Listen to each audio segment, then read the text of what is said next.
Sounds like thunder.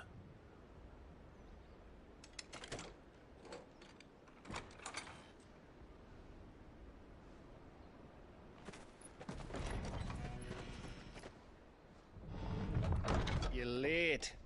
We're starting to think you'd stumbled off a cliff. I seem to recall that was you, Gav. Good to see you. Any trouble on the road? Nothing we couldn't handle. I knew you'd come.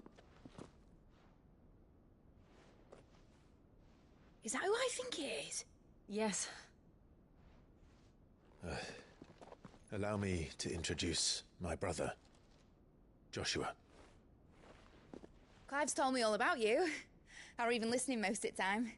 Name's Midadol, but everyone calls me Mid. My lady. Hey?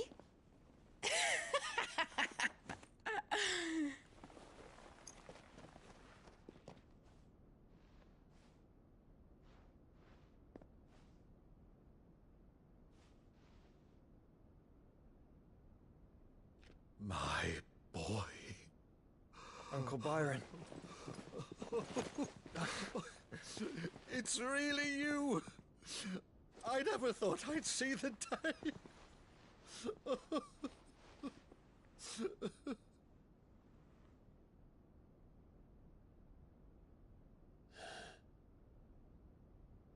So these Akashic are being controlled. That's what it looked like. Empty eyes, eerie blue glow. No doubt they were turned, but silent as monks, every last one of them. Your man here speaks true, Clive. We saw more than a few in this city. They moved in ranks with a purpose, and not of their own. Ultima's doing. Perhaps. What of the city? The people? Dead, mostly. Mostly, but not all. A handful managed to lock themselves in their villas before the Horde arrived. Some in the Merchants' District to the west, and a few others on the far bank. If the Akashic stumble across either hiding place, a few bolted doors won't hold them for long. We need to find them. And quickly. What do you propose? We split into two parties. I will make for the Merchants' District, while you look to those across the river. Mind keeping an eye on my brother? Not at all. We find the villa and try the servants' entrance. Understood. And what of us? Mid, is she fit to sail? The ship, the Mithril engine could probably do with a few more tweaks. Then you better work fast. Even if we do reach the survivors in time, they'll never make it to the hideaway on foot. You leave that to me. See that Mid doesn't get herself into trouble, would you? Think I can manage that? I'll keep him safe. Looks like you stuck with me, Byron. That's Lord Rossfield, you little gutter snipe!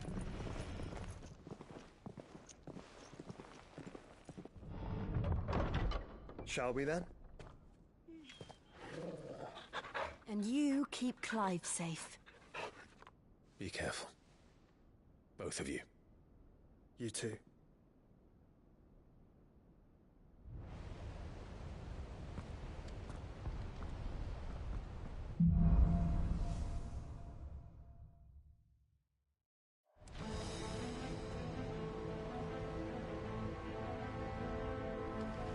All right, Torgal. Let's find those survivors.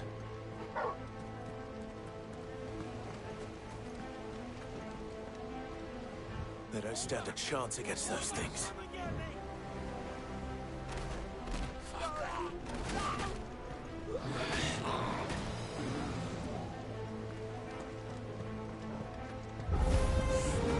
They've been routed.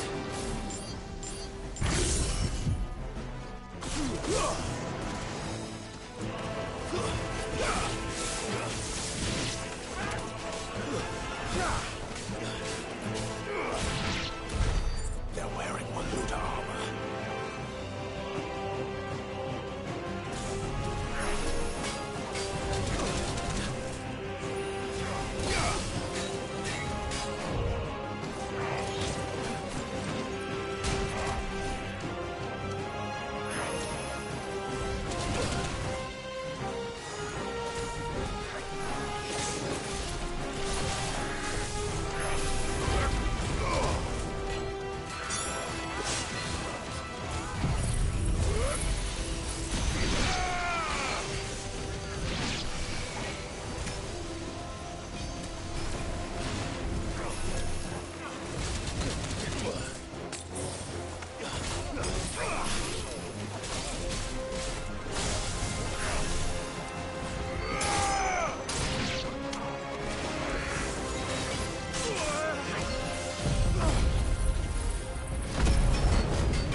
What happened to the Royal Army?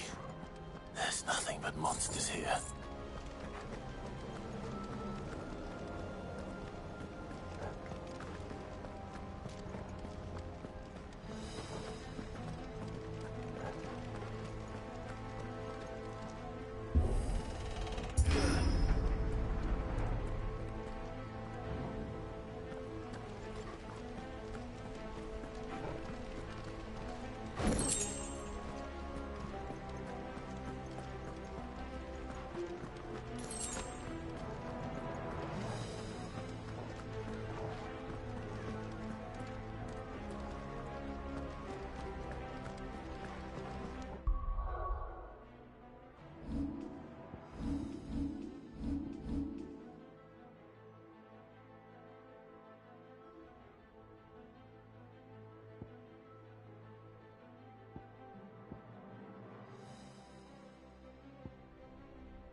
sounded big.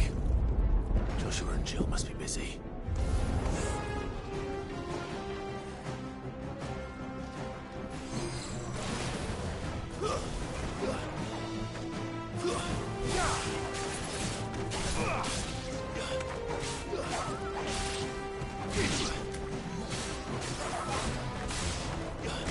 You're finished.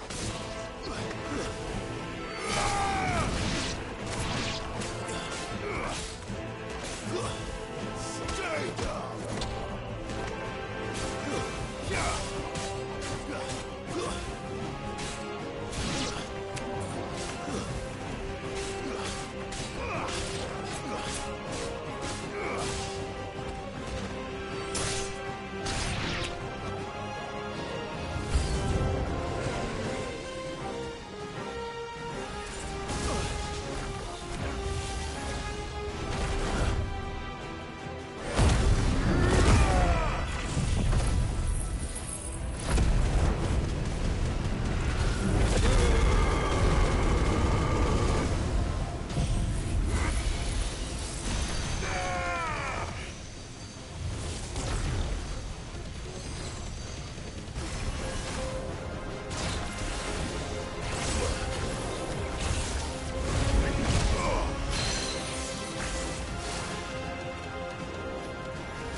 Where the city's leaders gather. There may still be survivors inside.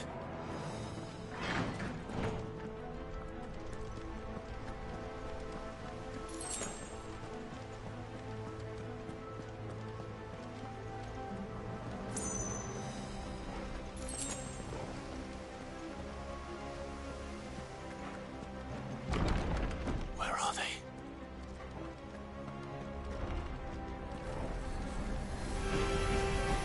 These creatures. Does Ultima's reach extend this far? What the hell is going on here?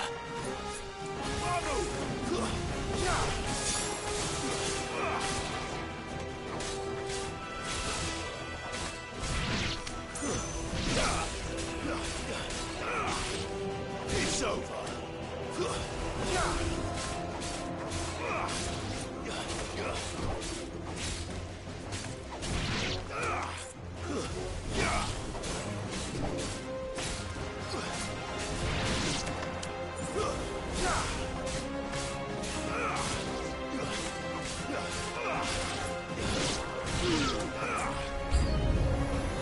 Where is your master? What does he want?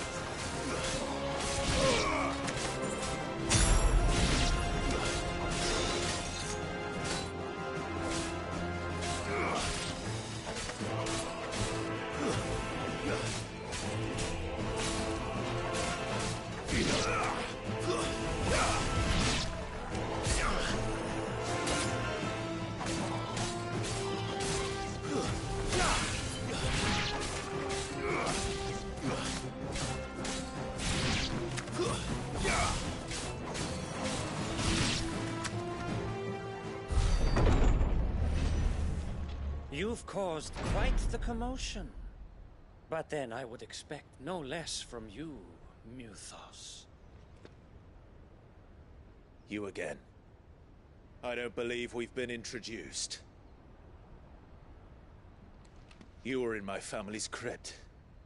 And now you're here. With an army of Akashic thralls. Manners, Lord Rossfield? They are men, like you and me.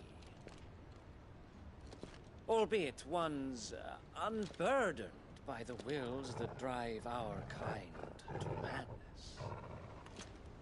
They are pure. They are divine. What? And they are all that remains in this once raucous city. You'll pay for what you've done. As you wish. I confess I have been very much looking forward to this. Pardon me this indulgence, Your Majesty. The vessel shall not be spoiled.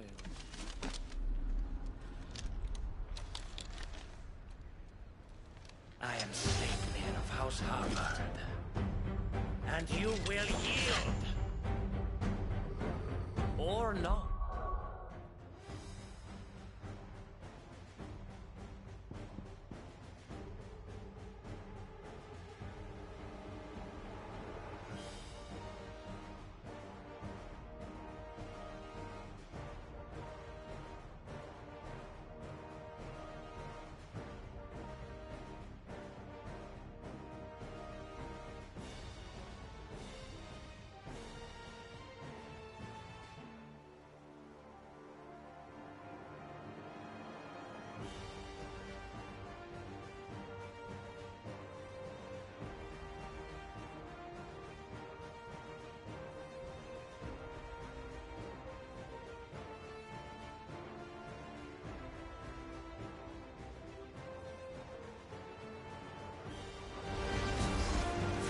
As long as you don't hold back.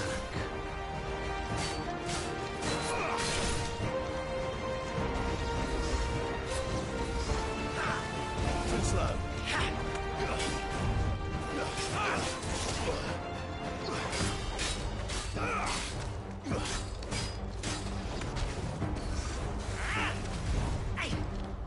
Too slow.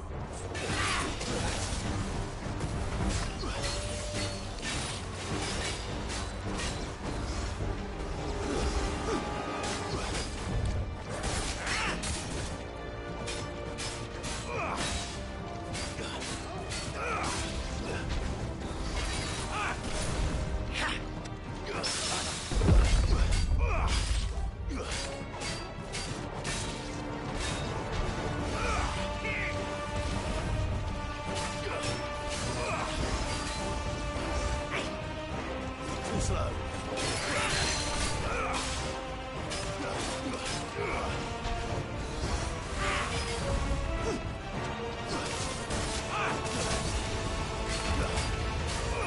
There's a good boy.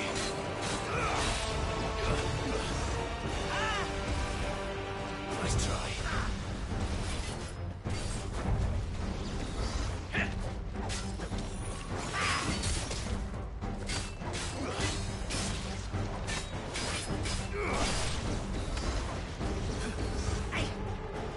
Nice try.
Little trick.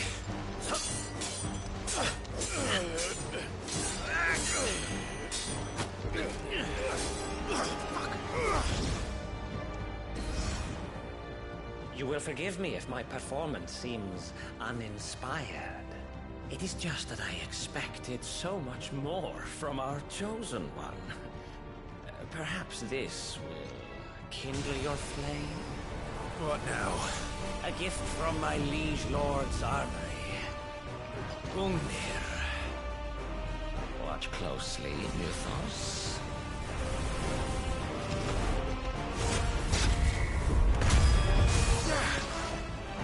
Yes! Yes!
The vessel is strong.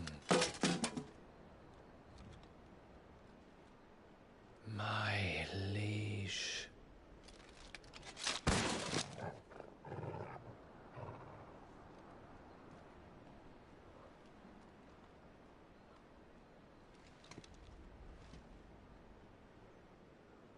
Clive! You're all right. As are you, I see. We are, yes. I'm sorry, but we couldn't save them. It was over before we arrived. Well, you did what you could. I fear we were all too late. What's wrong? Nothing. I hope.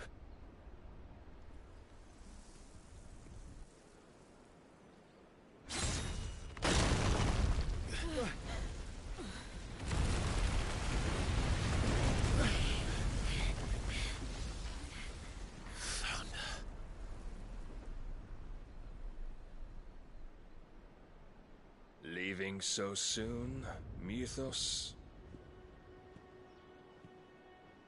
It's the king. Indeed. You may kneel before Barnabas Tharn, Warden of Ash and King of Waloed. Get back.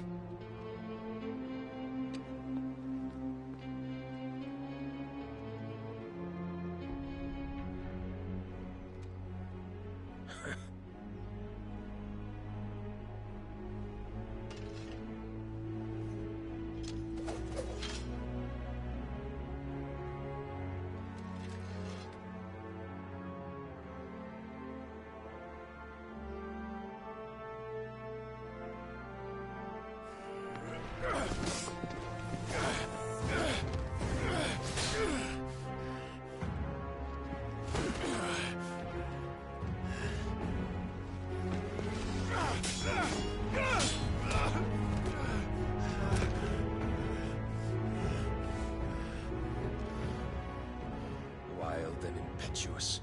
I expected more of the boy who bested my Lord Commander. Yet I see why my master covets you so.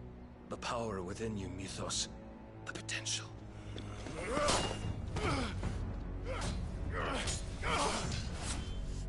Stop calling me Mythos. But Mythos is everything. The cornerstone of all creation. The Lord's vessel. Your purpose. My purpose? To surrender my mind and body to that thing.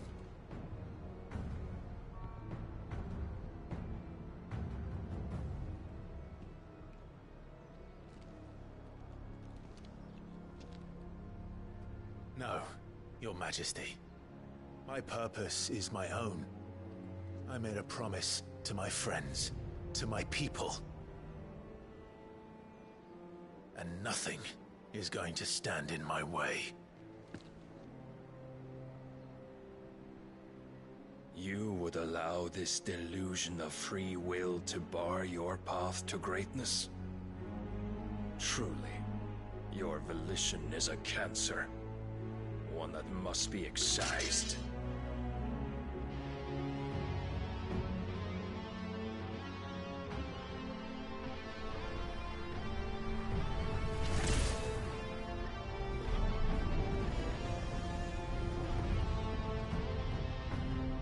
Try it.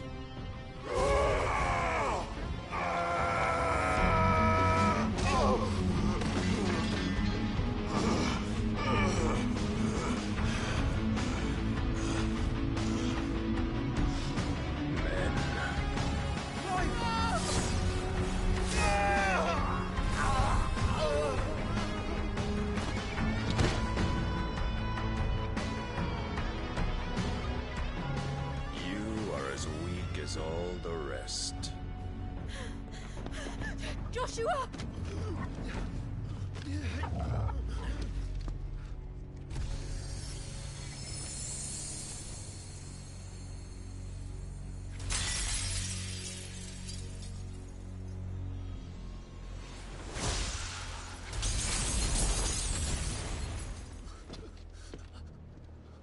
Oi!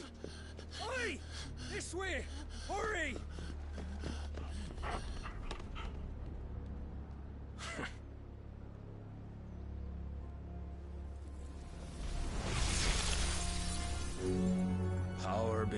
reckoning, and they use it as a crutch. Such a waste.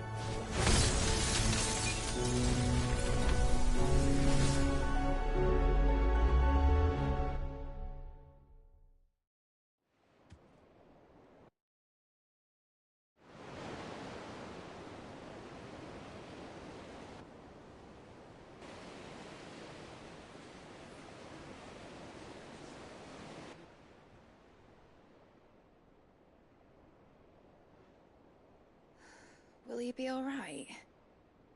The phoenix can mend flesh, but the spirit must recover on its own. I'm afraid the rest is up to him. This place is remarkable. Outfitting it must have been no small feat. But why go to such trouble? That beauty's belly's filled with wonders the world ain't ready for. If the guilds caught wind of what we were up to, they'd all want a piece. All right. And how is he? Do not blame yourself. He was barely breathing when you brought him here. We would have lost him if it were not for you. No.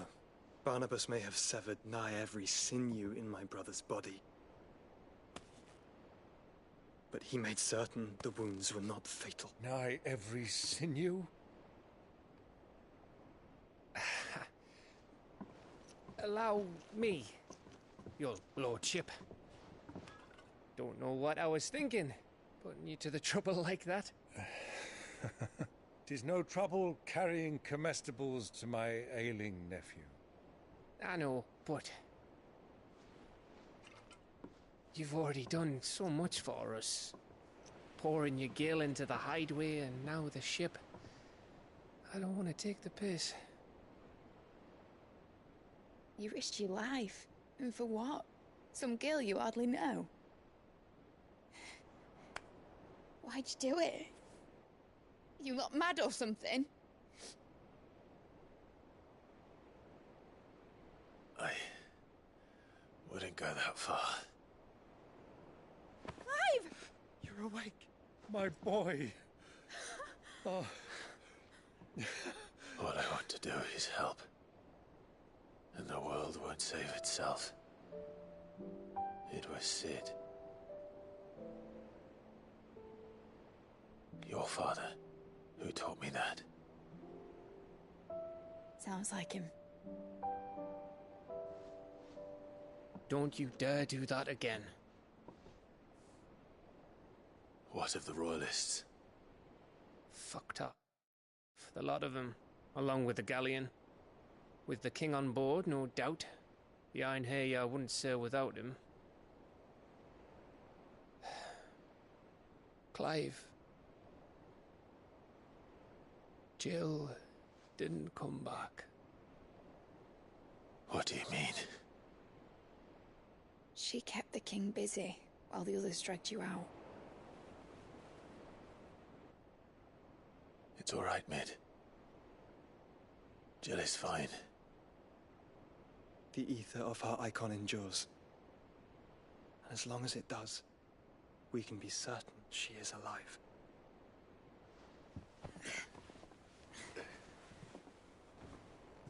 We must pursue the Black Galleon. Jill will be with the king, I'm sure of it. Well, good luck catching him, because my ship's going nowhere.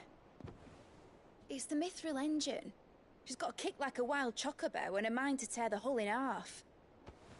But do you have an idea? Well, of course I do. My dad'll have seen this coming a league off. If I had his old writings... If you had his old writings, you'd be sitting under a fuckload of rubble. The ones Otto didn't save anyway.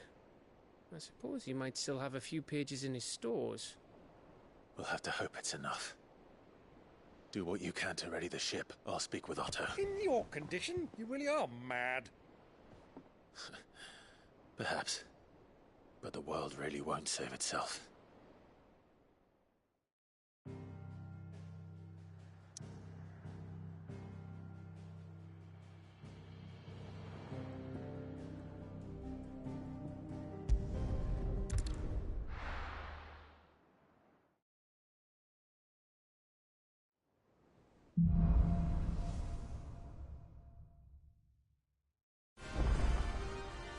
always.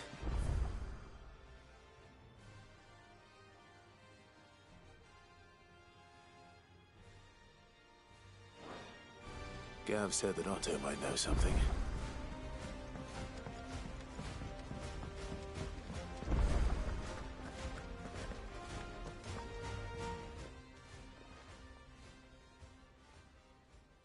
Let me tell you a story, Clive.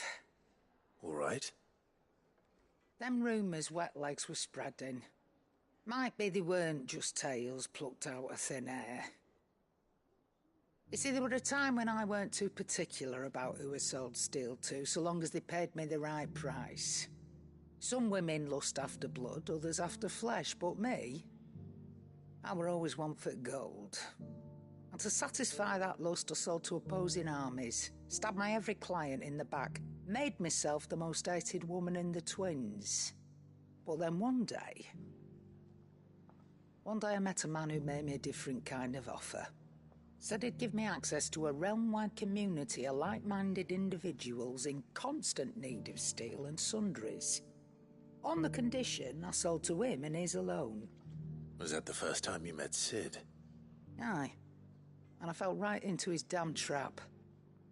He was true to his word, so I ended up being true to mine. And I soon started making the best profits I've seen since taking up the trade. And all without aiding or abetting any outlaws. Except Sid himself, that is. Told me about his plan to topple the mother crystals, you know. Said that with them gone, the realm would want for all manner of things. An opportunity for the likes of me to mint gil. Why, I reckon an enterprising individual could find himself the richest dam in the twins. And that's when he had me. I emptied my stores that day and moved into the Hideaway proper. And the rest, as they say, is ancient bloody history. A dozen years on, and I'm still not the richest dam. Not for lack of trying, mind. But I can say that I have never been happier. You've all shown me there are some things more precious than gil. That there are. So don't you go messing it all up, or you'll have me to answer to.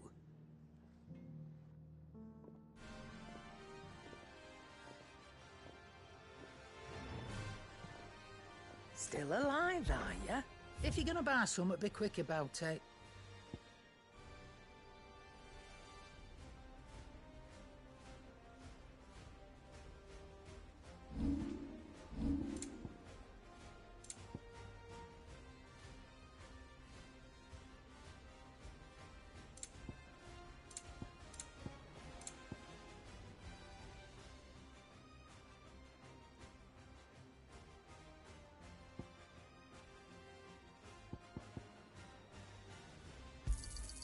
It'd better all be here. Is that all?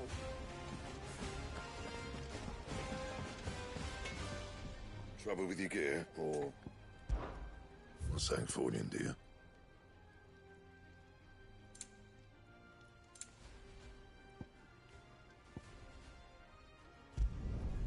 No scratches, all right?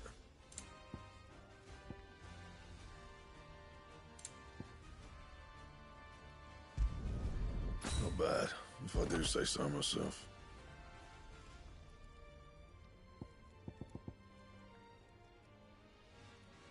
That it? Fine. If it's knowledge you seek, we've tons.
help? I know my letters. I was wondering when next you'd visit. I don't believe you've read this particular chapter before. If you have a question for me, I should be happy to answer it.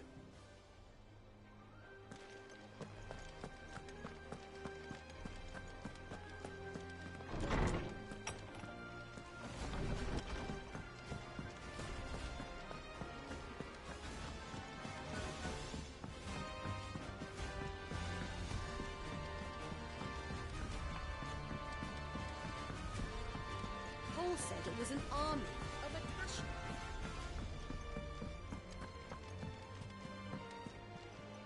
Clive.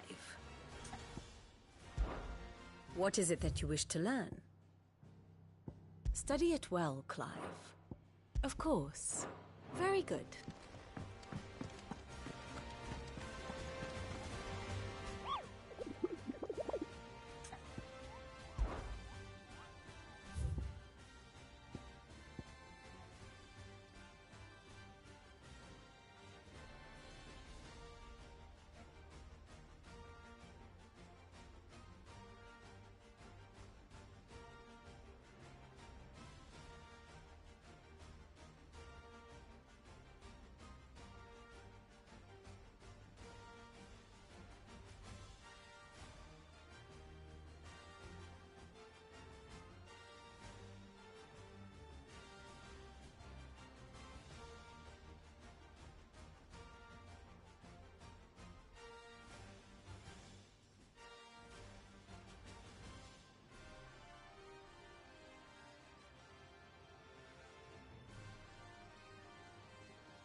Come on.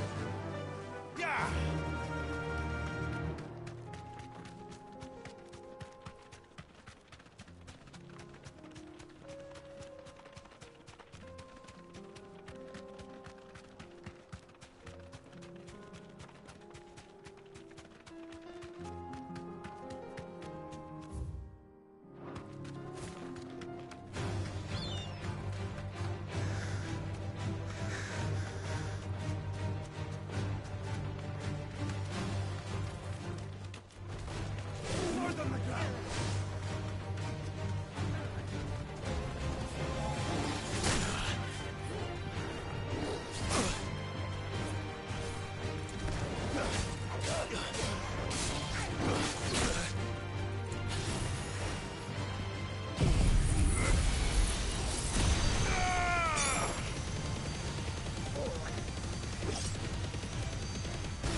Ready, go?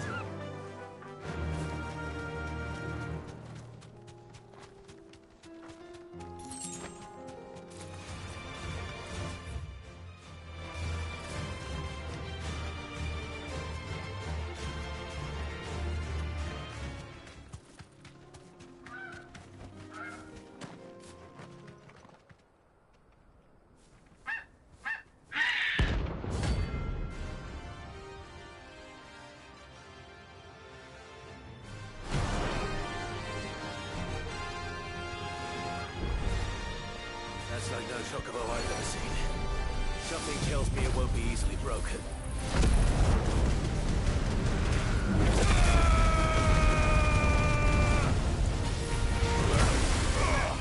There's a good boy.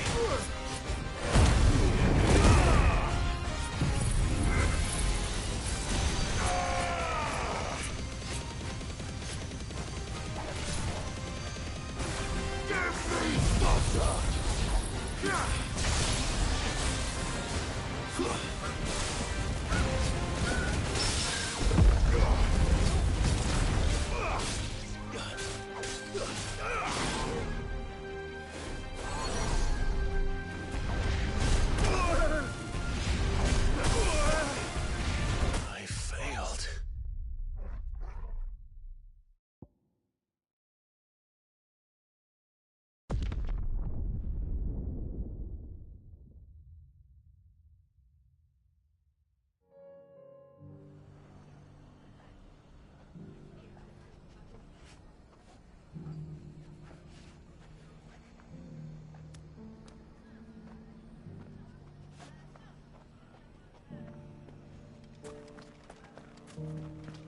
The bandits may be no more, but look what they've left us.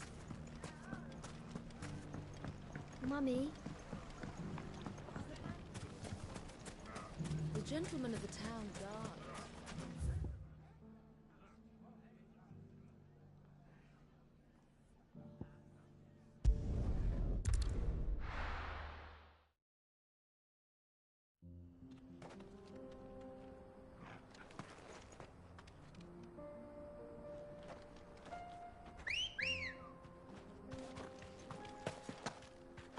Ready, go? Fly, Ambrosia.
Enough of you, are there?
Thanks, girl.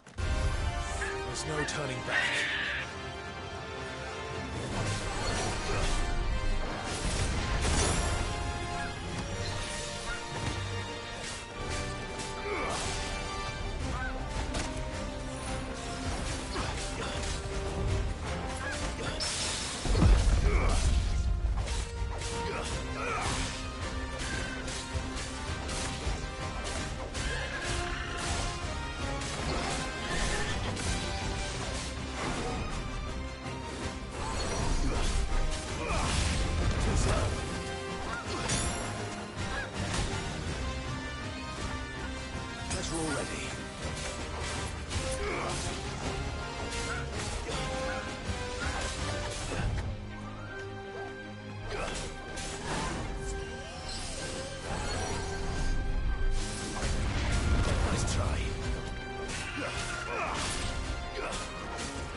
Poor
said it was an army of Acacia.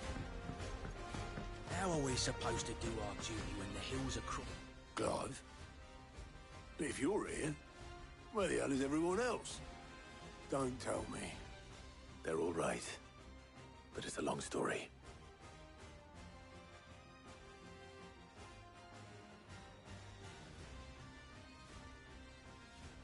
You lot don't do things by halves, do you? Well, at least everyone's still breathing. Now, as for these writings, I'm sorry to say, Clive, but if you had those, you'd be... Sitting under a pile of rubble, I know. But we were able to save a few bits and pieces from the ruins, most of which ended up being used to build this place. The more personal items we go to the next of kin. In the case of Sid's things, that would have been mid. Then I'll check the workshop.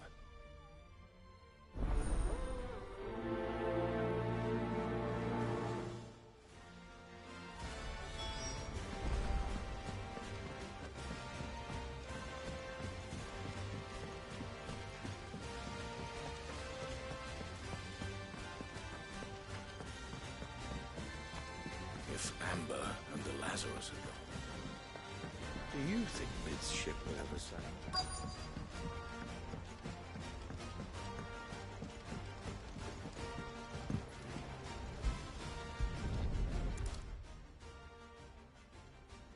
What do we have here?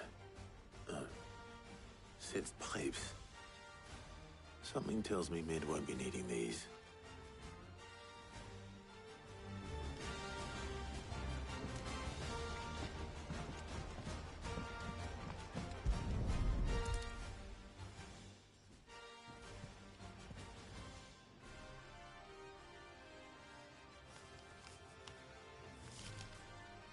This looks like it's from Sid's old diary.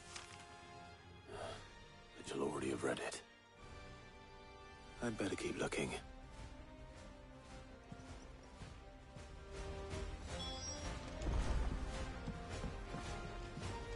We've had no word from Canva for days. Please tell me Nick is all right.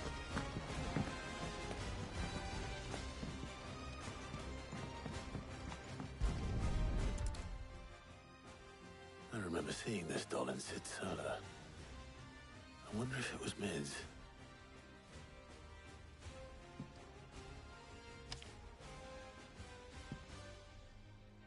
Huh. What's this tucked inside it?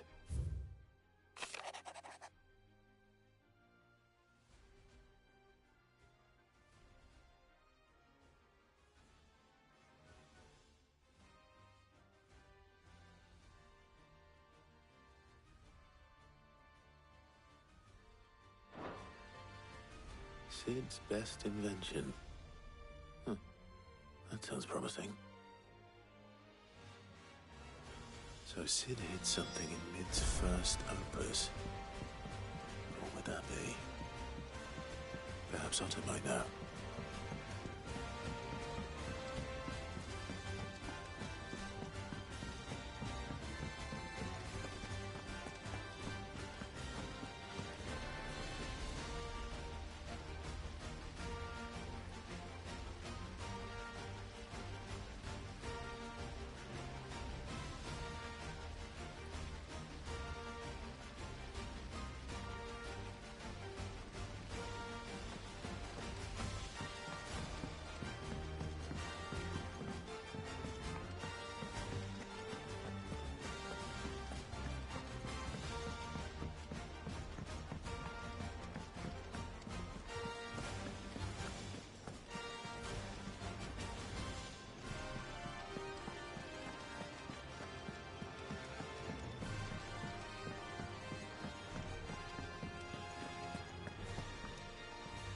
Well, did you find anything?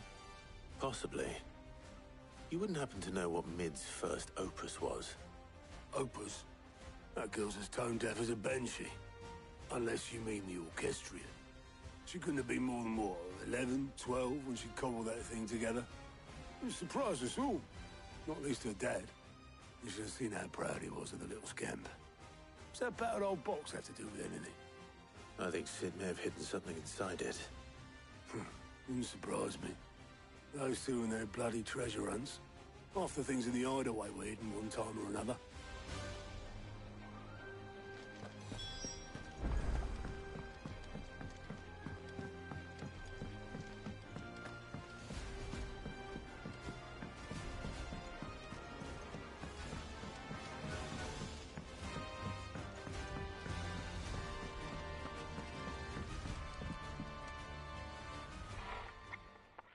I didn't break it. Well, I didn't break it. What didn't you break? Nothing. We didn't break nothing. We definitely didn't break the orchestrion. What's wrong with it? It's broken. Except when it isn't.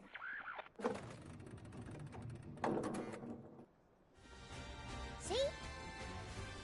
And you had nothing to do with this? No, nothing. We just wanted to listen to all the songs at once. So we pressed all the buttons. Like this.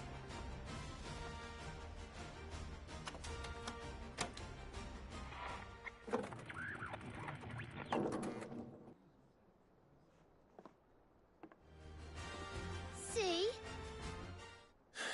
All too well. All right, out of the way.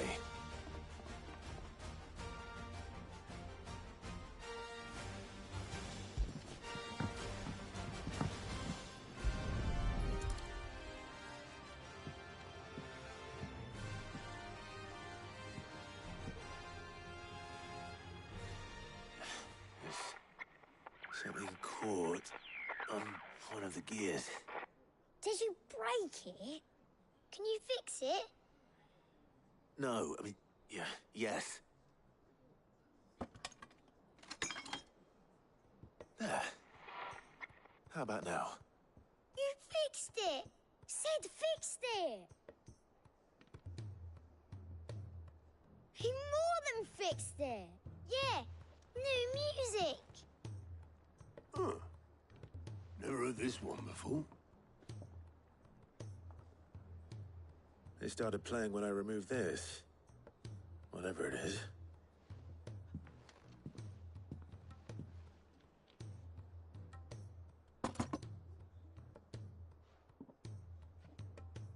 Well, don't look at me. I can tell you it's important, though. Sid showed it to me once and said as much. Said it was the stuff dreams were made of. Let's just hope it's the stuff ships are made of as well. Indeed. Let's see if we can make some dreams come true.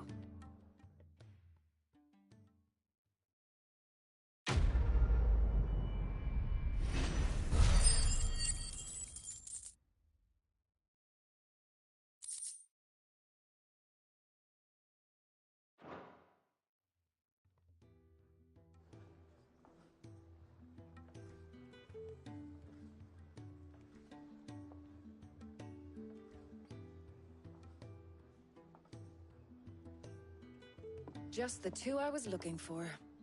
Aye. Who's a patient? Actually, yes. The Crown Prince just left. Dion left? Unless you've another word for stood up and walked off. Yes, left. He did have the decency to leave a message with Obelisk before commandeering one of his dinghies. Should we go after him? No. We're not the Prince's keepers.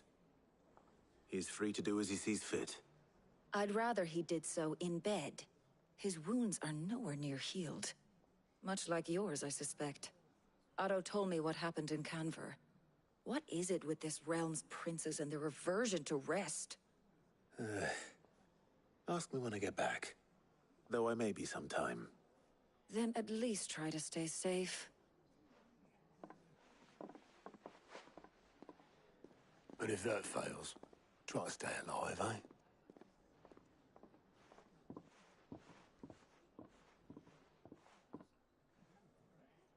Every moment I waste here, the further the flagship sails. I have to get back.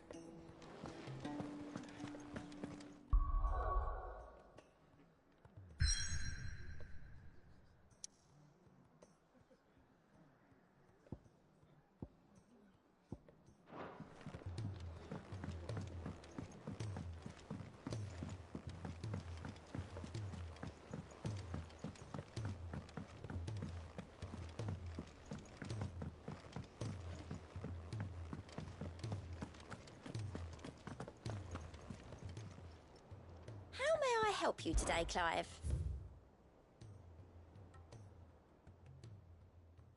Best of luck out there, Sid. All right, Clive. Blackthorn told me you helped him out again. Tough for that. Speaking of which, I'm actually a bit, Worried about him. And you want my advice? afraid so. It's a bit of a funny one, this, but I saved this posh knob while I was out on a mission, and he gave me this flashy ring to say thank you. So, obviously, I show it to Blackthorn, thinking he'll be impressed, only for him to go white as a sheet and quiet as a curl instead. Try as I might, I can't for the life of me work out what could have got him upset like that. And seeing as how Blackthorn opens up when you're around, I thought maybe I'd speak to him again. Well, I suppose there's no point leaving him to stew. Cheers, Clive. I'll be sure to pay him a visit as soon as I have a moment. All right, I'll meet you by the forge then. You come along when you're ready.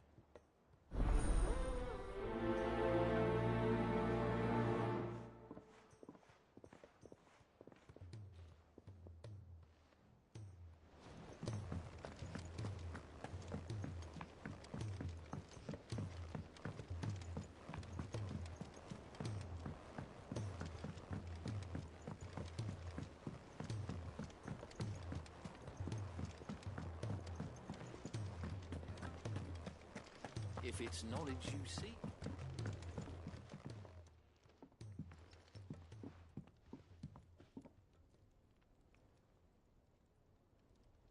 Bloody hell, Clive. Not this again. Oh, ain't you got better things to do with your time? That remains to be seen. August tells me he showed you a ring, and that the sight of it clearly upset you. Would you mind telling us why? Come on, mate. Bottling it up ain't gonna help no one. If it weren't the ring, and it was something I said, then I'm sorry. It was the ring, right? It brought back some unhappy memories, that's all. Memories better left forgotten. Memories of what? There are things we'd all rather leave behind, Blackthorn. But sometimes it helps to talk about them. And sometimes it doesn't. Is that so hard to understand? Don't be like that. Fine. If it'll get you off my back. That ring you flashed was the work of Zoltan. We apprenticed together, back in the day. You've never mentioned him before. Why would I? Ain't seen him in decades, and the last time I did, we almost came to blows. The ring brought it all back. I could tell it was one of his the moment I saw it. Bastard's improved, though. More than I thought possible. That thing's a work of art. So it was a nice ring. Worth a few gil, maybe. What's it matter to you? It matters because engraving metal's a nightmare, and I've got no bloody idea how he managed it. The fact is, I couldn't make anything even half that detailed. So what? You're an armorer, not a jeweler. I'm the Hideaway's master craftsman. I'm not stealing a living at some backwater village forge. My armor keeps you lot safe, and my swords keep you dangerous. As far as I'm concerned, every swing of my hammer's another blow struck in the name of our cause. So I put my heart and soul into my work. Because the curse breakers deserve better than second best. And I refuse to be shown up by the likes of Zoltan. Very well. Why don't we go and pay him a visit? Learn his secret. I doubt he'd be too happy to see me. Then just this once. Make peace with being second best. Swallow your pride, and focus all your energies on the task at hand. Keeping the curse breakers armed and armored. Provided you can do that, you'll hear no complaints from me. But if you can't, and it's going to distract you, we need to do something about it. What'd you say, Blackthorn? You know he's right. And it's not like you'll be going alone. All right. Magic. So, where do you reckon old what's-his-name is then? Zoltan, was it? In Dravozd, my old village. He won't have left. He's the chief. Dravozd, eh? That rings a bell. Not far from Tabor, right? Just north of the fields of Karava. Got that, Clive? Meet us at Dravos as soon as you can, yeah? And I'll make sure Blackthorn don't get cold feet. Good luck with that. I'll see you there.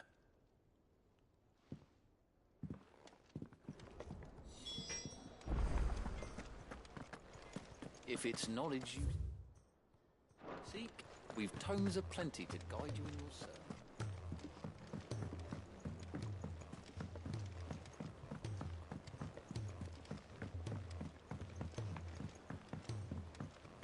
Cole said it was an army of Akashi.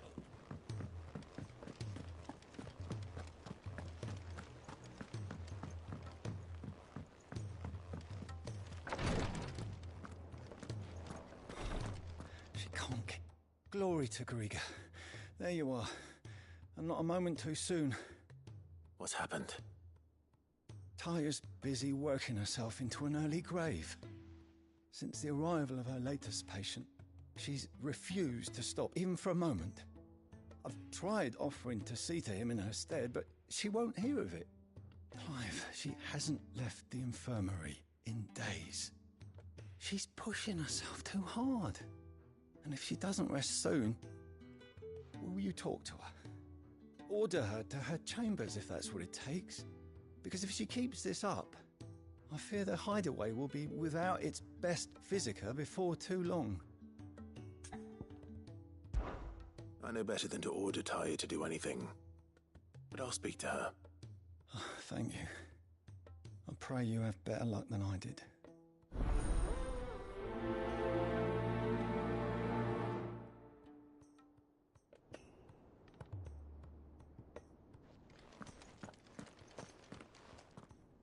Well, Taya, Rodriguez worried about you. And if what he says is true, then so am I. We all admire your dedication, but you do need to rest. I will, when it's time. Until then, I'm staying put. We owe him that much. Who is he? Someone from my past. Someone who doesn't deserve to die alone. It won't be much longer. The crystal's curse has almost finished its work. If I had the tears, I could ease his passing. But without them, we've nothing that will touch the agony of those last few hours. How would tears help this man? Not my tears. Tears of mercy. Alicia, it's the only thing strong enough. You wouldn't, Taya. Surely. There must be something we can do for him. Sometimes an easy death is the greatest kindness we can offer. You do well to remember that, Rodriguez. I will. We have all the ingredients we need for Alicia Balwam. It needs to be fresh, though, so we rarely have much to hand. I can make the draft if you can bring me what we're missing. Just tell me what you need. There is a species of venom-weeping spider that lives in the forests of Norvent, near Lorbert's Pass. Bring me one of their eyes. Preserve it as best you can, but avoid contact with the tears. I'll make sure the other ingredients are ready before you return.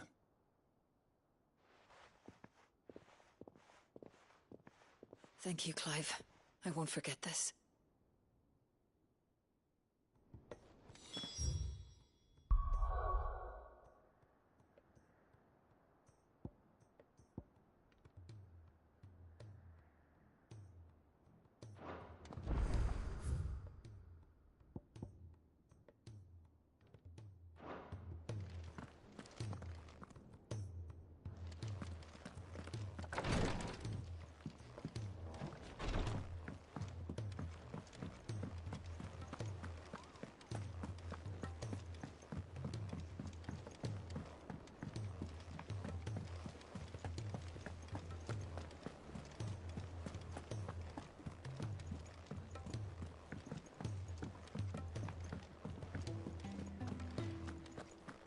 If it's knowledge you seek.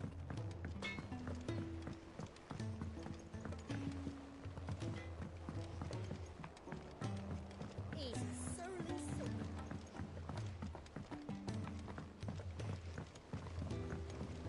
The realm's crops are all being harvested.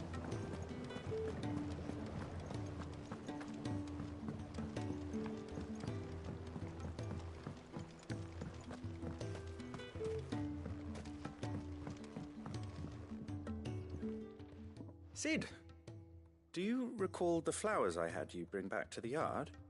Vaguely. Is something wrong? I'm afraid so. I was able to get most of the Morganbeards to take root, but they rarely flower. I fear the soil here does not agree with them. However, I believe I have a solution.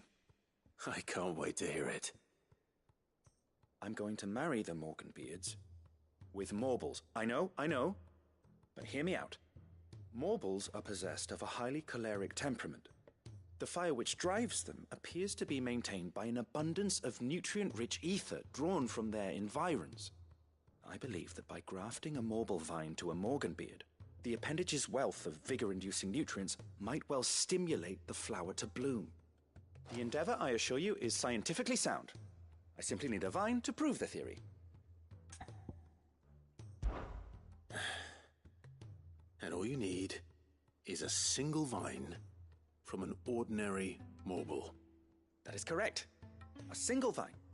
As for the Morble, I fear ordinary may not suffice. But, as luck would have it, a most extraordinary specimen is rumored to haunt the swamps of Rosaria. Why, a notice concerning this very creature was only recently posted on the hunt board. How timely. Well, I shan't keep you any longer. I know you have much to do, as do I. Now, where did I put my watering can?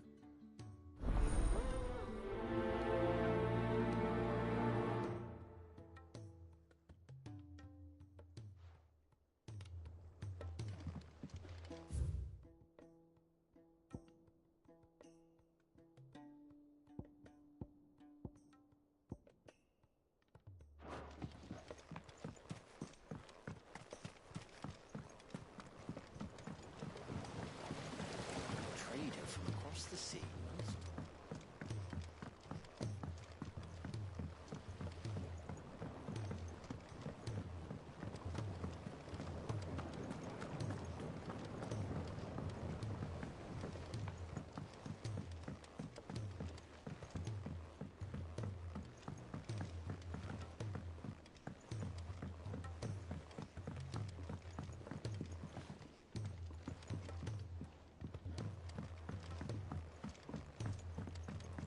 Sid!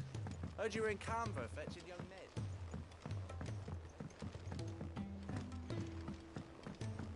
Miss Shirley, how can we learn to be clever like If Amber and the Lazarus are gone.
like the wind.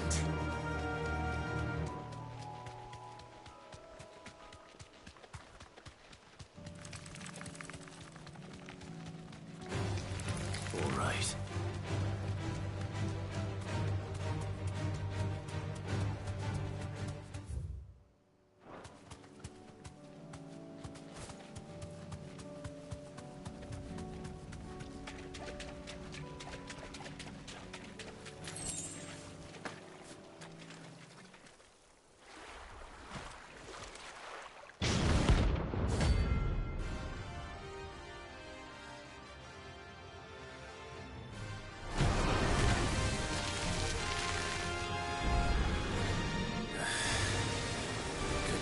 Just any mobile, could it?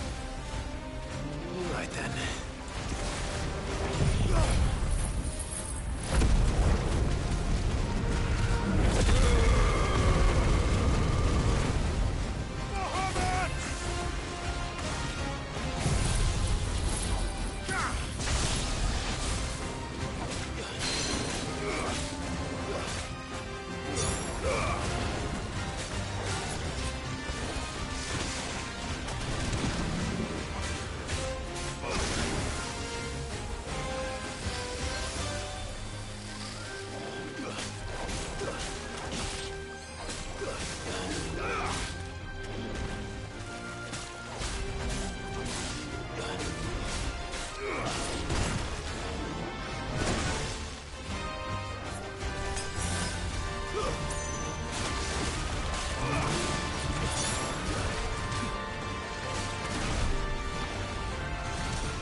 That was definitely anything but ordinary.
The free city's under siege.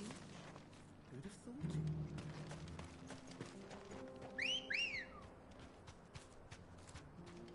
Good girl. Fly, Ambrosia.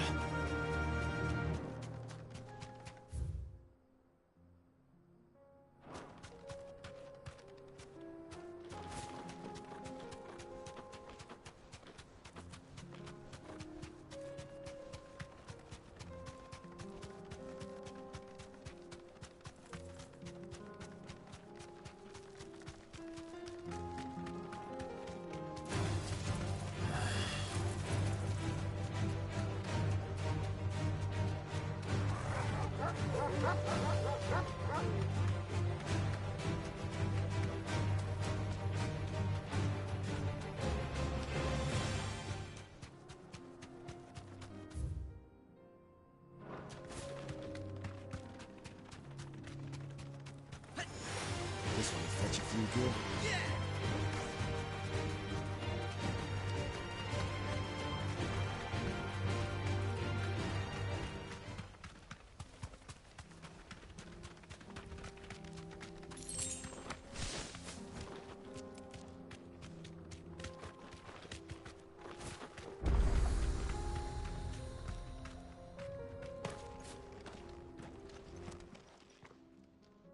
Kicked down already? No. This charmer ain't letting anyone through. Why are the gates closed? Chief's orders. No one's allowed in without his say-so. Not that I'd have let you in anyway. You look like trouble. I suggest you go home. That's what I'm trying to do, you little prick. Ain't changed a bit, have you, Snotty? No. It isn't. Blackthorn. Long time no see, eh? What the hell are you doing here? Well, it was meant to be a surprise, but since you are so nicely, I'm here to see Zoltan, you fucking numbskull. Now let us through. All right. Just don't go starting anything with the chief. Yeah, I promise I won't throw the first punch. That good enough for you?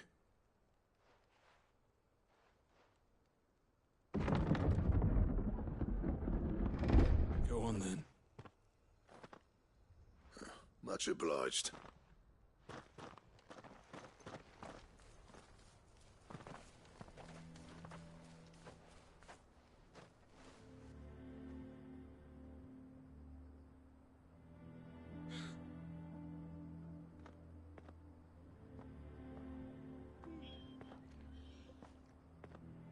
So this is Dravozd.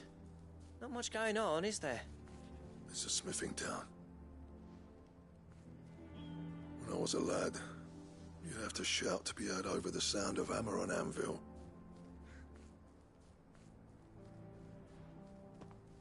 Clive, you're good with people. You speak to Zoltan. Hey, you ain't backing out now, are you? There's a river of bad blood between me and the chief. But if someone can build me a bridge, then I'll cross it. All right. I'll see what I can do. I appreciate it. He'll be near the forge on the hill. It was our master's. He'd have inherited it when I left. The forge on the hill. Good luck. You'll be needing it.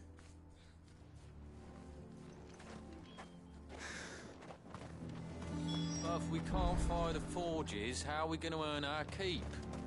Shut you.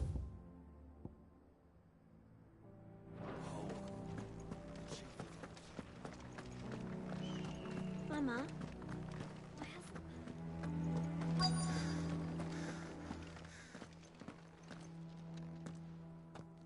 Hotter! Hotter, damn it!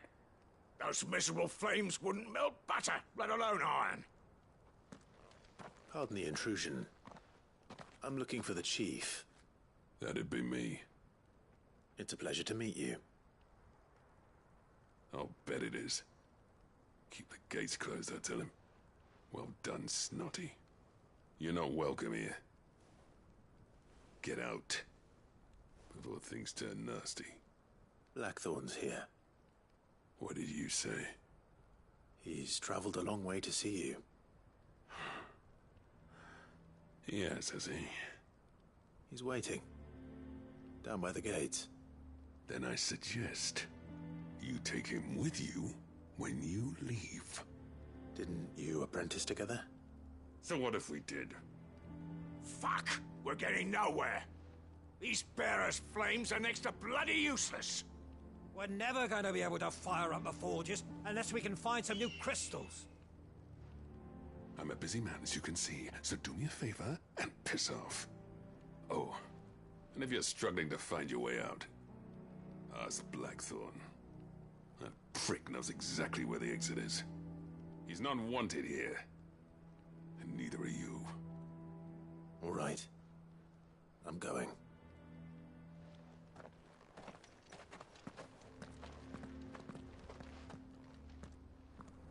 Please, Chief, you've got to do something.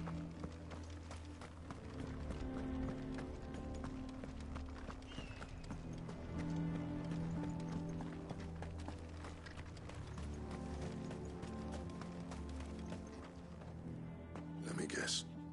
Zoltan told you to piss off. As a personal favor to him, yes.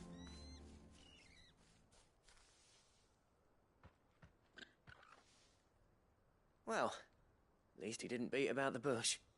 There'll be no talking him round. Not after what I did. Which is what exactly? If we're to help, we need to know. What turned the village against you? I left. Dravozd. Zoltan. The burden of leadership our dying master dropped in our laps. All of it. There are two kinds of smiths in this world, you see. My kind, who are in it for the love of the craft, who labour on a single piece from dawn to dusk to get it just right.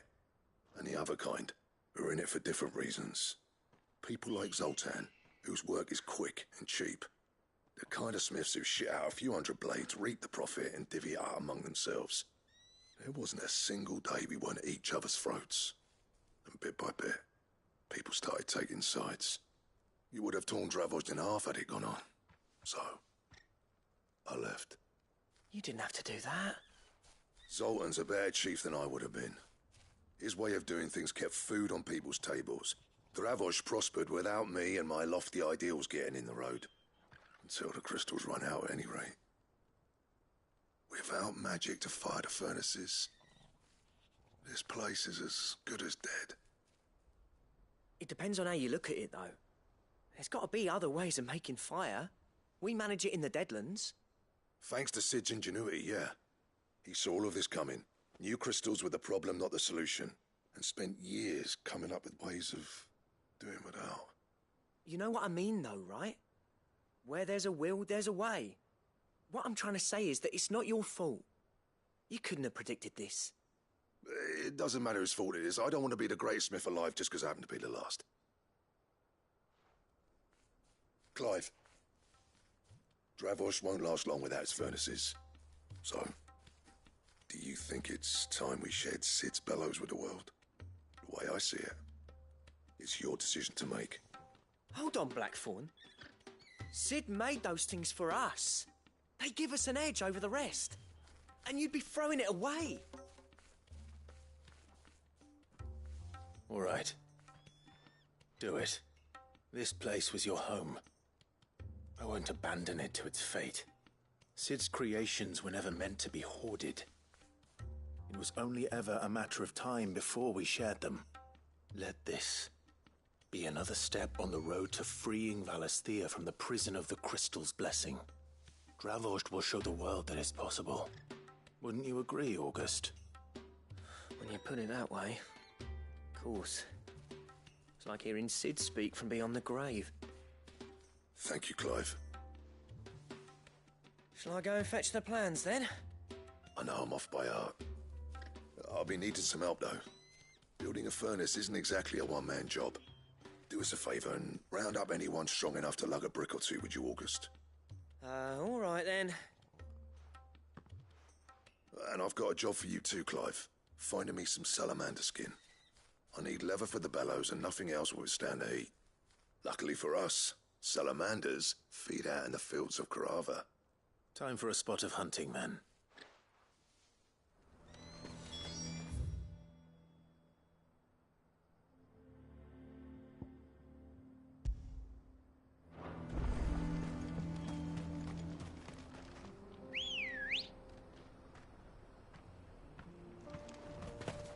Come on. Run like the wind.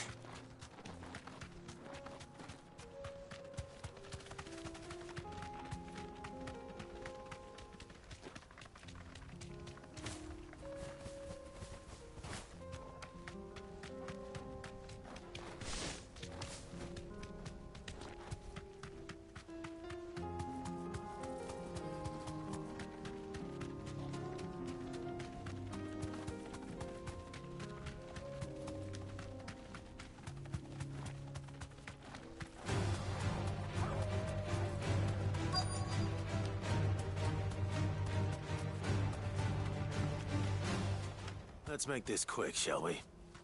Be safe.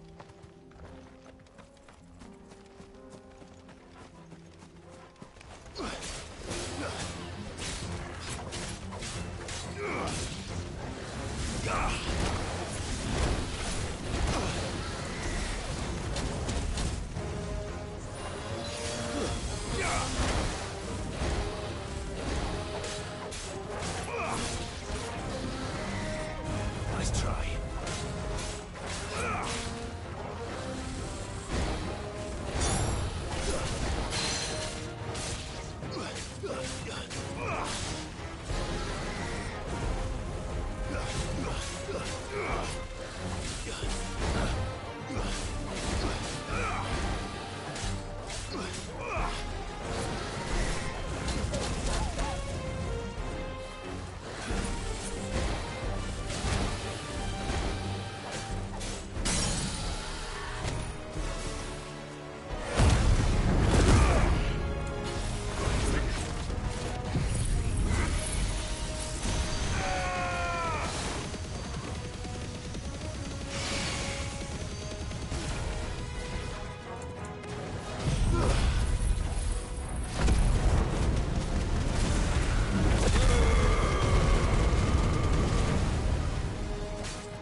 over.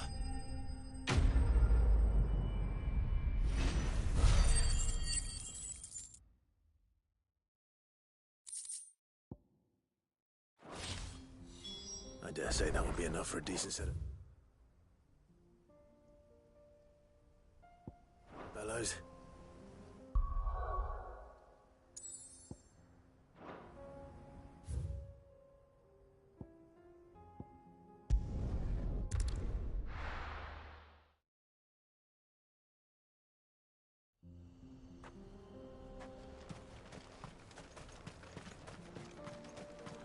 What's this all about then? Dunno. Any trouble finding the skin? Nothing I couldn't handle.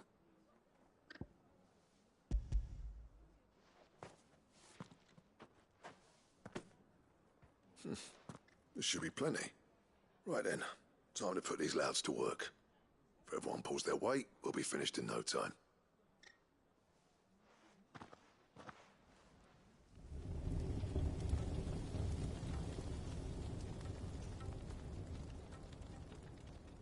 Well, I'll be damned. I honestly didn't think it'd work. But it's hot enough, all right. And without a single crystal in sight. You know what this means, don't you? I do, yeah. Dravost is saved.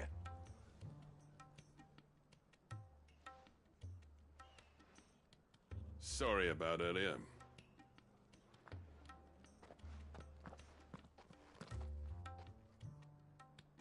I take back everything I said. That thing you built us is an honest-to-God's marvel. You've saved our village. It's Blackthorn you should be thanking. He oversaw the construction. Give this to him, would you? What is it? Pet Cole's cinders. After he left, I spent years trying to eke the most out of our forges. That there was my answer. Chuck it in the fire, and your forge will burn hotter for longer, which will do wonders for your steel. Our secret for yours.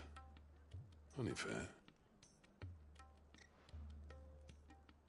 I've always envied Blackthorn. Since the day I became chief, I spent every spare moment trying to match up to the bastard. No amount of sleepless nights at the anvil will ever bridge that gap, though. He's a genius. Plain and simple. The man Dravost needed. But he took all his talent and left. Gifted and free. Is it any wonder I hate his guts? The cinders would mean more coming from you. I need to forgive him first. And that's not gonna happen.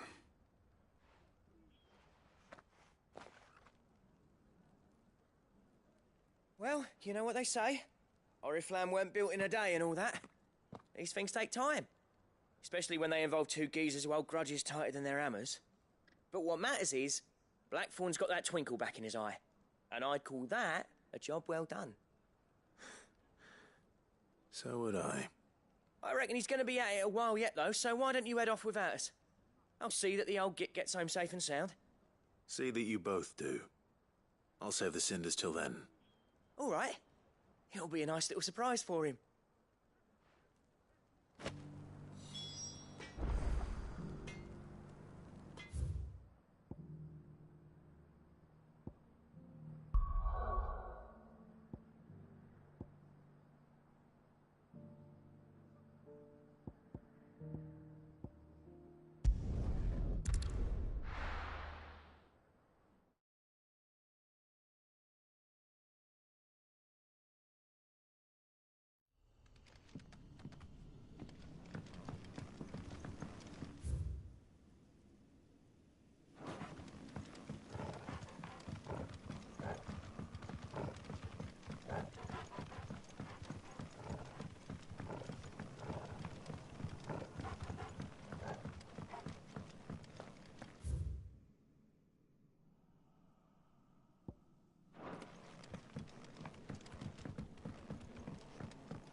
right.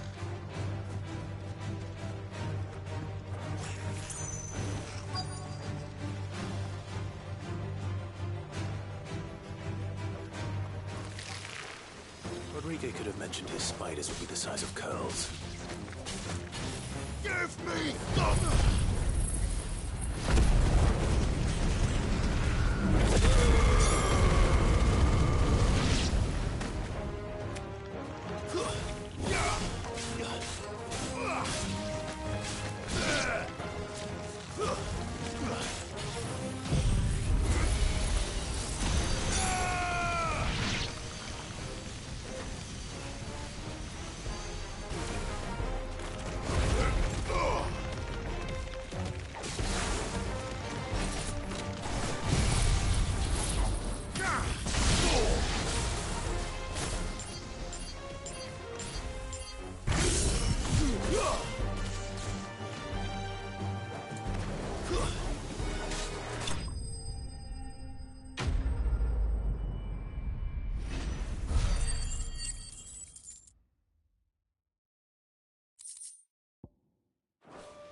Hopefully one will be enough. Rodrigo will have prepared.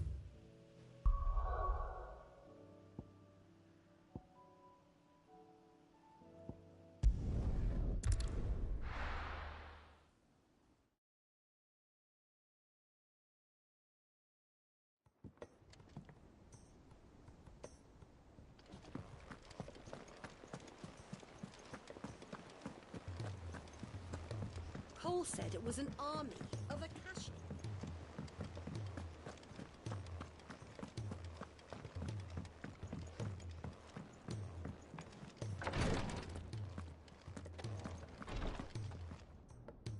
Thank goodness you're back. Taya looks like she's about to collapse. Is this what you needed?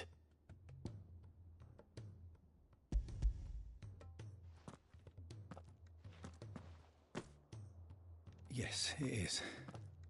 Thank you, Clive. I'm loath to give a patient Alicia, but Taya's right. Sometimes it's all we can do. A single dose dulls even the most agonizing pain, and all other sensation with it. It may be a gentle way to die, but it is death nonetheless. I wish there was another way.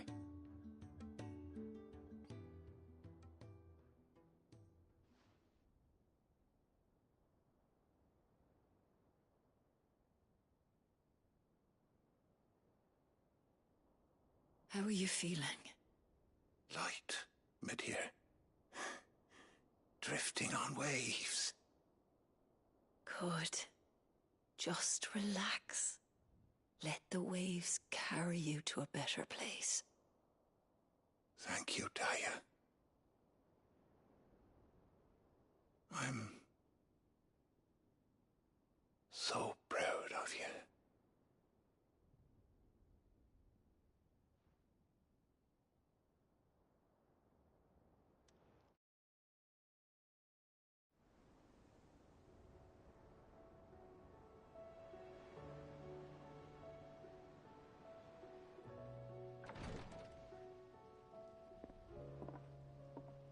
He's gone.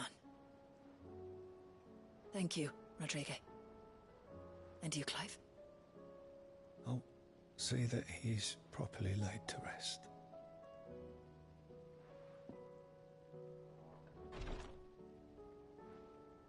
The man you helped today was my mentor, back in the Southern Isles, on the front lines of some meaningless war.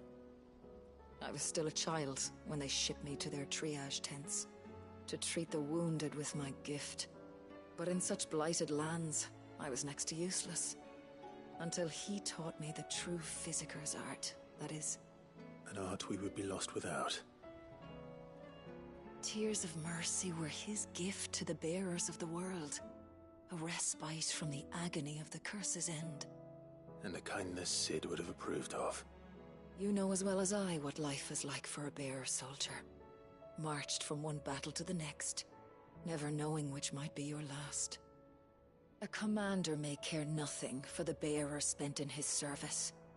But my mentor's gift gave the dying one fleeting moment of tranquility before the end. I've no tears left, Clive. I've seen too many of my friends taken. Something needs to change.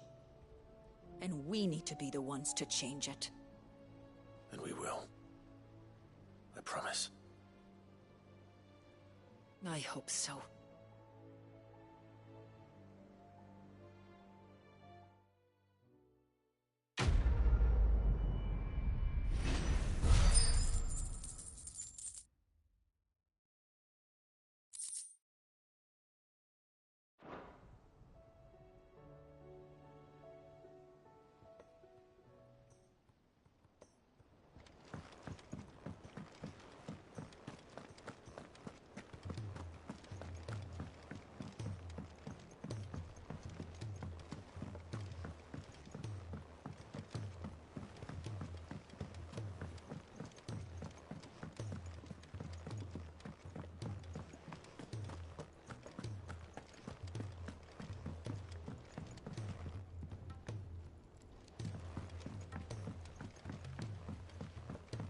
He's a surly soaker.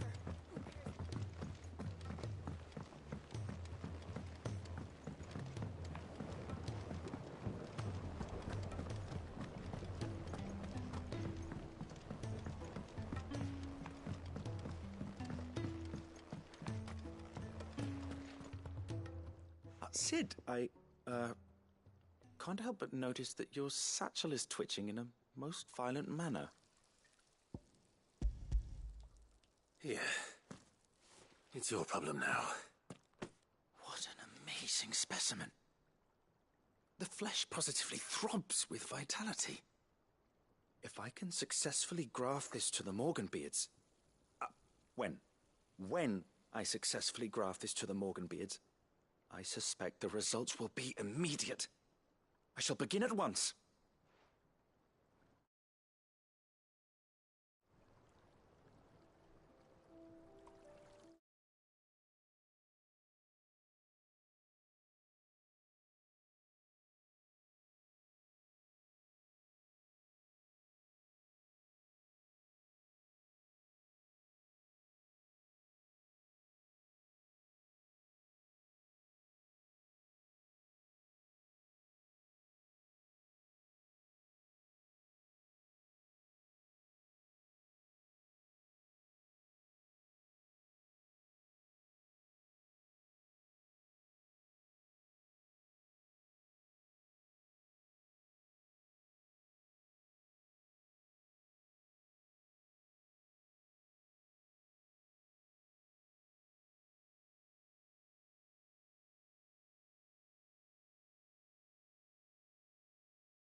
It is just as I hoped.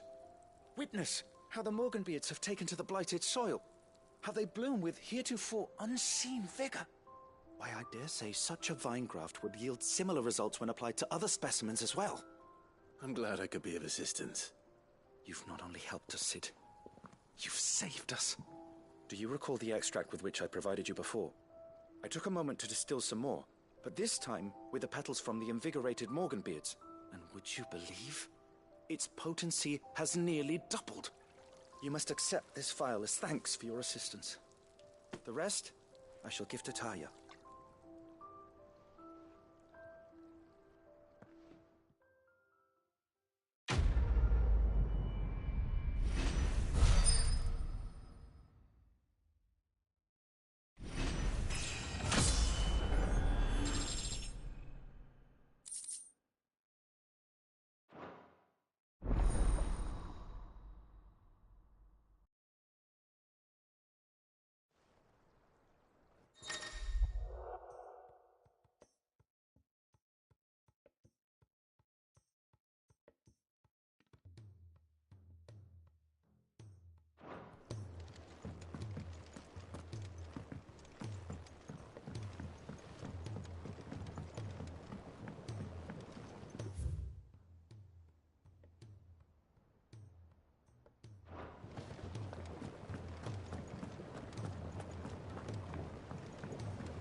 Let me help. I know my letters. Knowledge hoarded is knowledge lost. I have compiled some new entries, if you would like to see them. There is a rather fascinating excerpt I've been meaning to show you. What subject shall we consider today?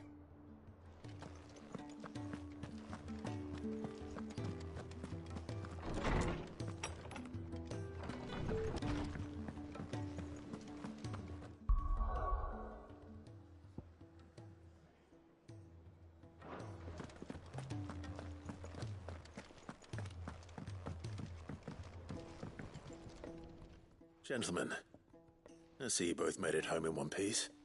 Yeah, well, we didn't want to outstay our welcome. The whole village turned out for a go on the bellows after you left. Everyone except Zoltan, that is. Didn't see hide nor hair of him. Oh, but that reminds me. I have something for you.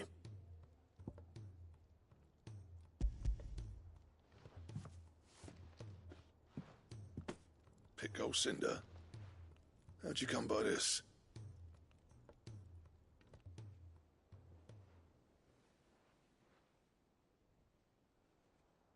And you're sure he wanted me to have it? I'm sure. He didn't say so, but I think he wants to forgive you. Huh. Imagine that. Yeah.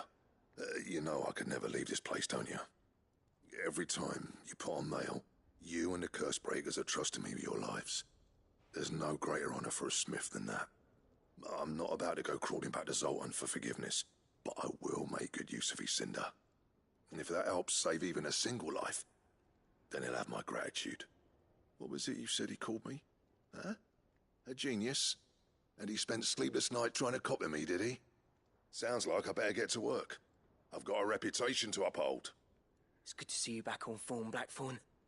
I don't know how you pair put up with me sometimes, but I'm grateful all the same. Now, where was I? Oh yeah, about to put Zoltan back in his place.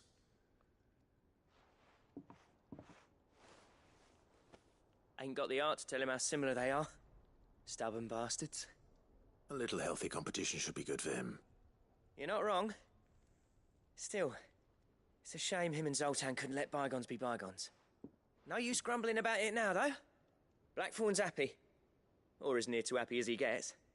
And that's good enough for me.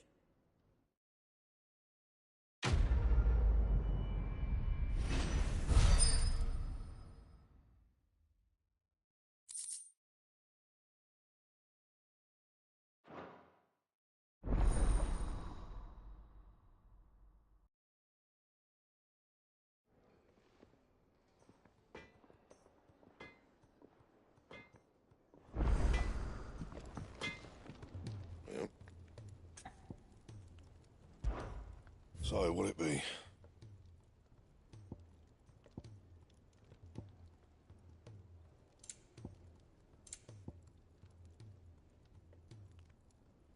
That it? Fine.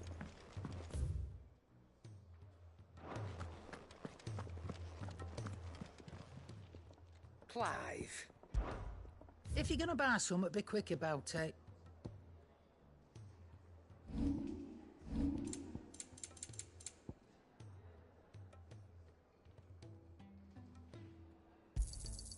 You'll not find a better price than that.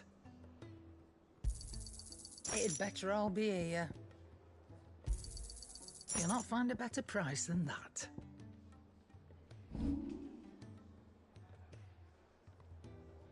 Finished, are you?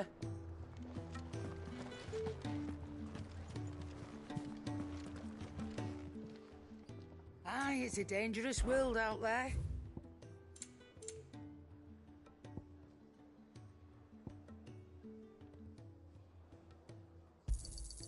You're rubbing me blind, you know. You'll not find a better price than that. Finished, are you? Who's that sulking over there by the lift?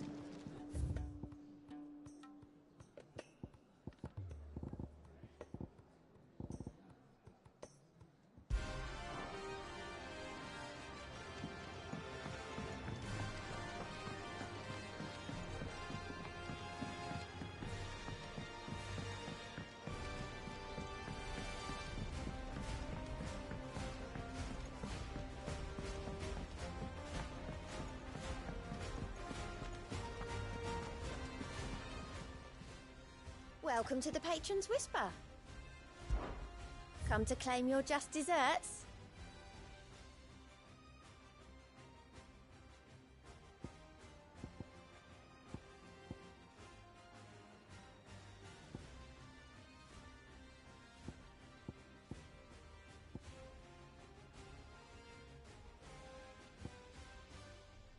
All done?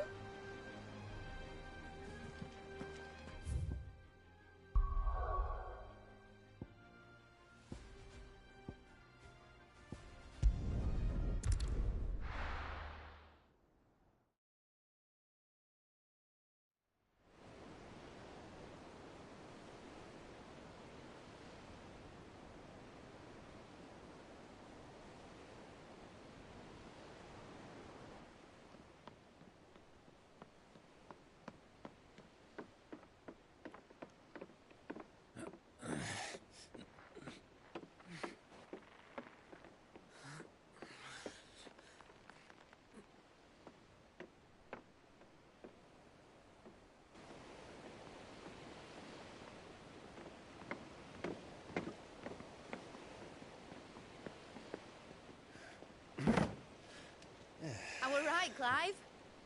My dad had it all worked out. He'd be proud of you, Mid. His writings may have helped, but this achievement is all yours. Can we catch them? The Ainayar's one of the largest, fastest vessels ever built. And it won't help she has the wind at her back. Any other ship would be hard-pressed to keep pace with her, let alone reel her in. But this isn't any other ship. This is the Enterprise! And the world's never seen anything like my dad's engine. It certainly hasn't.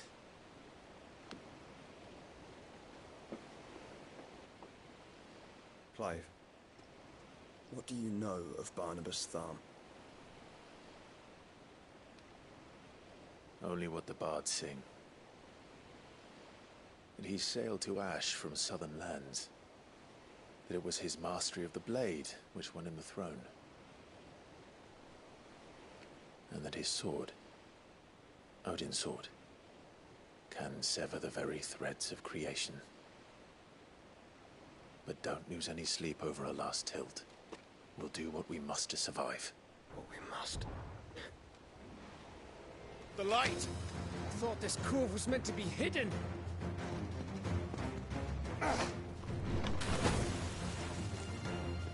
Mid! Company! Eh? We'll hold them off until the ship is ready. But hurry! Bollocks!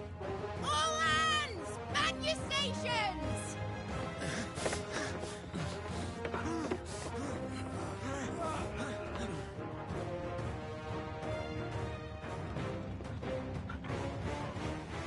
everyone with me?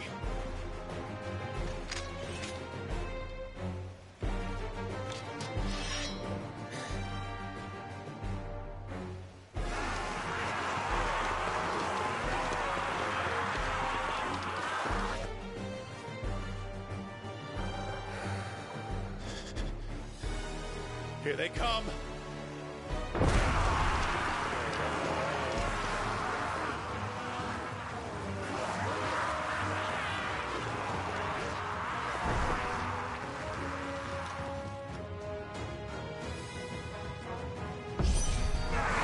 Mid needs every moment we can give her!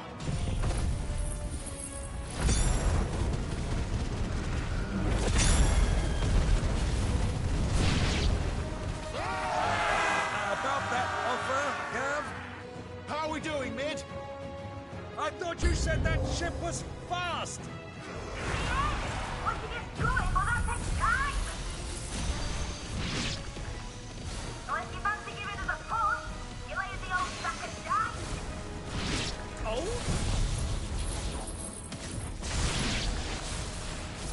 I haven't felt this alive in 20 summers!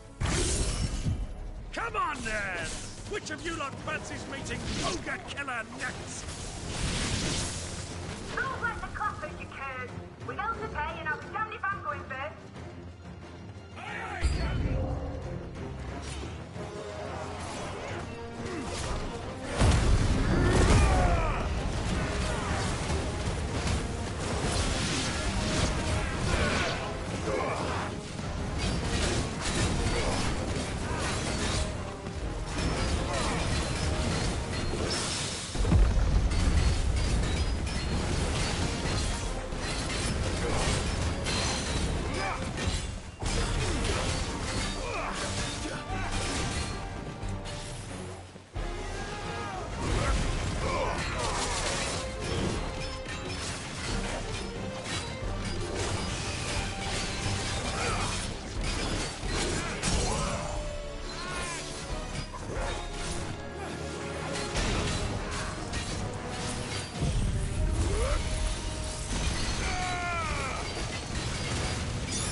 It's over!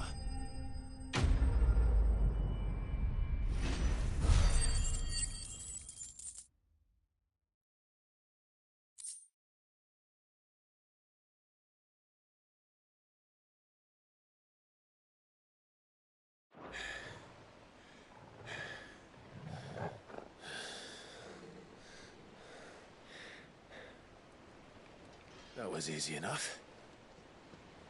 All right, you lousy lot. Get your asses on board. She's ready to sail. You heard the captain.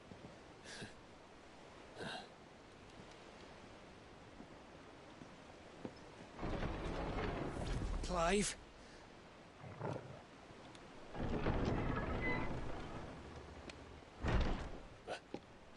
But I thought he was... Confounded. Then it is as I feared. Sleipnir is no man, but a creation of Odin.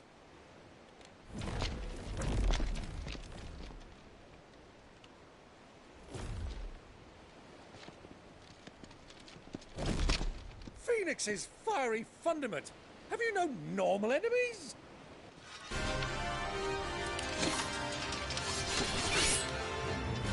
Up for another round? Of course we are. Right, Lord Rosfield? My boy, there was a time people called me the Executioner. Or was it my eyes? No matter, heads will roll all the same. Mate! New plan! You leave! We follow! Follow? Swimming, are you? Oh, bugger me! Weigh anchor! Engine's dead slow ahead!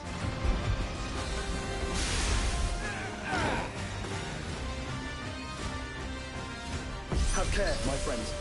'Tis not blood that runs through Emoji's veins. These foes will not fall easily. But they will fall. Like oaks before a woodman's axe. Good thing I brought one! How long are we meant to keep this up? As long as it takes. Unless you have a better idea. Well, I've already killed at least 5 of the bastards. Fuck it!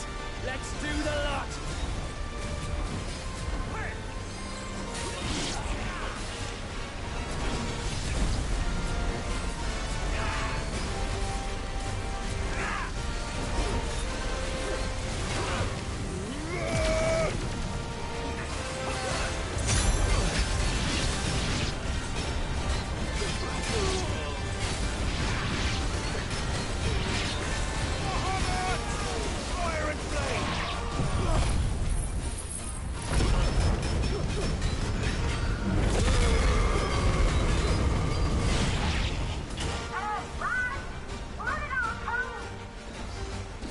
Should we make for the ship? Not yet. Wait for my signal.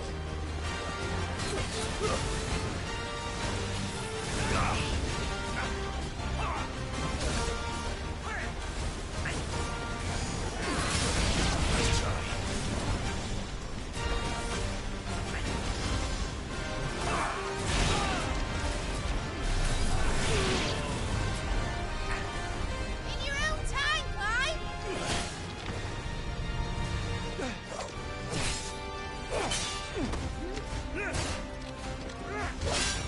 Right, run for it!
Now, mate! All right, engine full ahead!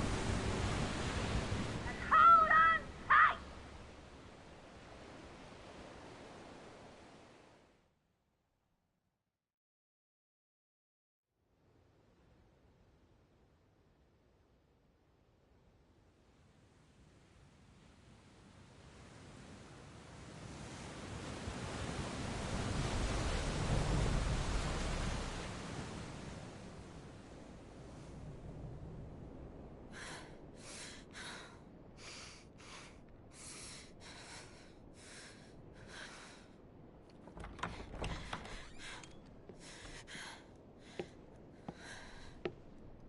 What do you want?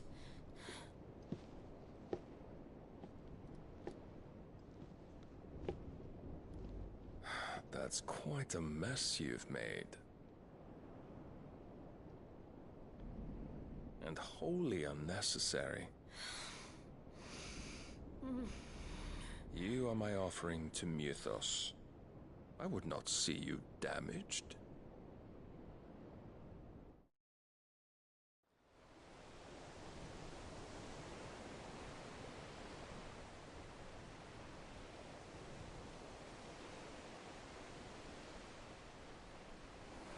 Now back to your stations! Every bell spent treading water puts another league between us and the galleon.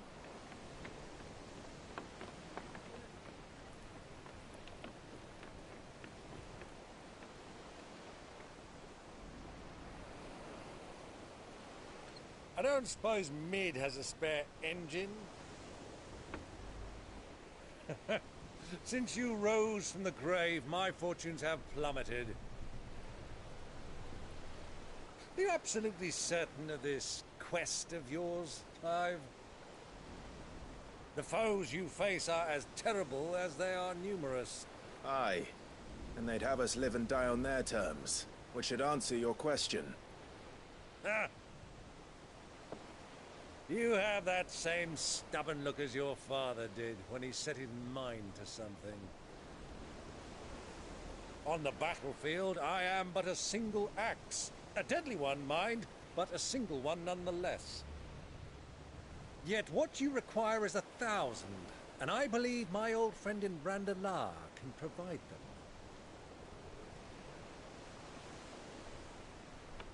Take care, Clive. I have many more tales of your father's exploits to share. And I cannot very well do that if you're dead. Again. Good luck, Uncle. And may fair winds attend you.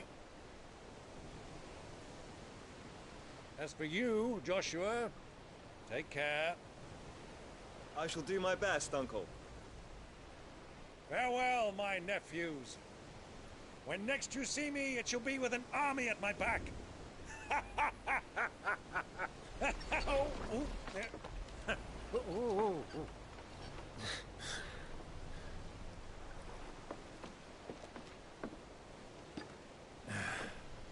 Cheerio!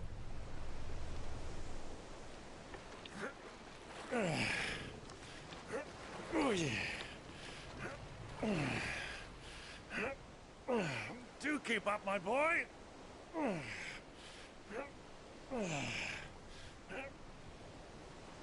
Well, we can't have him showing us up now, can we?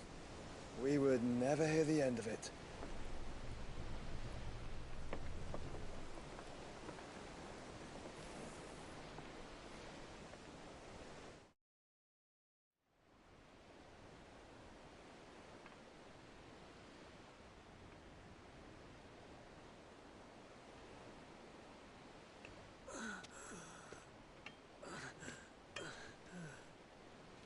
Greek have mercy.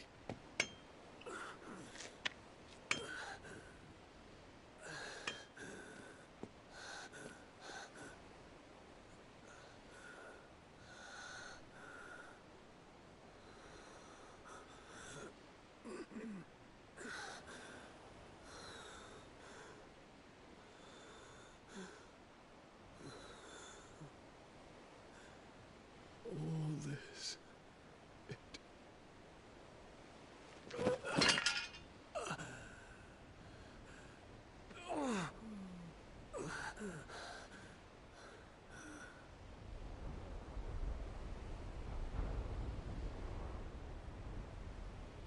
What have I done?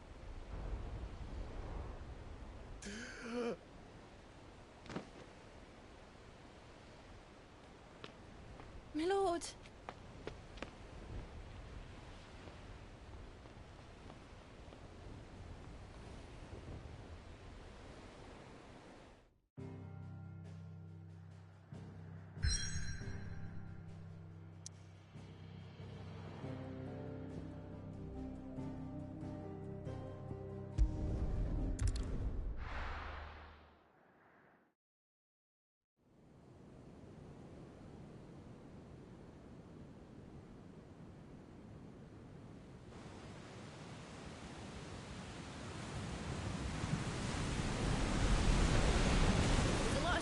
between here and Waloed, but any ship heading north has to round Zemeckis and put through the Narrow.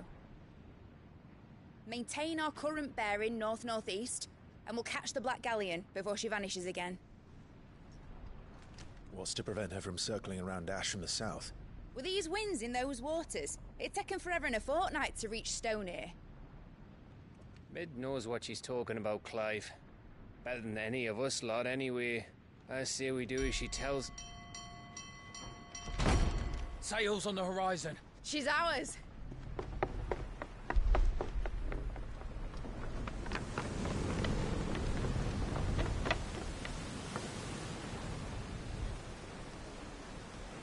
Look alive, boys! Full ahead! And keep those furnaces fed! Aye, aye! Do you feel that, Jill? All hands! Battle stations!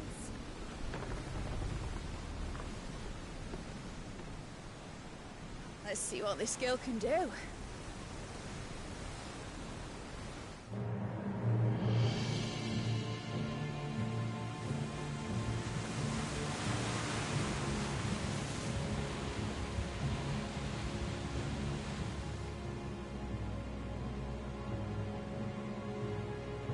Where one leads, so does the other follow. The bond of consciousness which joins them condemning both to the same fate. Yet my every attempt to strike it from their hearts serves only to tighten its hold.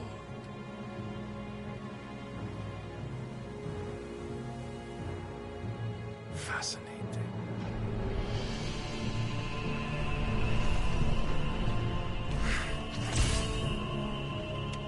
But then, there is naught my blade cannot sever.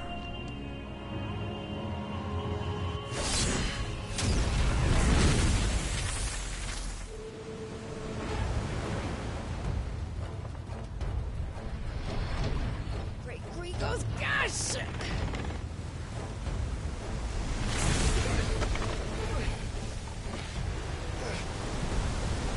Barnabas. Hard port! Heads down, you brutes! And brace for impact!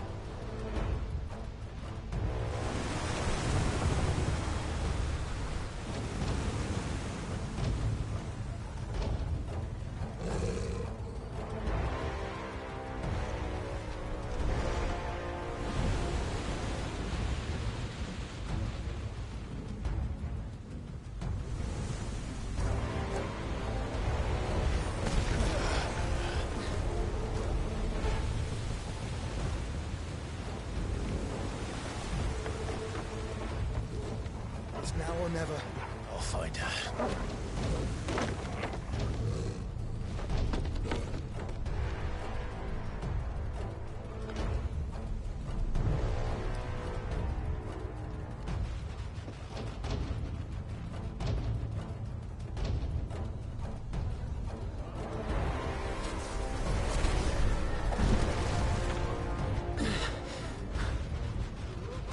Bloody hell!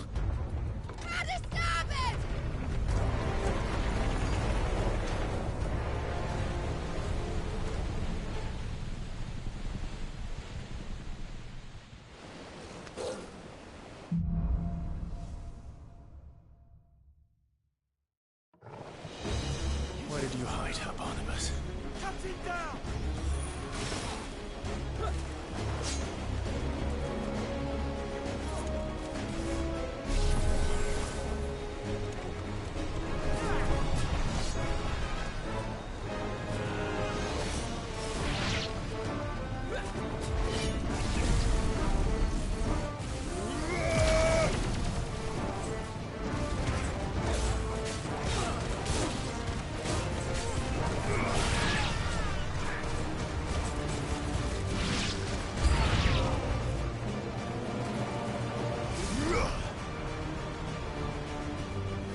flame!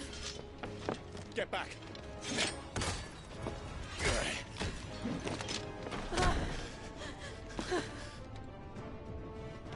Clive, how did you... I'll explain later. Hands.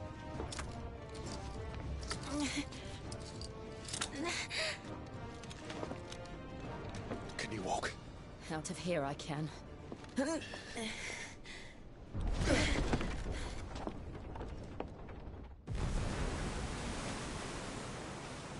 Stand still! Phoenix. Are you not the dominant of fire? I see naught before me but a guttering flame.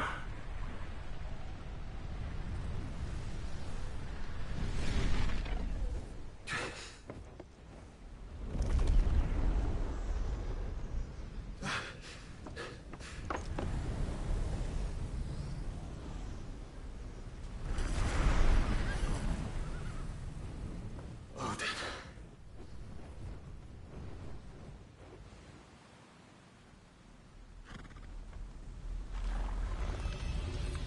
In earnest then.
Can you go on? I think so.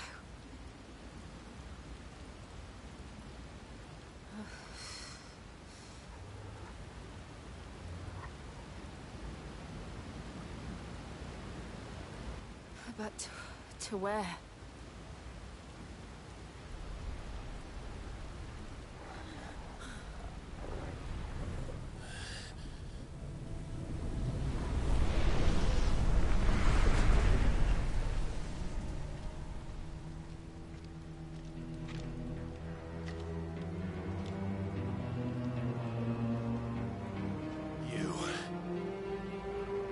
What did you do to Joshua?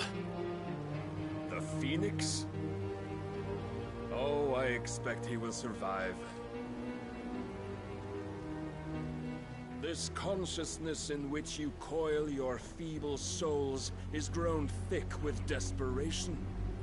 And thus has my master turned to my blade.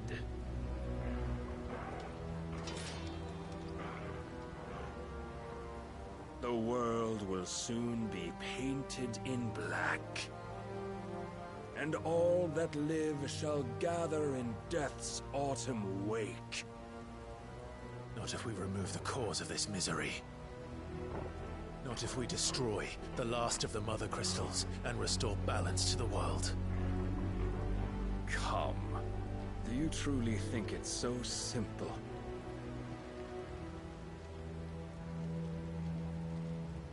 The Blight is inevitable. Not even the Almighty might stop its endless march. Your efforts will avail us naught. Naught, that is, but suffering. You must embrace the truth, Mythos. Accept your place with the Lord. Keep it.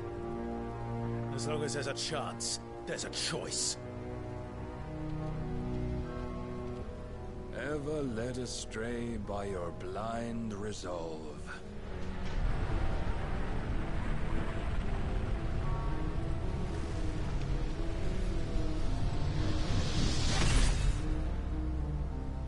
Now, it is time you learn the inevitability of your divine fate, however much it may hurt. Get as far away as you can. Clive, no. Trust me, Jill.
don't have to do this.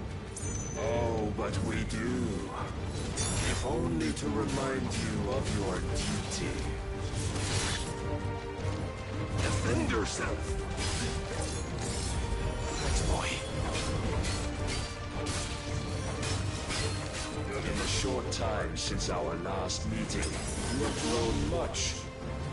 Yet as a vessel, I fear my lord will still find you lacking.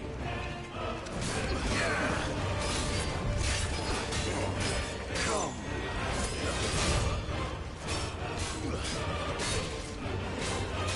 All this fire and fury, and for what? Stopping the blight. A foolish notion fed to you by a foolish man. How dare you? You know naught of this world nor of our place in it. If our fates were so easily rewritten, we would all be gods.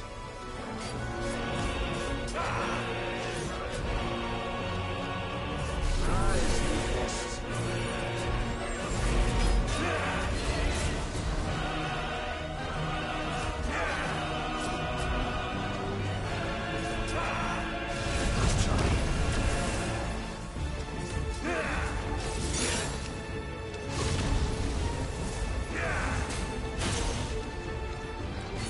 I have seen enough.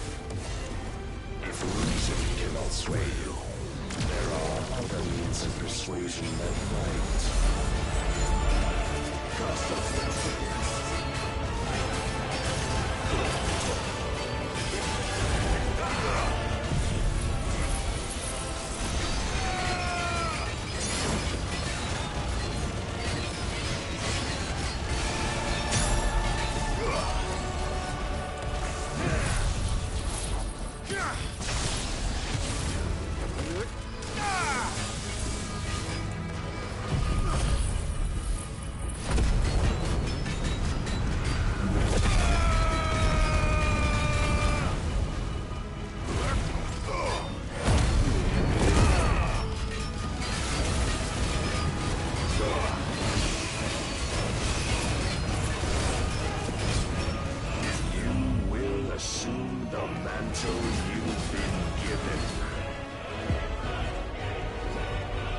Thus is the light of hope severed.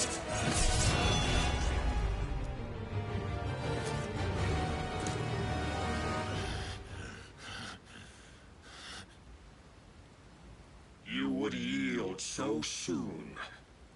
Never. Clive!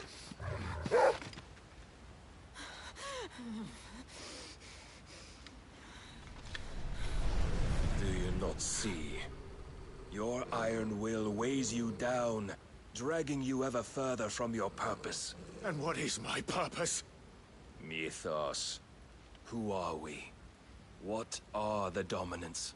The breath of the Creator still warm on our lips. We carry his light that we might guide the masses in his name. We are but mighty acts of God. We are more than that. You would be nothing without what he has granted you. The power we wield is his, and yet every time we draw upon it, it wears away at our very being. It breaks us. It unmakes us, that its immaculate aspect might reveal itself. The icon. It is too much for even his chosen few. Apart from you, Mythos. You wield the might of many, yet your body does not answer for its avarice. What are you saying? What I am saying is that we dominants are a means to an end. We were created for you, that you might drink deep of our strength and thereby fulfill your divine purpose. Which is?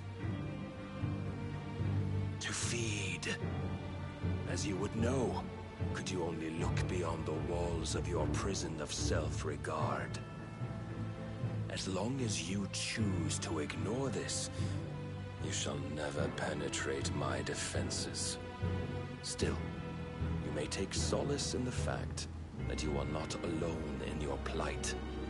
The chains of volition shackle all of mankind, but there is yet cause to rejoice. For the Lord, in his mercy, has taken pity on his flawed creations, and shall see them restored to their proper forms. And what exactly would that be? Why, loyal servants to God. No. Manners, Lord Rossfield? They are men, like you and me. Albeit ones unburdened by the wills that drive our kind to madness. They are pure. They are divine. You mean to turn everyone Akashic? Not turn, Mythos. Turn back.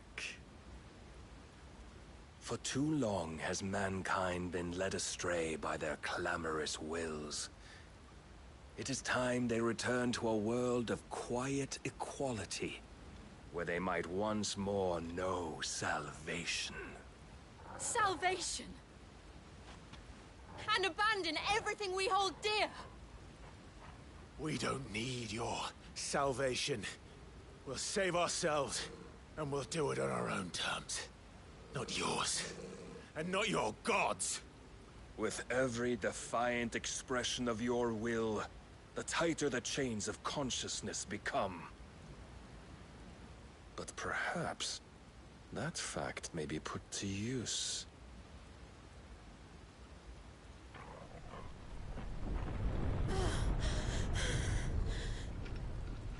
Clive!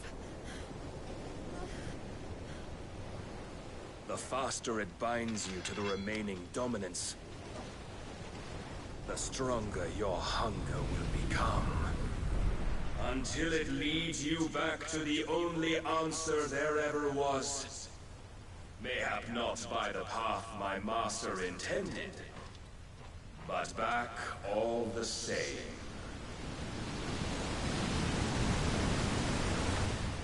Ash is not far. I could freeze a path. You're in no fit state. Probably not, but I can try.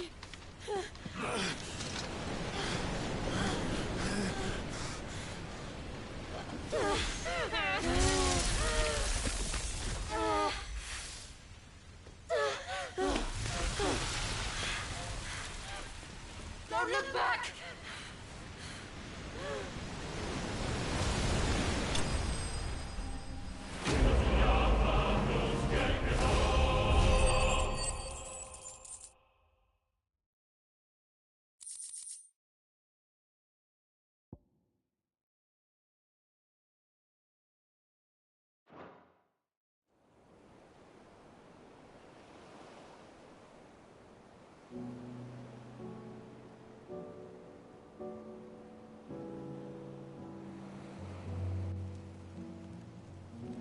I hope the others are safe. The Enterprise was clear of the gap when we fell. They made it, Jill. And they will have seen the ice, where it led. We need only wait till dawn.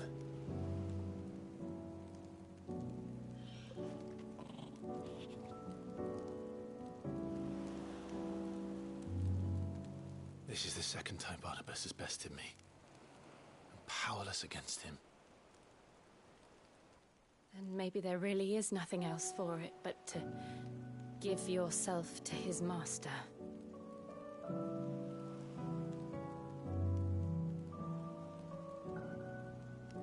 Only you won't do that.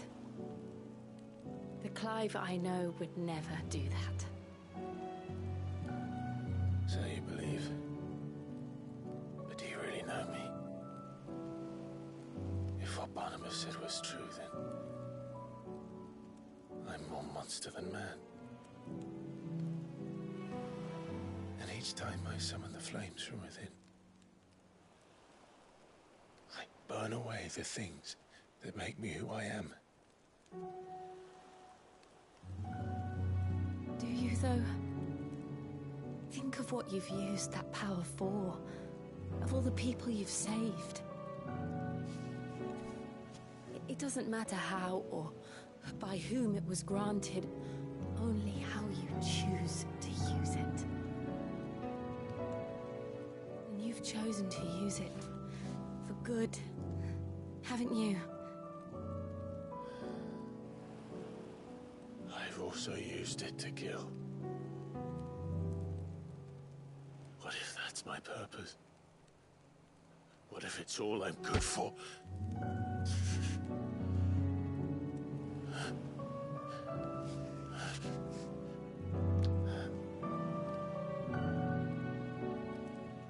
You're still that same boy I grew up with. Always so eager to save everyone around you, and yet always so alone. Because you failed to realize the one thing that needed saving most of all. You, Clive. You. You never once took the time to save yourself.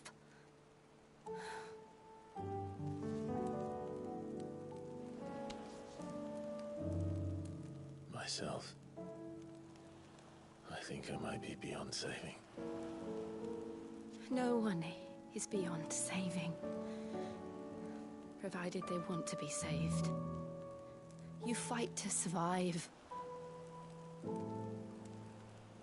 And you survive so that you may protect those you love. It's what you do. What you've always done.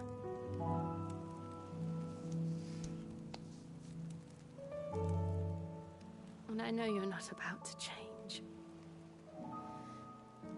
So I'm going to help you. To give you what you need to protect us all.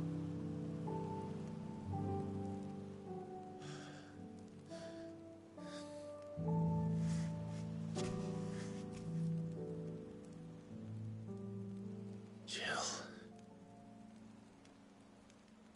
Are you sure?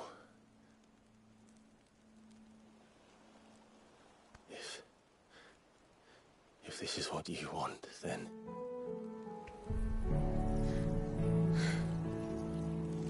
Don't worry, Clive. It is.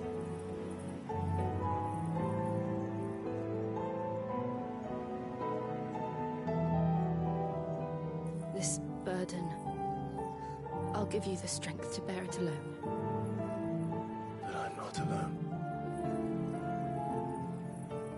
These burdens I carry, my sins, my pain, my sorrow, I see now that they are all a part of me.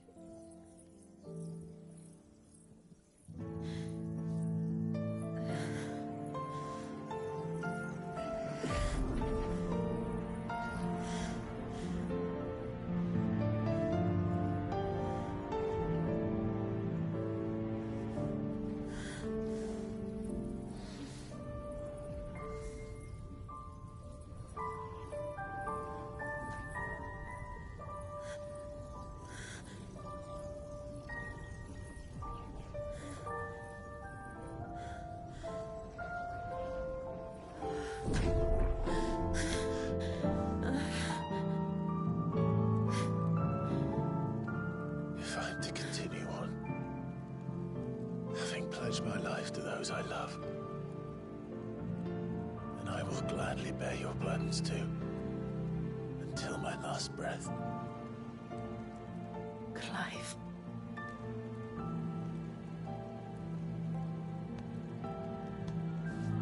I promise you, Jill, we will find a way to escape this fate. Find a way to save each other.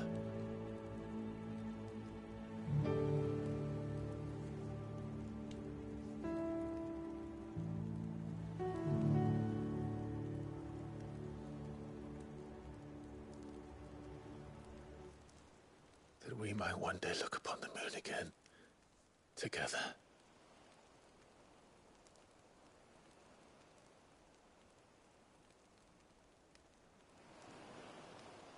And I promise you, Clive, that I will be there, no matter what you must become. I know.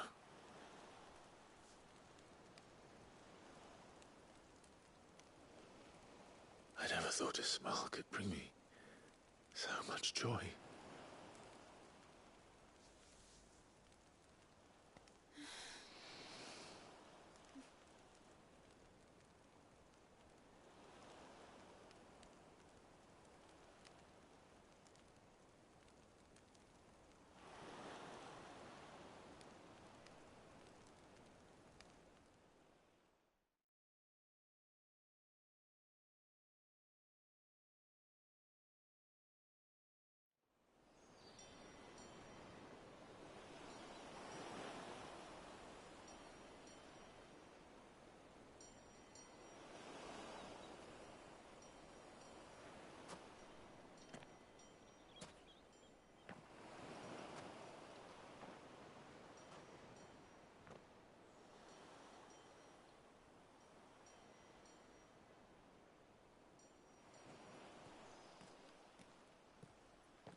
What of Barnabas? Do we pursue him? No. Our paths will cross again soon enough. Whether we like it or not. Besides, there is something we must do first.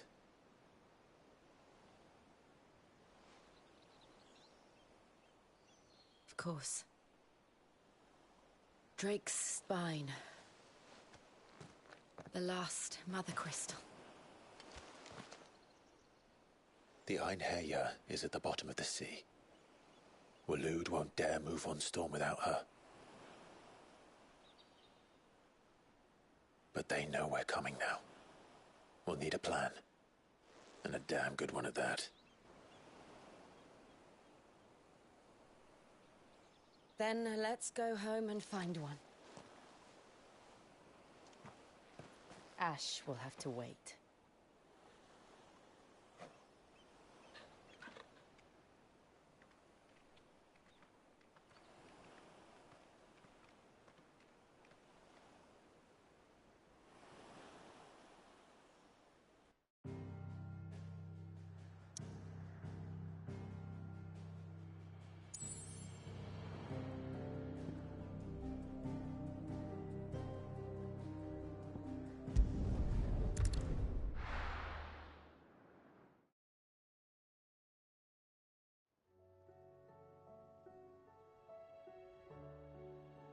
Mid says Odin split the sea in two.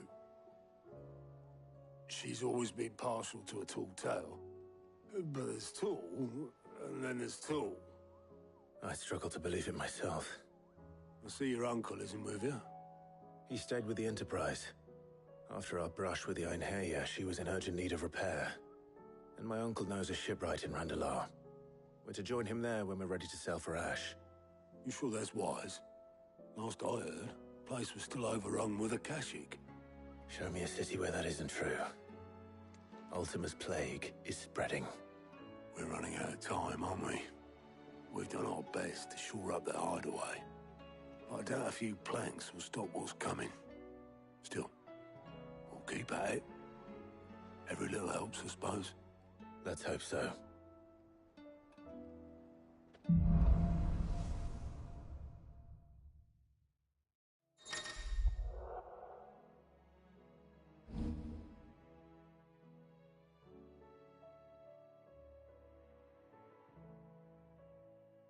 should visit Joshua.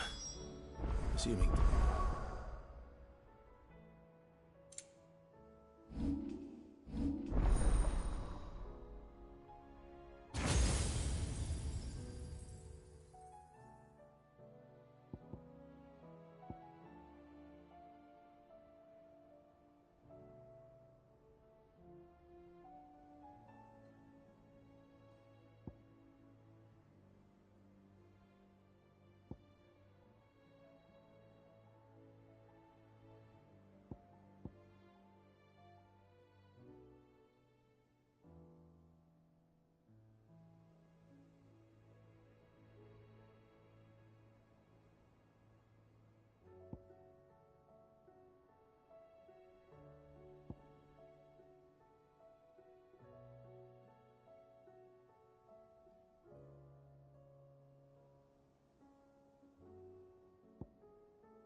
Oh, you will allow it.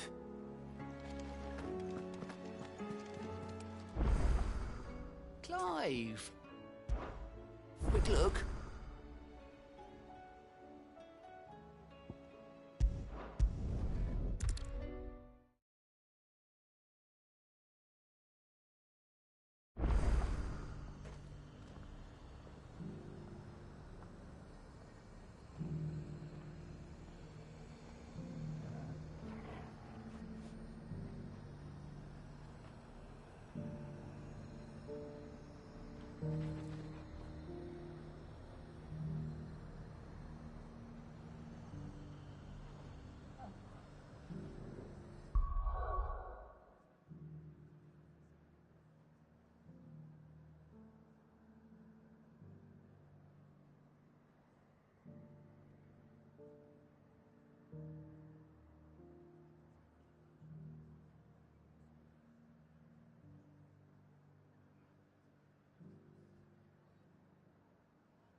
Do you see anything you like?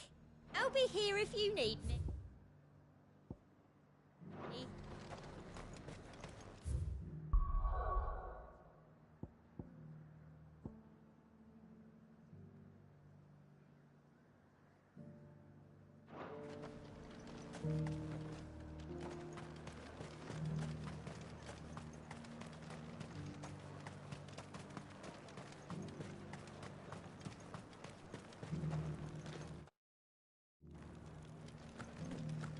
There were ghosts at the gates not days ago.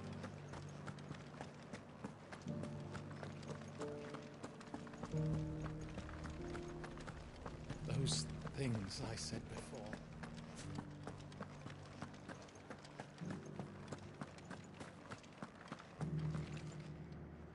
Oh, Clive.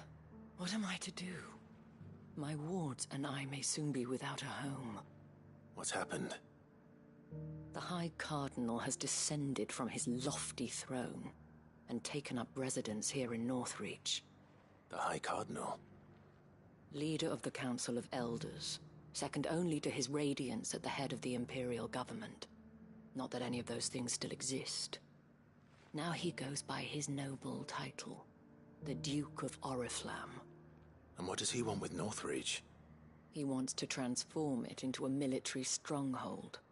A foundation upon which to build a new Sambrec. He's already secured the support of the various army remnants, with promises that they shall be afforded the respect they deserve in his empire. One built on the confiscated property of the people. He would rob the populace to pay for it. Believe me, I have used every means of persuasion to discourage him from this folly. But for whatever reason, he will not listen to me. What does Captain Philippe make of this? When the town was under attack, it was him the soldiers rallied around. Couldn't he use that influence again? How? By speaking out against one of the most powerful men in Sambrec.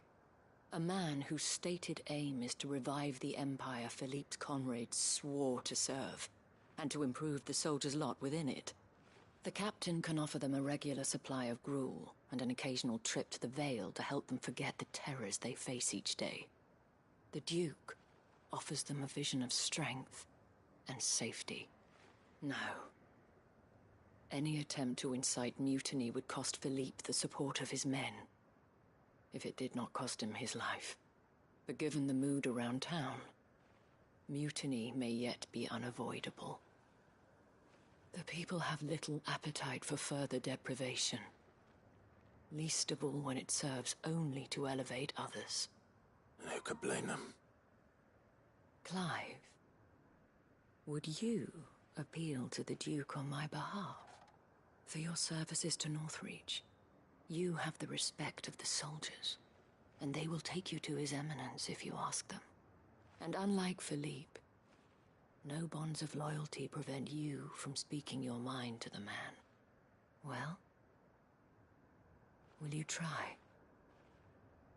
You could hardly fare any worse than I did. I'll see what I can do. Thank you, Clive.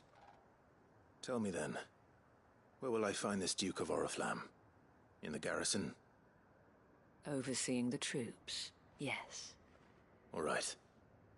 Wish me luck.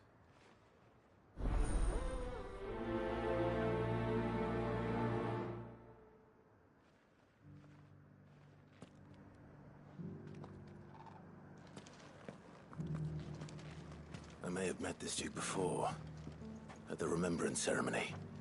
Let's hope I didn't make a strong impression.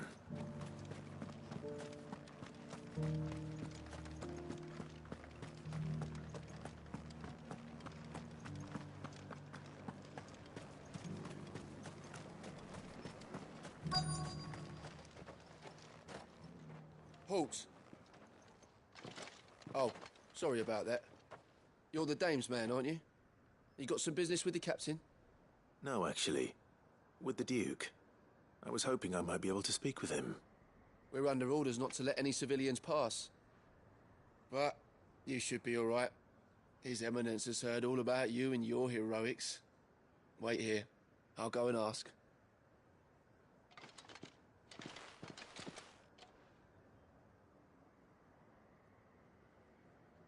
So, you are the sellsword who lent his aid to the garrison. The Empire owes you a debt, and I shall see it repaid. But tell me, is it wealth that you seek, or favor? Neither, Your Eminence. I thought only to inquire about your plan to turn Northreach into a stronghold. Ah, I see. You are worried the expanded garrison will render your services redundant. Yet you needn't be. A proud fighting man like yourself shall always have a place here. Pride of place, in fact. For too long has the contribution of the noble soldier been under-reckoned. But no more. For it is they who shall see the Holy Empire rebuilt, beginning right here in Northreach. Why here, Your Eminence? The town has been fortunate enough to escape largely unscathed from the recent troubles. Her defenses are sound, and her garrison well prepared. Which is more than can be said for Oriflamme or Twinside. The Empire wants for a capital, and I believe Northreach to be the perfect place. With Caer Norvent as her citadel. Once we have seen to the refortification of both the town and the castle, we need only build a wall around both to create a city that would be the envy of the twins. Plans are already underway for the construction. Soon enough, these thralls shall learn that they are no match for the might of Sanbreque. I fear you underestimate how dangerous these creatures are, Your Eminence. Should they return in force, you will need all the people of Northreach to come together in defense of the town. Something they may be loath to do if they've been deprived of their worldly goods. The people will do as their leaders command. If Sanbreque is to be rebuilt, she will require a functioning government. One whose authority is beyond question. That is why this levy is necessary. So that any man who wishes to join the army might do so and be fed, outfitted, and paid as befits a defender of the Empire. And yet there are those who persist in peddling the treasonous lie that I seek to steal from the people and drive them from their homes. I suspect they're afraid of losing what little they have left. Precisely. The common folk have little and less, and you mean to deprive them of even that. You would sow the seeds of your new empire in your own salted earth. Sabine, we have discussed this. Yes, and I told you then how putting the empire before her citizens would lead only to revolt. Without an empire, there are no citizens. And in yours, there will be only beggars. Is that what Griga wills for her people? Do not take her name in vain, Sabine. I'll come back later. The citizens revolt. I wonder what the people really think of the Duke's plan. It wouldn't hurt to ask them, I suppose. Let's begin with those on the other side of the wall. As long as you remain...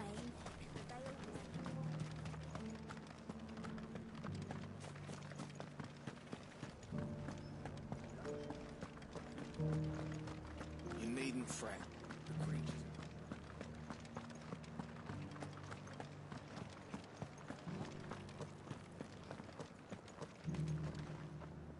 All right there.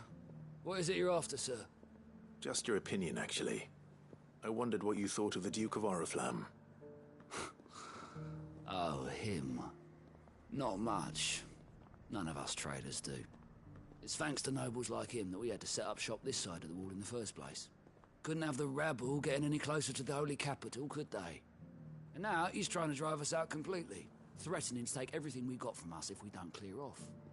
If the dame said she wanted him run out of town, I'd be straight through that checkpoint, tar bucket in hand.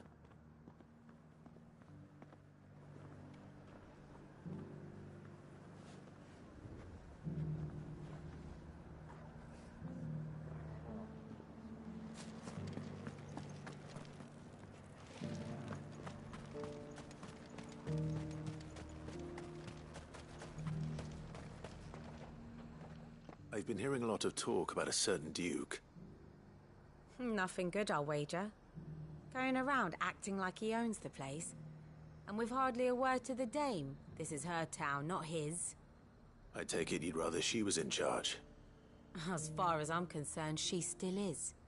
Just need his eminence to sod off back to Oriflamme.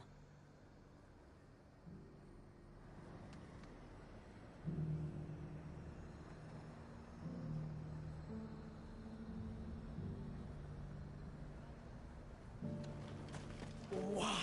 Your storm is...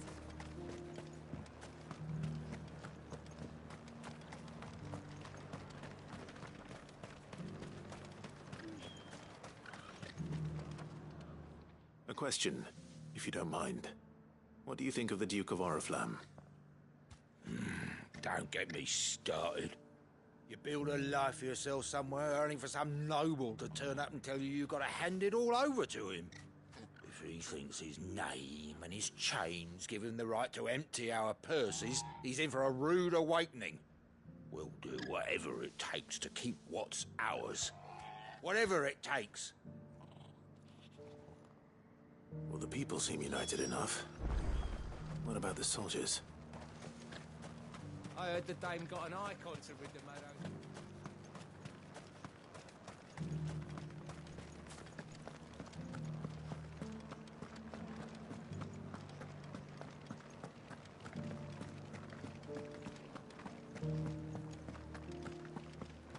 those things I said before. Excuse me, do you have a moment? I wondered if you'd mind sharing your thoughts on the Duke of Oriflamme. Well, he's made a lot of enemies coming in the way he did. I mean, look around us. You can see the state the realm's in. The traders might not like having the screws put on them, but if they volunteered a few more of their hard-earned gil before things got bad, maybe they wouldn't have to. I think the Duke's got a point when he says rebuilding the Empire's the best way of making sure we're all protected. And if that means people who don't know one end of a sword from another have to make way for those who do, well, that's just how it goes.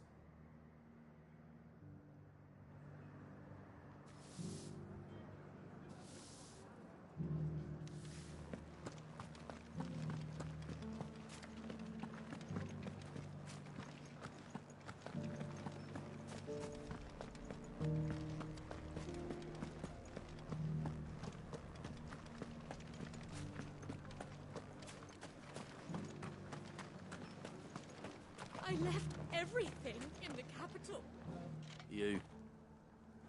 You're the one who was talking to His Eminence. On the Dame's behalf, yes. I was trying to persuade him not to take the people's goodwill for granted, but it seems my words fell on deaf ears. What do you think of his plans? I'm a soldier, mate. He tells me what to do, not the other way round. Listen, I've got nothing but respect for the Dame, but I've got a family to look after. That's where my loyalties lie, not with the town or the Empire, but with my wife and children. If the Duke can get us the men and the equipment we need to fight off those blue-skinned bastards, I don't care how he does it.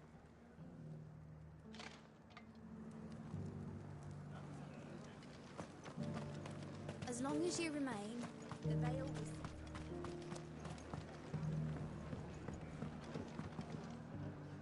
I hear the Duke of Oriflamme plans to turn this town into some sort of fortress. Do you think that's a good idea? It's not for me to say. All I know is that unless the Emperor orders me otherwise, His Eminence's word is law. Look, no one likes all these taxes and tariffs, but empires don't come for free. Once Sanbreque is back on her feet, we'll all reap the benefits. Let's see what Philippe makes of all this. Sabine, you are embarrassing me.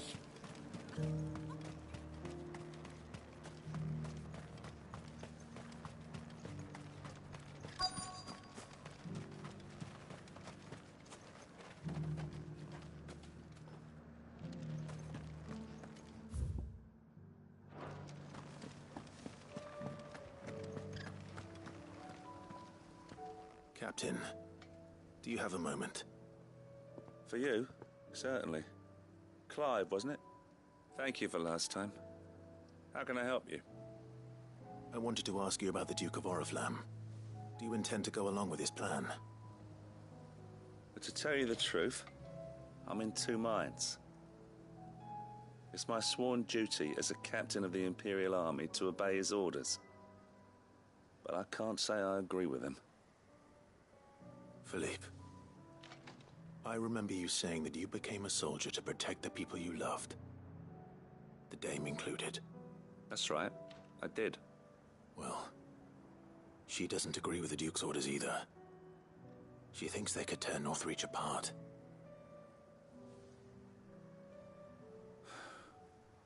And she's probably right. Thank you, Clive. I know what I need to do now. Protecting the people I love is what matters. Doesn't matter how. Well, duty calls, so I better go. Thanks again.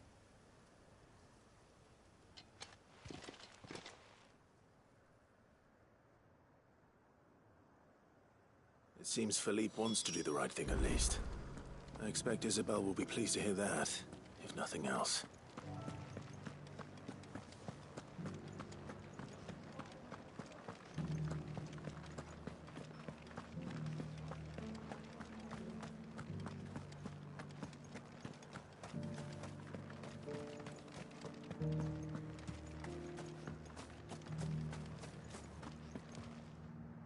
Ah, Clive.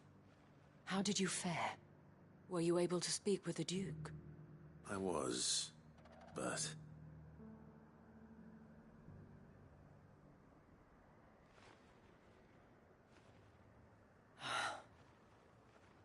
So Northreach is to be a fortress after all.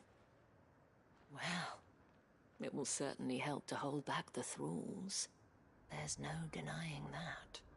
Though I doubt it will come as much consolation to the townspeople whose worldly goods are confiscated to pay for it. They deserve to be heard, Clive. To have a say in this new empire the Duke means to build. Sadly, His Eminence values their obedience more than their opinions, and hopes to reassert the authority of the state.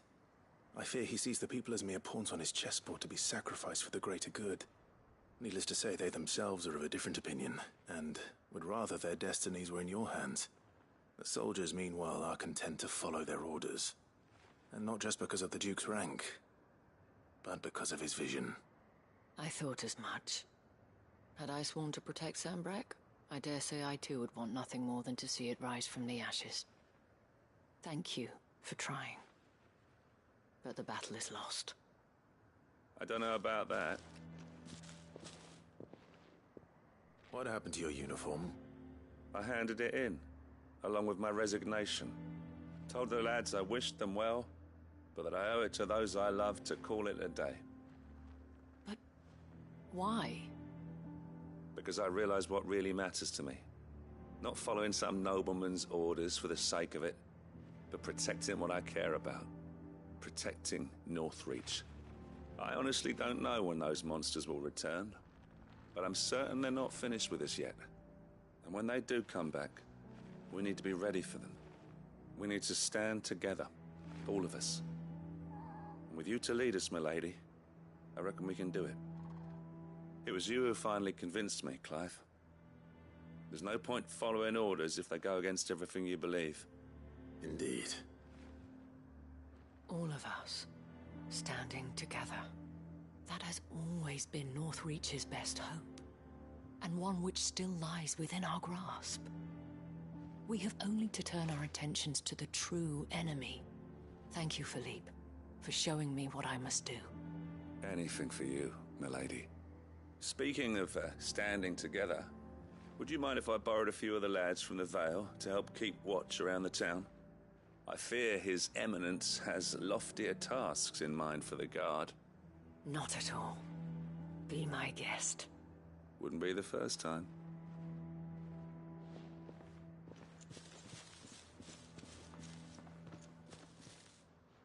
There may be hope for Northreach yet. Especially with men like you and Philippe to champion our cause.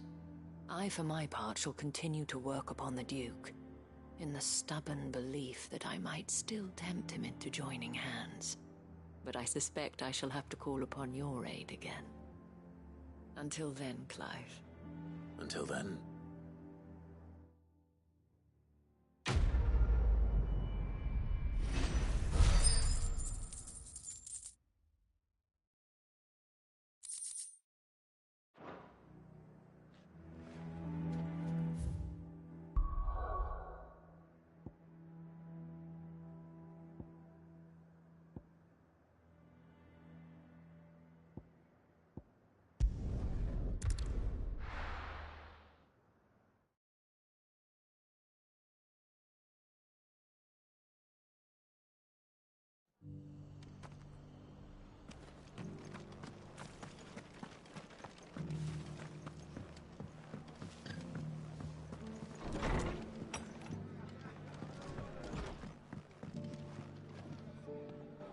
Ah, Clive, I was just about to send for you.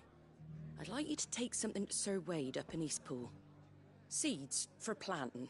Thought it was about time they started growing their own food. I'll keep providing them with whatever they need in the meantime, of course. But if Eastpool's going to survive, it's got to be able to fend for itself. As have those poor bearers. They've lived their whole lives in servitude, but now they're their own masters.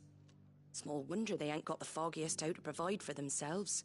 So it's up to us to teach them. And if you're wondering why you, well, the wagoneers taking supplies up that way have been coming back with more and more reports of Akashic around the village of late. Sir Wade's putting a brave face on it, but I think even he's starting to worry.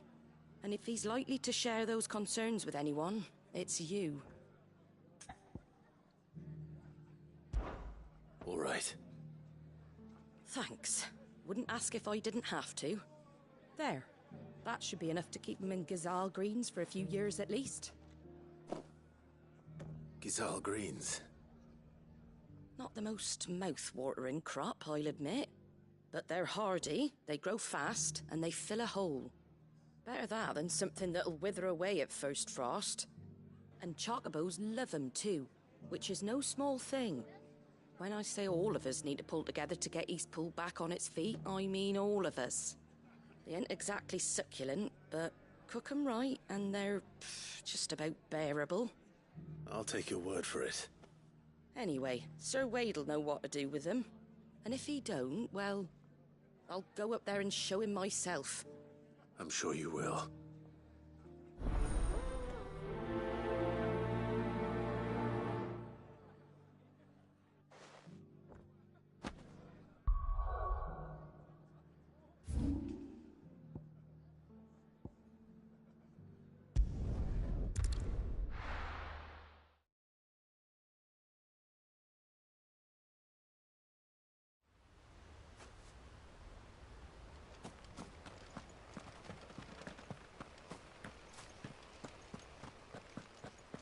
The Guardian's saying you're supposed to...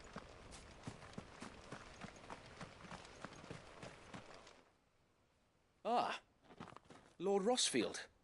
What brings you to Eastpool? A delivery from Martha.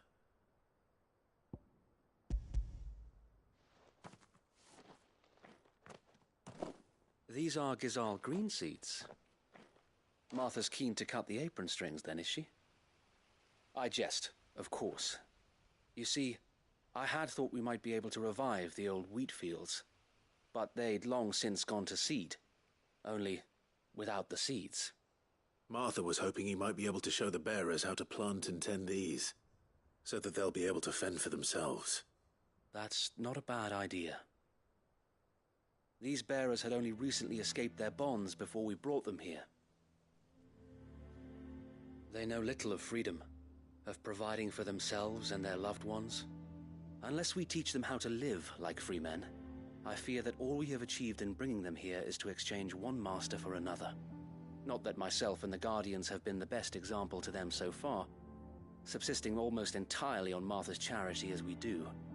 It's about time we all started to provide for ourselves, bearers and Guardians alike. Unfortunately, we've been a little too busy of late to focus on much besides bolstering our defenses. There have been alarming reports of... The Horde is closing in. They're coming, Sir Wade, all of them. Damn it all, I thought we'd have more time. Gather the men in the square. Send to the rest for reinforcements. Yes, Sir Wade. The Horde. A Kashek, a veritable legion of them. They've been seen prowling around the northern reaches for a while now. We don't have the numbers to hold back a swarm that size. I had hoped to build a perimeter wall so that myself and the Guardians might be able to defend the village, but... Now you're out of time. Precisely. If reinforcements from the rest arrive before they do, we may just scrape through, but I fear that's rather an enormous if. What if you could call on reinforcements from Eastpool? You mean the bearers? We brought them here so they might live, not die, fighting for their lives. So wait. You said you lack men to defend the village. Are the bearers not men? Do they not wish to see Eastpool saved? Though they may not be trained soldiers like your Guardians, what help they are able to offer could still prove the difference between victory and defeat. You're right, my lord. I will appeal to them.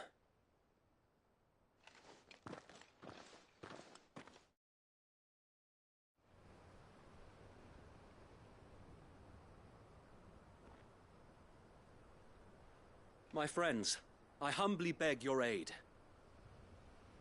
We Guardians are few and our enemies many. But I swear we can defeat them with you at our side.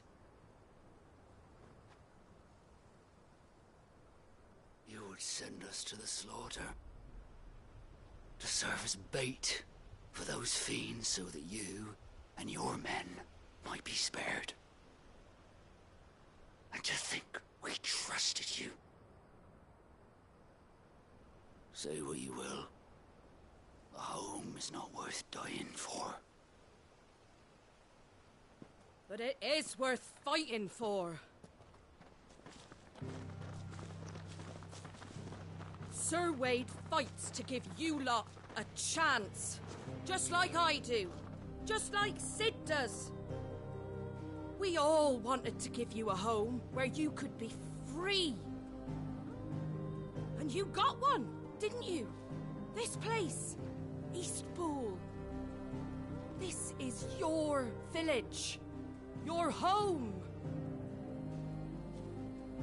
And if you don't fight to protect what's yours, you'll lose it. You know I'm right. This world wants to take everything from you. Everything. Your homes, your freedom, your very lives. So then, are you going to stand by and let that happen to you? Are you going to accept fate like good little Bran did and die, having never stood up for yourselves? Or will you fight like free men and women?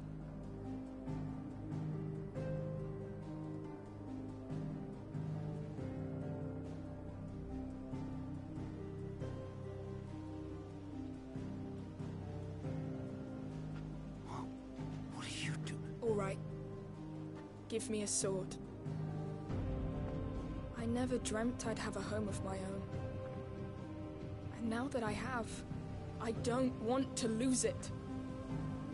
I will protect what's mine, or die trying. We all will. Free men and women, fighting together.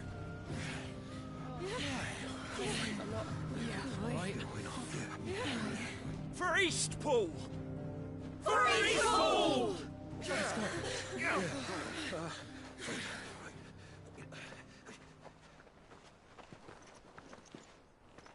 Thank you, Martha.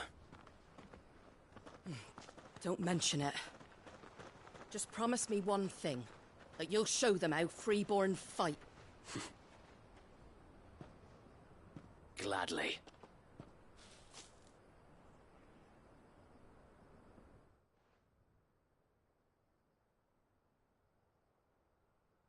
Well, if it was numbers you were lacking, you certainly won't be now. Thanks to you.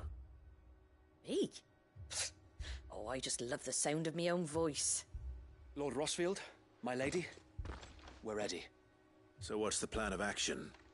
We'll divide our forces into several small detachments, each made up of guardians, bearers, and guards from the rest. These will position themselves at strategic points around the village. Upon engaging with the Akashic, each detachment will keep the creatures occupied as best they can, steadily retreating all the while.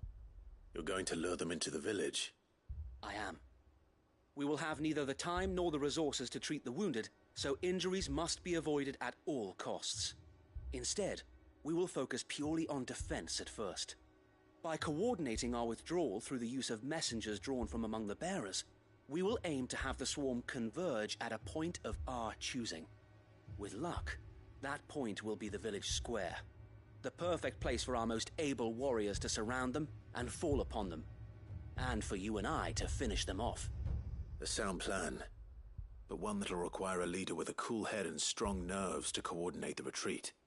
I'd say you have both in abundance, Sir Wade, but you'll be needed. Please, leave the last of the fighting to me. Ha! And let you have all the glory. Sir Wade! They're here! Then you know what you must do. We work together, everyone playing their part, each shielding the other that no man might fall, that Eastpool might live on. For Rosaria! For Rosaria! We've no time to argue, my lord. I'll do as you ask. And I will do as you ask. Suppose we'd better do our bit too then, eh? Right you are, Martha.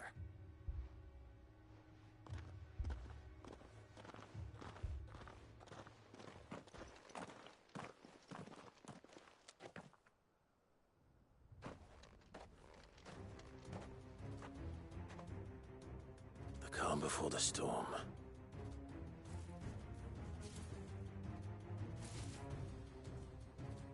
And here it comes.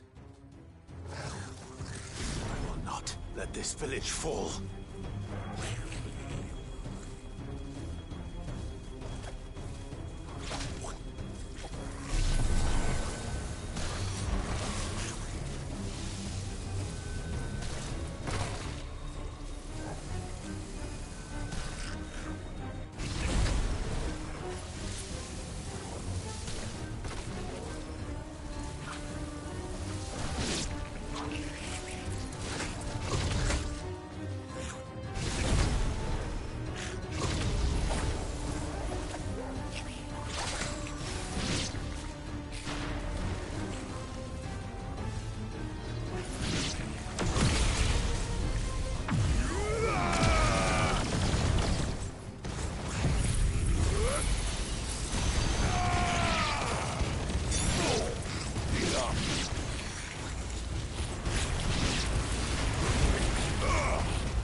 Looks like that's the last of them. Lord Rossfield! Change of plan! What is it? Owl from the rest. An Akashic Curl's been sighted on Rhiannon's ride and is headed in their direction. Well, the better half of her guard is here. So wait, how many Akashic remain in East Pool? Hard to say. My men are still facing some resistance, but I think the worst is behind us. I could order a detachment or two to fall back and... No. Let them finish the job. You stay here too, Sir Wade. Your men need you. I'll go after the Curl. Join me only when East Pool is won. If you're sure, my lord. May the Founder protect you.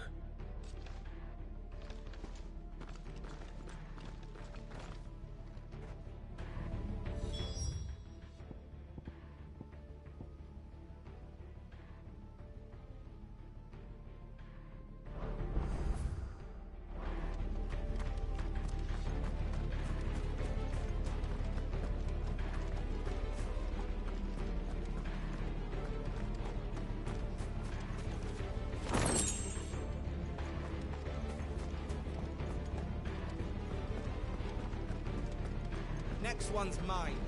I might...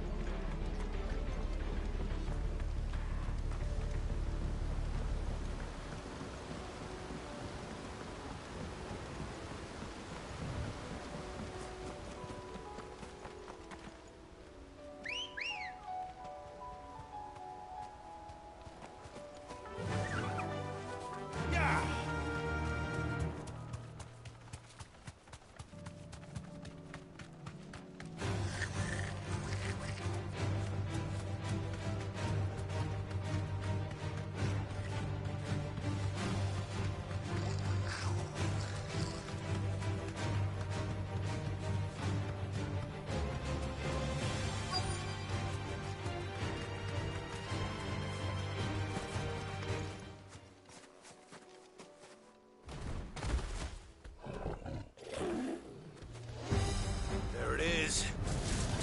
With me, Torgal.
All right.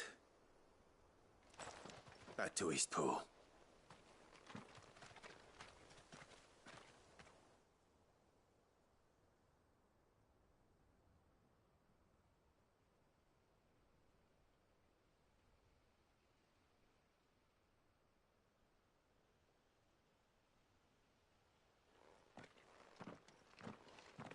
Lord Rossfield, the Curl, is it? It's dead. Thank the Founder for that. And for you, my lord. We were able to eradicate the rest of the Horde. I have guardians posted around the village to keep watch for further attacks, but all seems quiet for now. I hesitate to say it, but I think it might be over. I think it might.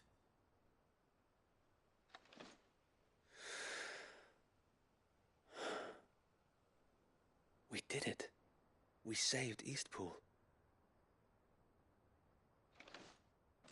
Thank you, my friends. Thank you. No, Sir Wade. It's us who should be thanking you. You brought us together.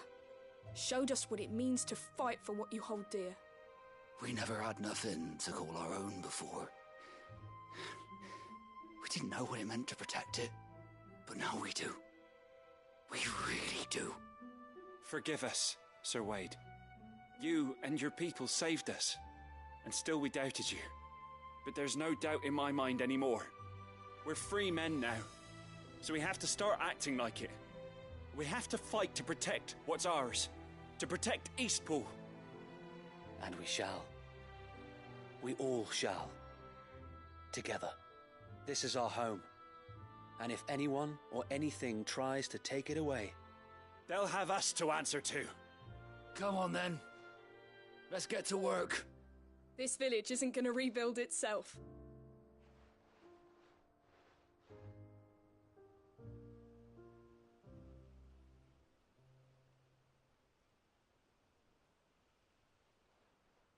They're not slaves anymore. no. They're Rosarians. Your father took pity on the bearer's plight, and I believe if he was still with us today, this is what he would have wanted. I believe you might be right. I shall remain here, my lord, and do what I can to help rebuild the village. After all, this is my home now too, and I could hardly call myself an East Poolian if I didn't pull my weight. I think you'll find it's East Pudlian, Sir Wade. But you should be proud all the same. I'll have to pull my weight too. Can't have the rest getting outclassed. Speaking of which, I ought to be getting back. Can we continue to count on your support, Martha?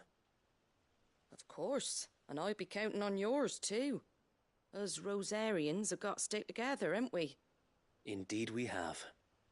And Clive, come by the Golden Stables when you get the chance. I ain't paid you for delivering them seeds yet. All right. I will.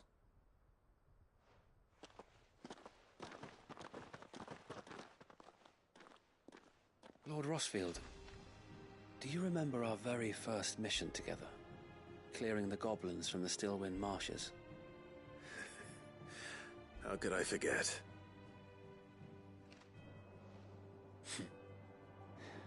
There's one sight that I shall never forget. You, facing off against that giant Morble. Not a trace of fear on your face. Since that day, there have been more than a few times when I felt like giving up. When the odds seemed so stacked in the enemy's favor, I thought I may as well just lay down my sword and surrender. But every time I would think back to the look in your eyes that day and remember what it means to be a shield. Know that whatever trials Eastpool may face, I shall never lose courage. Thanks to you. So Wade, you have always been a true shield. I know that Eastpool, and indeed all of Rosaria, will be safe in your hands. Thank you, my lord. I know the rest of the world will be safe in yours. I'll do my best.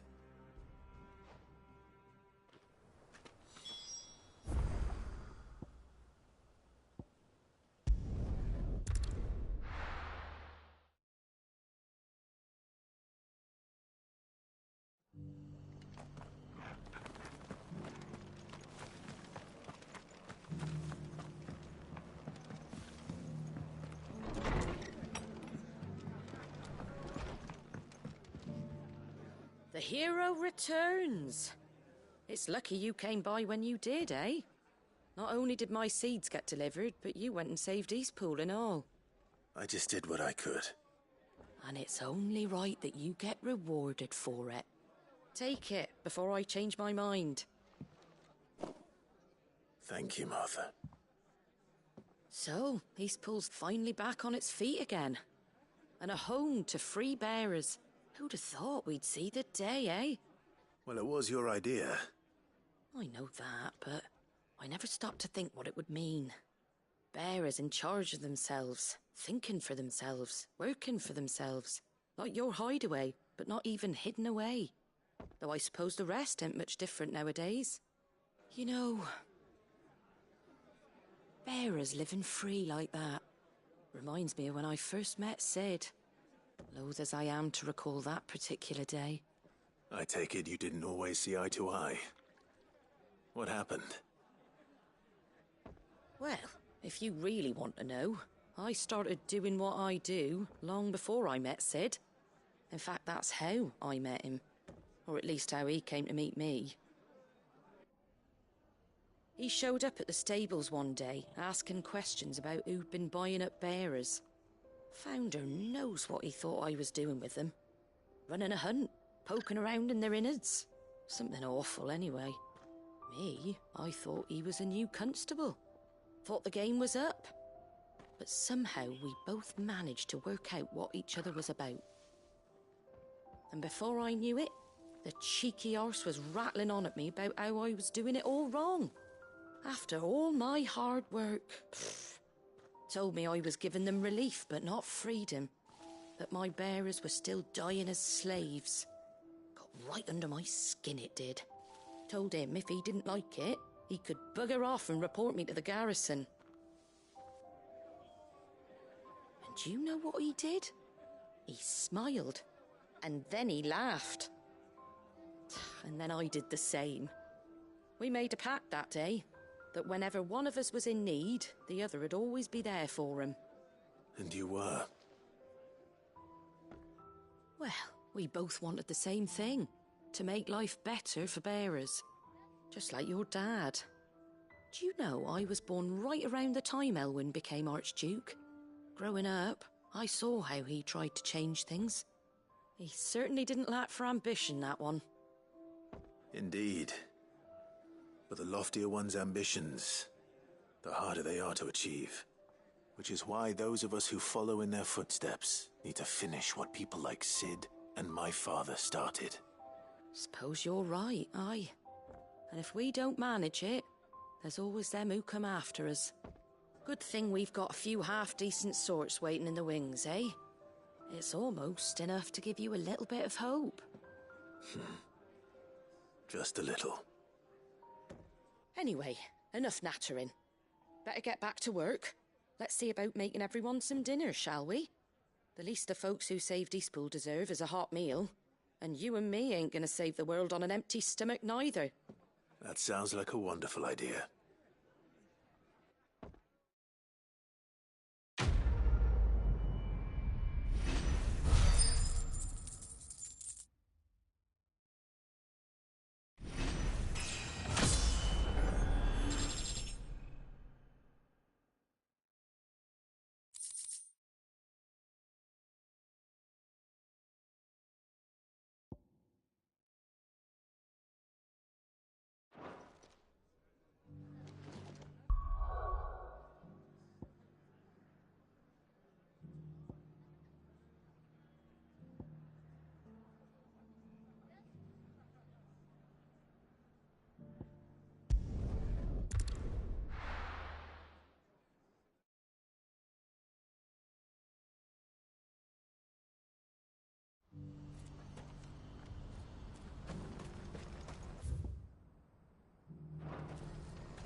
Clive, you'll be pleased to know that the negotiations are progressing well.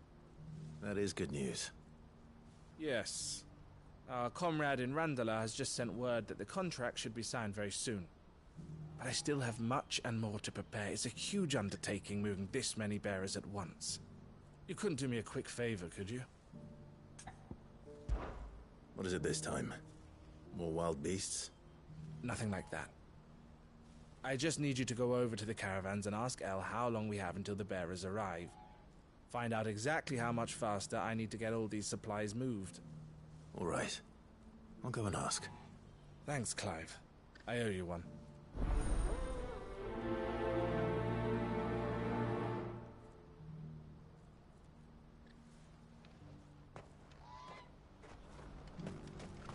What's happened?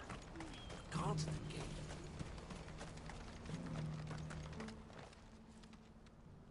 Don't blame yourself, El. This is their fault, not yours. I know, but... No buts about it, all right?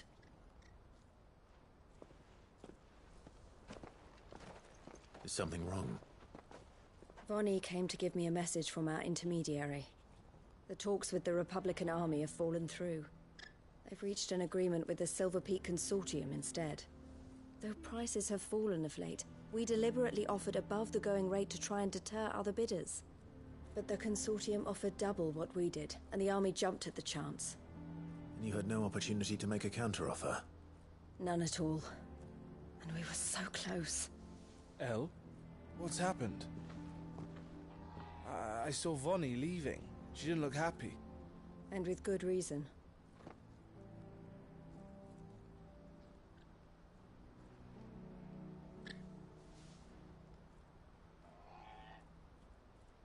But I thought we were the only ones the Fist were speaking to about the bearers. How did the Consortium even find out about this? It's not so surprising. They have ears all over the Republic. This isn't over. The Consortium will have to sell these bearers eventually, and at the price they paid, buyers will be few and far between. I'm going to Randalar myself. Alone? You sure that's wise? Are you offering to be my bodyguard? How kind. Meet me at the checkpoint near the capital gates. I'll send an owl ahead and request a meeting. You go to Cashlock, Theo, and get everything ready. We've waited far too long as it is. Even if I fail to free these bearers, there will be others. Someone needs to prepare the place and keep any prowling beasts at bay.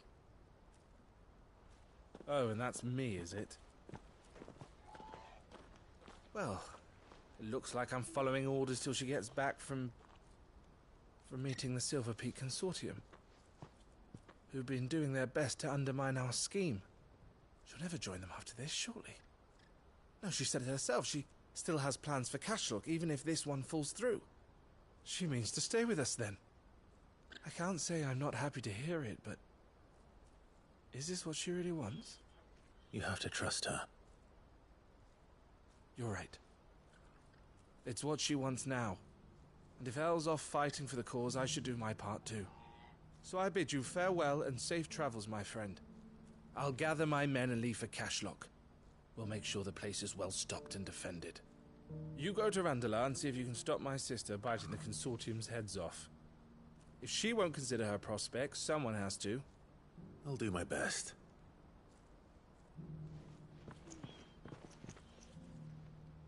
All right.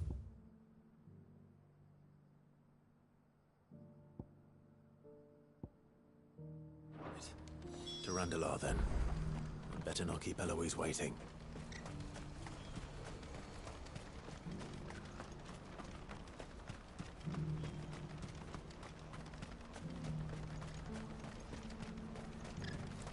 What I wouldn't give for a hot meal. This is the end of it. When are they gonna let us through?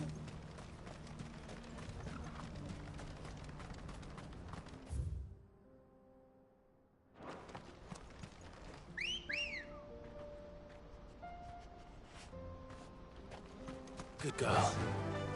Run like the wind.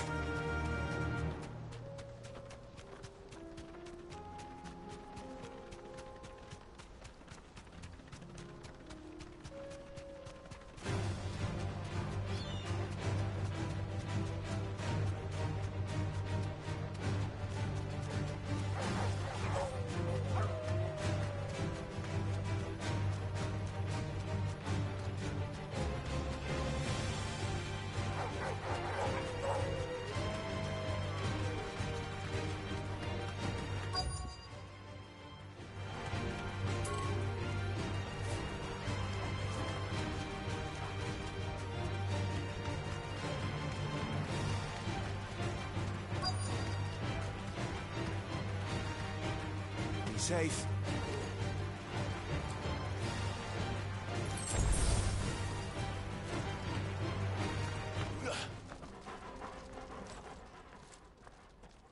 I hope I didn't keep you waiting.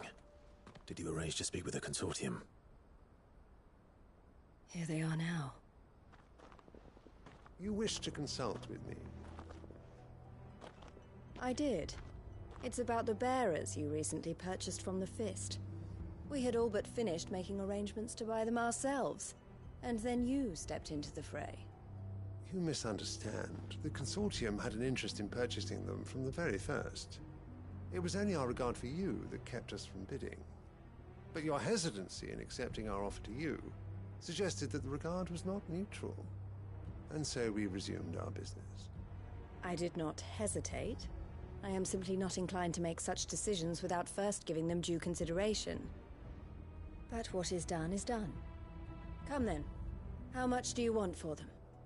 Alas, you are too late yet again. We rarely take on such unconventional merchandise without a purchaser in mind. The bearers belong to him now.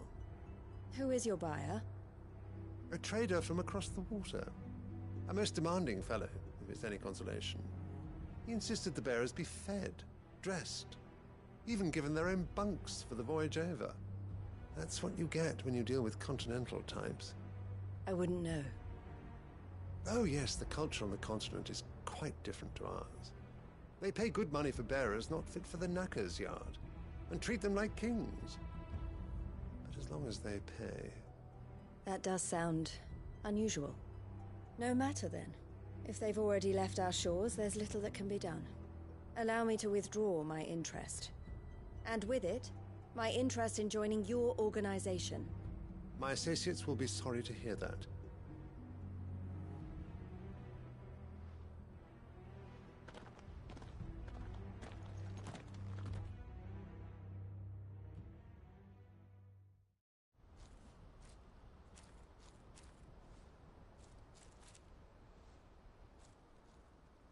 I'm sorry you weren't able to save them.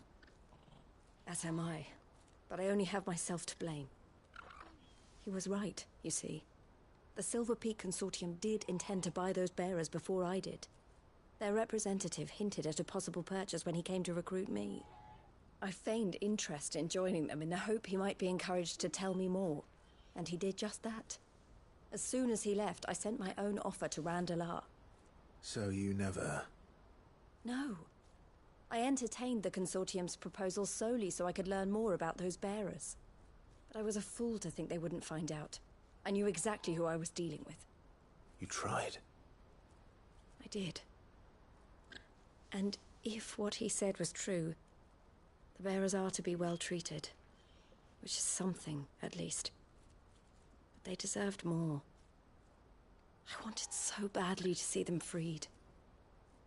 Eloise! Eloise! Word from Cashlock. The village is under attack. A pack of beasts have come down from the mountains, and there's a dragon at its head. Theo and the others are trying to hold them off as best they can, but the odds are against them. They need help, and fast. Theo! I'll go on ahead. Thank you, Clive. I'll gather some men and join you there. Just... make sure he's safe.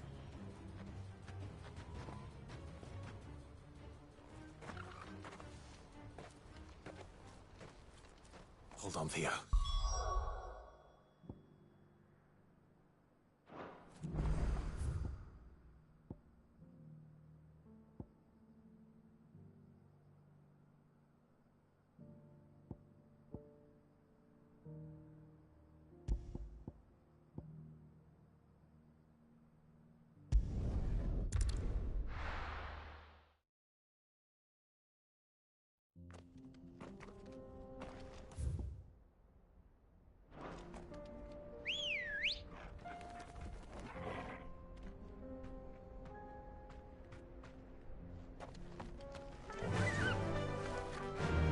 Faster!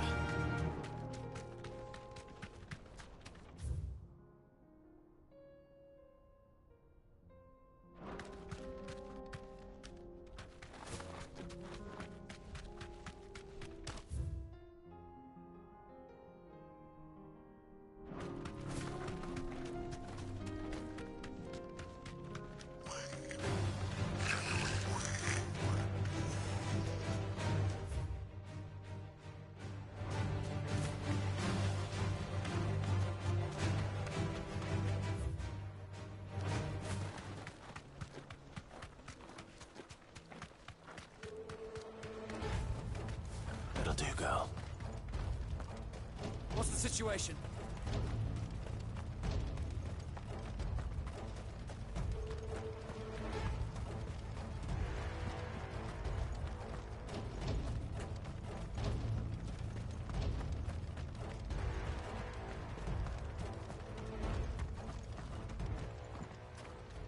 Where's Theodore?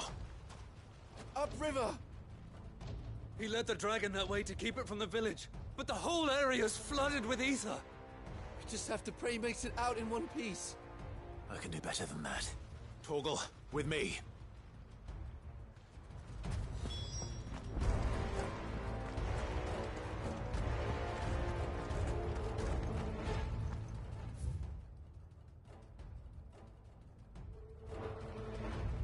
This is no time to ride.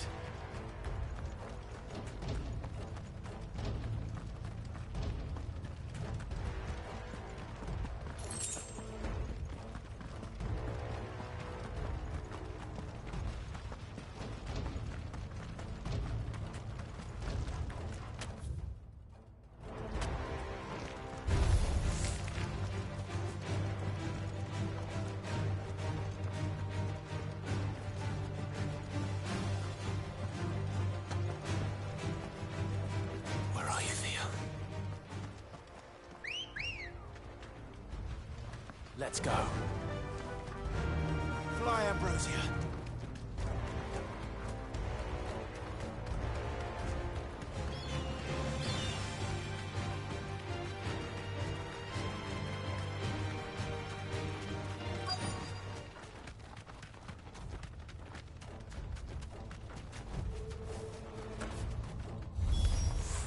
Damn it. The ether's too thick. These creatures have already turned.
Can't waste any more time. I need to find Theodore before that dragon does.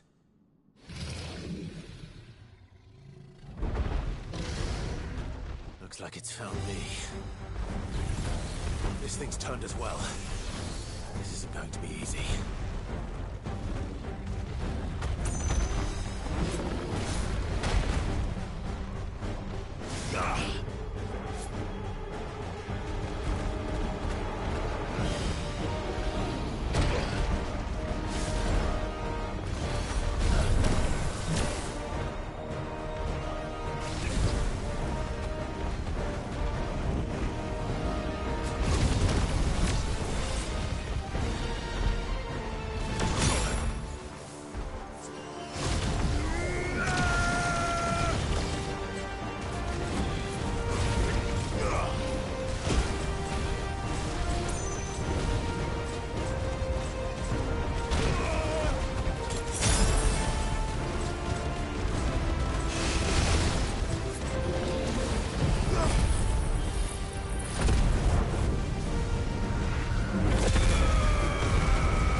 Theodore, you had me worried for...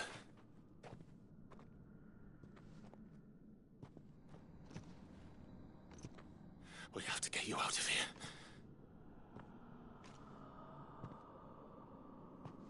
I think it might be a little too late for that.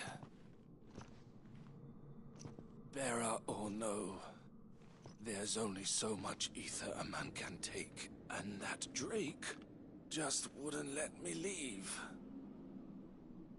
You have my thanks, Sid, for finishing what I could not. For keeping Elle's dream.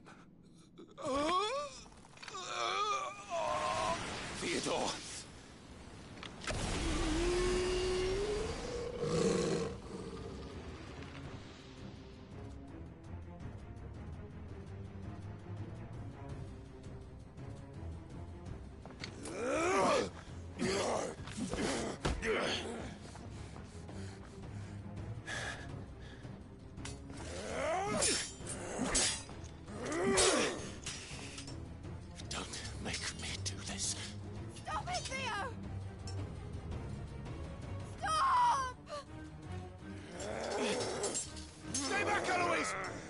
And so will you!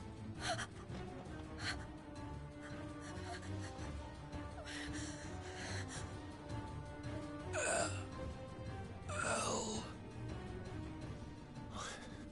Theodore.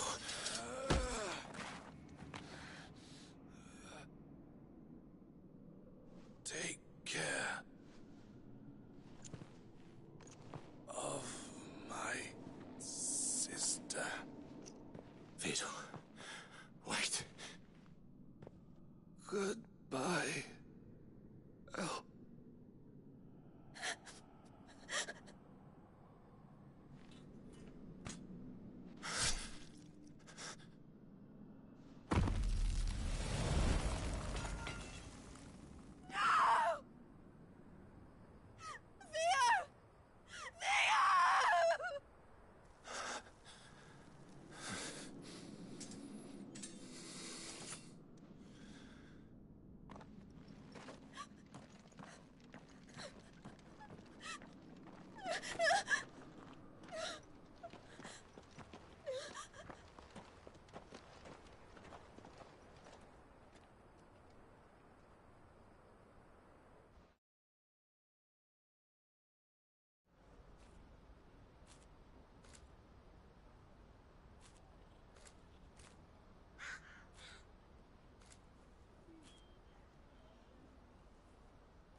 Thank you, Clive. I think I'll be all right now.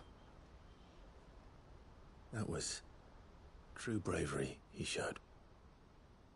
Leading the dragon away from the village like that. His first instinct was always to protect people. To put others' well-being before his own. And now he's gone. Because I sent him to that place, against his will. It wasn't against his will. He was ready to do whatever it took to show you he could stand on his own. So that you would finally be free to live your own life. To live my own life. He never could come to terms with the choice I made. What exactly happened? You once told me Theo was the first bearer you ever helped.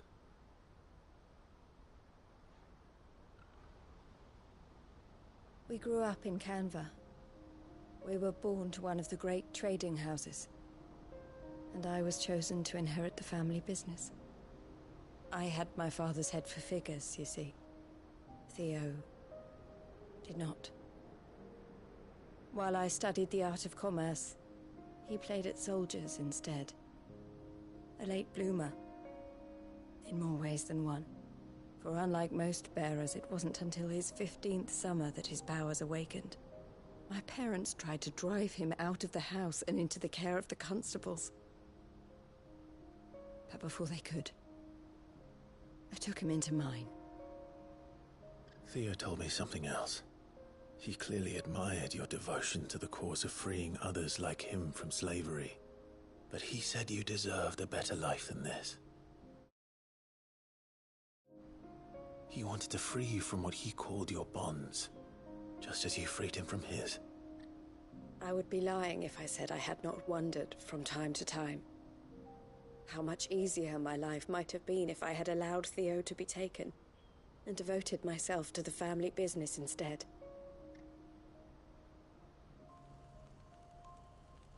But I have never regretted the decision I made. Being with my brother meant more to me than tradition or reputation.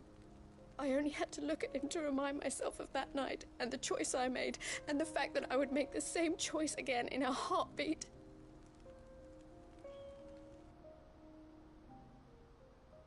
He was never a burden. How could he even think that? If anything, I was the one who weighed him down. You weren't, Eloise. He said it himself, that he had always been grateful to you for saving him, and that he wanted to repay you by letting you live the life you were denied. Neither you nor Theo weighed each other down. You loved one another. You did whatever was necessary to continue living your lives together, and you always would have. You're right. All I ever wanted, all I ever did, it was so we could be together.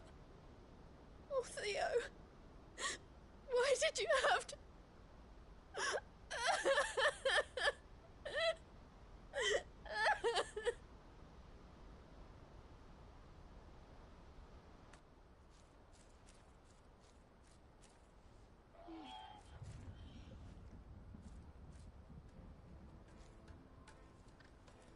I know Theo wanted me to move on, but I'm staying here at the Crimson Caravans to continue our work. We can make a difference here. We can help people, save them. I need nothing more from life than that. So I'll carry on doing what we do, ensuring that goods, people, bearers get where they need to be, bringing smiles to people's faces just like we always have, and to Theo's. Wherever he is. This is the life I have chosen.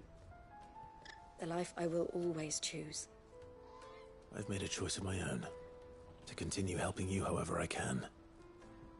Whenever you need it. Thank you, Clive. Let's go on together then. For Theodore.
Lord Rosfield, is there aught the Undying might assist you with this day? Perhaps. My brother said that your order was helping him with his quest to uncover Ultima's origins. Have you learned anything of note since last we spoke? Little and less, I regret to report. I see. Be assured, however, that we will not rest until the truth is known. Even now, our archaeologians scour ruins in every corner of the realm for traces of Ultima's touch. Fallen ruins, I take it. Dating back as far as Phoenix Gate. Indeed. Ultima's thralls are oft sighted among the remnants of the fallen civilization, as if protecting the secrets concealed within. Secrets we'd see unearthed. Should our methods be of interest, my lord, mayhap it would please you to observe some of our number at work. Would that be possible? Of course. A survey is being conducted not far from here.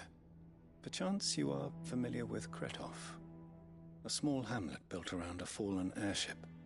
I was due to visit my colleagues there to collect their preliminary findings, but if you would consent to do so in my stead, I'm sure that they would be honored to relate any discoveries they have made to you directly. All right. I'll go and meet with them. They will be most gratified, I am sure. Might I suggest you take the road through Titan's Wake? It will lead you straight to the village after but a short walk. Thank you. I will. I wish you a safe journey, my lord. May the Firebird's flames burn ever in your heart.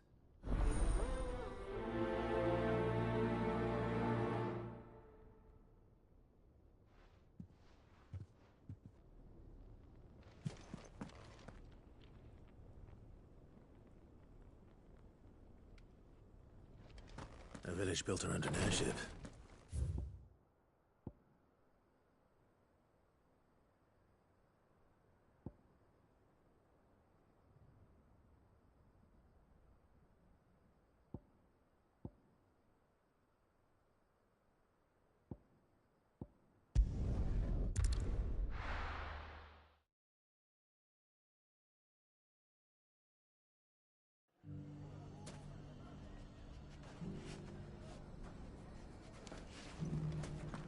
Everything's back the way it was.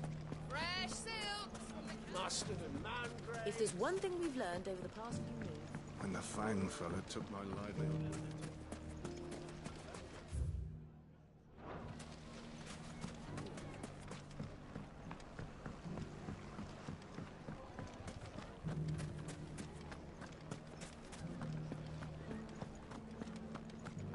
Take that, you naughty... Clive! To what do I owe the pleasure? I just wanted to see how the town's been faring since you brought everyone together. Since we brought everyone together, all is absolutely wonderful. Conrad and Natalie's hands remain safely away from each other's throats and firmly at the helm. Our stores are full, and the bandits still too disorganized to raid them. Just as the good Lady Jane and Lord Underhill intended. Are you a lord? Lubor's going to be one too. They're going to make him the Lord of Dalimil, because of how he stopped all the grown-ups from fighting. It's the mayor of Dalimil, dear child, and the vote hasn't taken place just yet. But if the people wish me to lead them, I shall. And my first act will be to build a school so that menaces like you two learn not to interrupt your elders. Speaking of menaces, there may be a rather worrying one just over the horizon. May there indeed. I'm afraid the example Conrad and Natalie set in putting aside their differences and presenting a united front might have caught the bandits' attention. And they might have elected to take a similar approach. They have formed what one could call a League of Outlaws, and they grow more organized by the day. But we'll fight them all off just like last time, no matter how many of them there are. Won't we, Lubor? Of course we will. If we continue to work together, we can overcome any challenge we choose to face. The longer we avoid facing this one, the more difficult it will be, until the only way to overcome it might be to run for the hills. Our best hope is to nip these efforts at organization in the bud, by finding those ne'er-do-wells who have yet to join the cause, and ensuring that they never do. Perhaps a certain Lord Underhill might be willing to lend us his aid once more?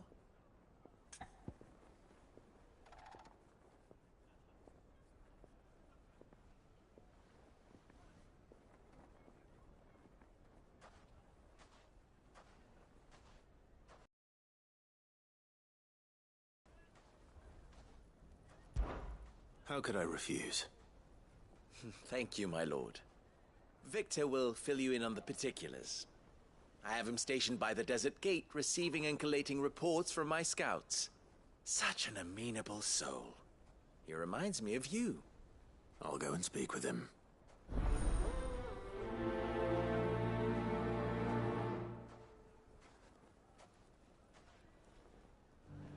What's the difference between a lord and a mayor?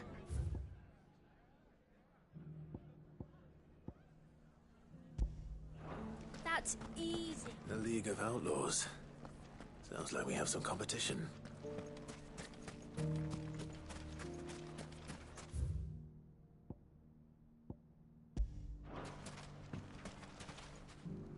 Still in Dalamil, Victor?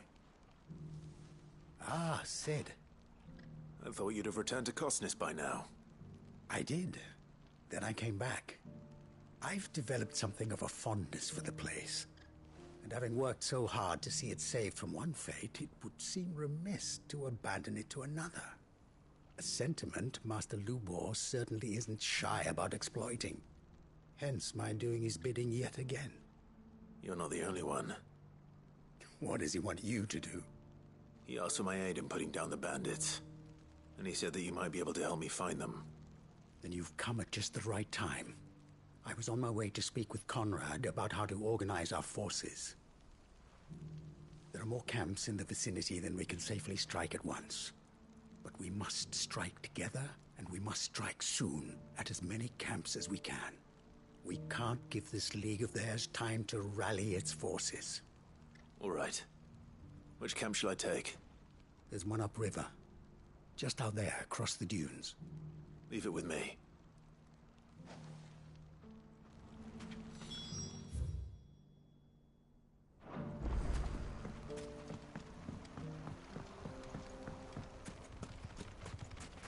If those ne'er-do-wells want to band together, let them. There'll be no match for us.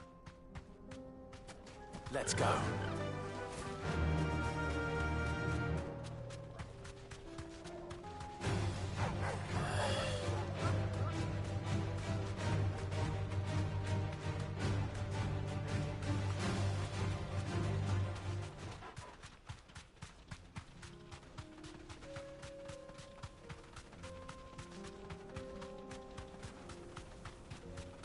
That must be the camp Victor mentioned.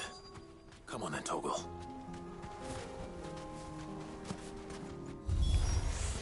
That's him! The one who kills Locke and Fingers!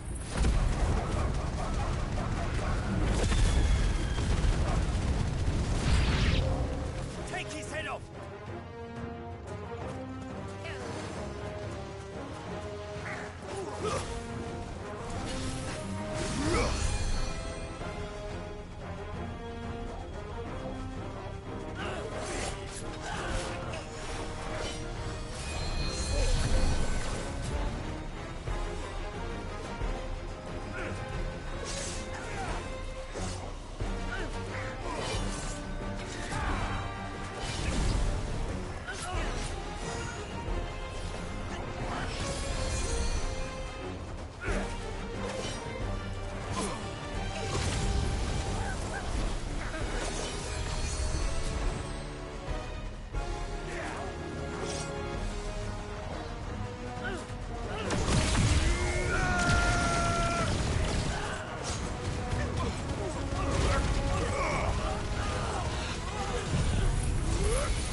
I'd better let Victor know. Sid, where are you?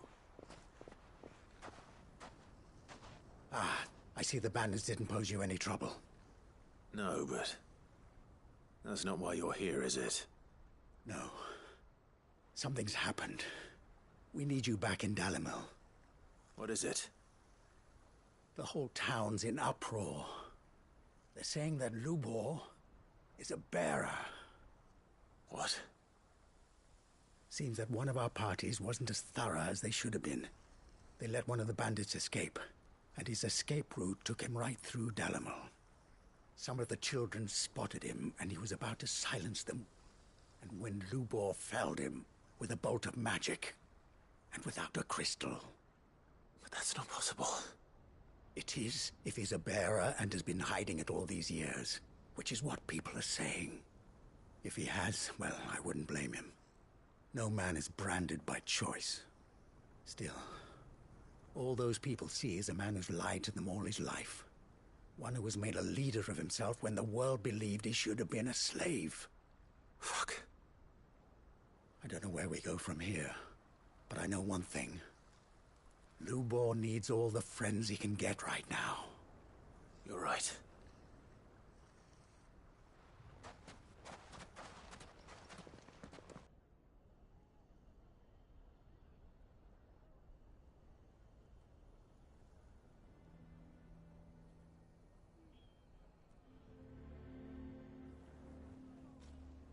And now everyone knows. I made it a habit to keep a crystal close at hand for just such an occasion. And when that occasion arose, I forgot to reach for it. Well, it was bound to come out sooner or later. We're sorry, Lubor. We tried to keep running. But we just couldn't anymore. There's nothing to be sorry for. I rather enjoyed playing the hero for once. All that matters to me is that you two are safe. Look at him talking to his betters like it's nothing. All lies, I'll wager. Just like the ones he fed us all these years. Once people make up their minds, it's hard to change them. We need to do something, and quickly. Convince the people not to let their prejudices blind them. Convince them that nothing has changed. That their enemy lies outside these walls, not within them. You're right. We should speak to everyone. I'm glad you agree. I'll handle the townsfolk. I'm a Dalmec born and bred. They listen to me. You head to the tavern. Make Conrad and Natalie remember who Lubor really is. They know that Lubor and I are friends. I might not make for the most impartial of interlocutors. Lord Underhill of Randalar's League of Merchants, however, is a trusted and impartial mediator of note. I'll do what I can.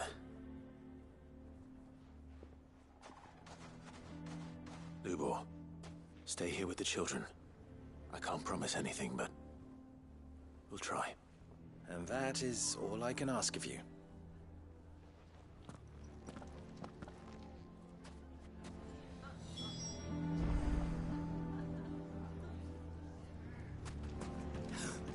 Why are you taking the bearers? Why do they always have to make such a fuss out here? He knew all along that he was playing. Forgive me for disturbing you, but could I have a moment of your time? I've seen your face before. As have I. Lord Underhill, wasn't it? Of the League of Merchants. That's right. I wanted to speak to you about Lubor.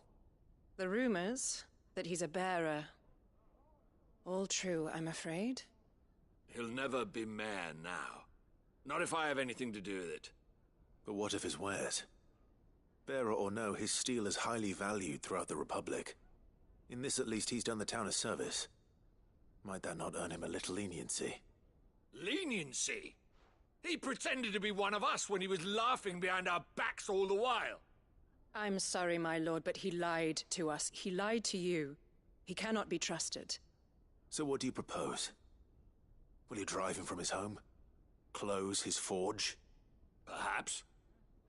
That is a question for the people of Dalimil, and they will thank you not to get involved.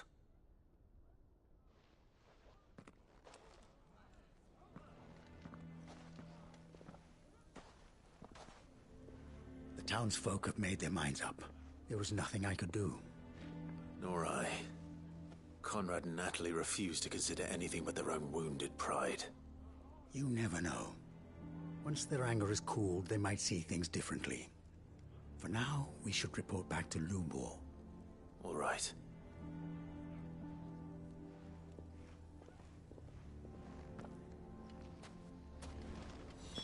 Why the hell would Victor take the bearer's side?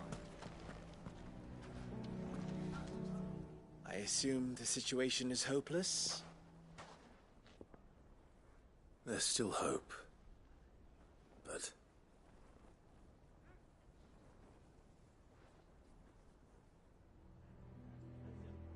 But perhaps not in this lifetime, I think it's fair to say. You mustn't think like that, Lubor. Give them time. They'll come around. We'll talk some sense into them in the end, you'll see. No, you won't. And your efforts would be better spent elsewhere. But Lubor... Rosina would often tell me that steel does not lie, that a blade is a reflection of the smith who forged it. To yourself be true, that was her point. Rather an ironic one when you consider that her life was taken with a blade of her own making. But I do not doubt that she was always true to herself and what she believed in, right to the end. And so must I be. I must do what I know to be right, no matter what others might think of me. And now, I know what that is. I must embrace my new role of villain so that the people of Dalimil have something to unite against. For only united can they hope to stand against the threat that awaits them. I'll need to make a suitably dramatic exit, of course. Don't go, Lubor. You're the only one who was ever kind to us. We'll be all alone. Again. Trust me, little ones. It is for the best that I go. Not only for the town, but for you, too. How could it possibly be for the best? These children need you. The least you can do is give the townspeople a chance to change their minds. They would not take it, Victor. It's over. Over, you say? And so just like that, you're going to throw this town and these children to the wolves? I thought you were better than this. But it seems you had me fooled as well. Victor. Forget it. Do what you will. You sure you're making the right choice, Lubor? Of those available to me, I believe it's the best one. Yes. Ah, but where are my manners? Here. A reward for clearing out that bandit camp. Right then. I have packing to do. If there's anything I can do. Anything. I'll bear it in mind. Thank you.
Time to fight.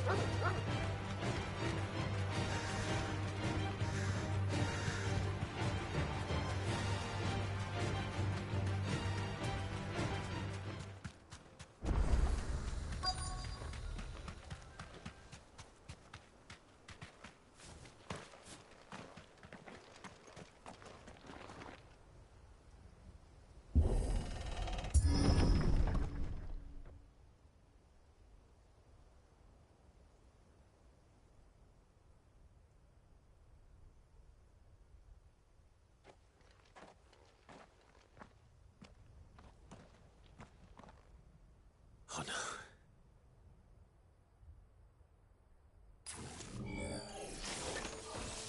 You'll pay for this. There may still be survivors.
Whatever that thing is, I'd say it's their leader.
Should have stayed in the past.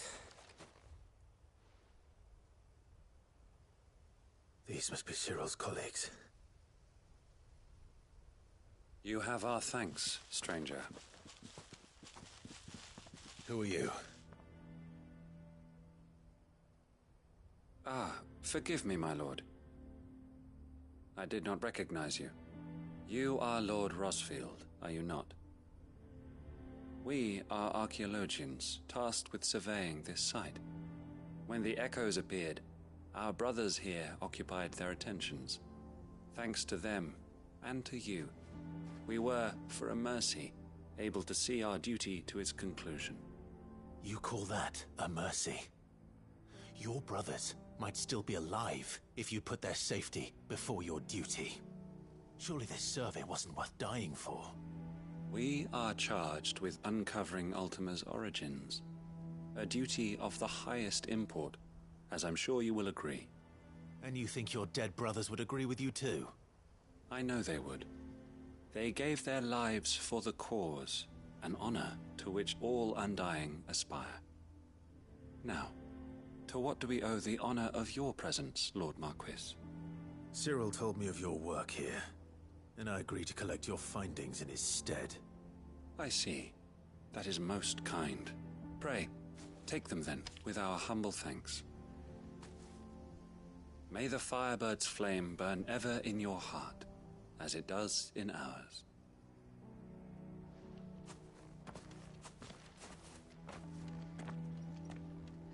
It's one thing to lay down your life.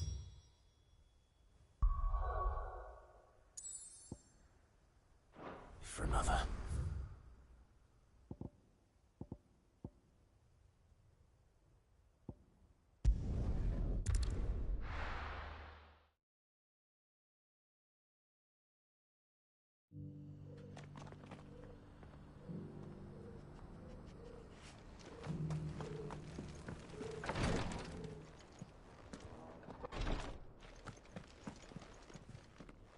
Ah, you are returned, my lord.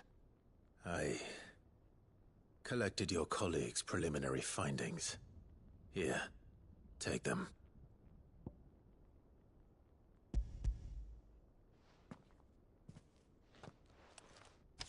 My thanks.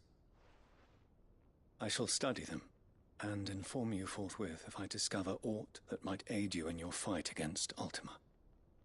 Cyril, your survey party suffered several losses in Kretov. Losses which could have been avoided, had the others not chosen to complete their work, instead of saving their friends. Were these your orders? No.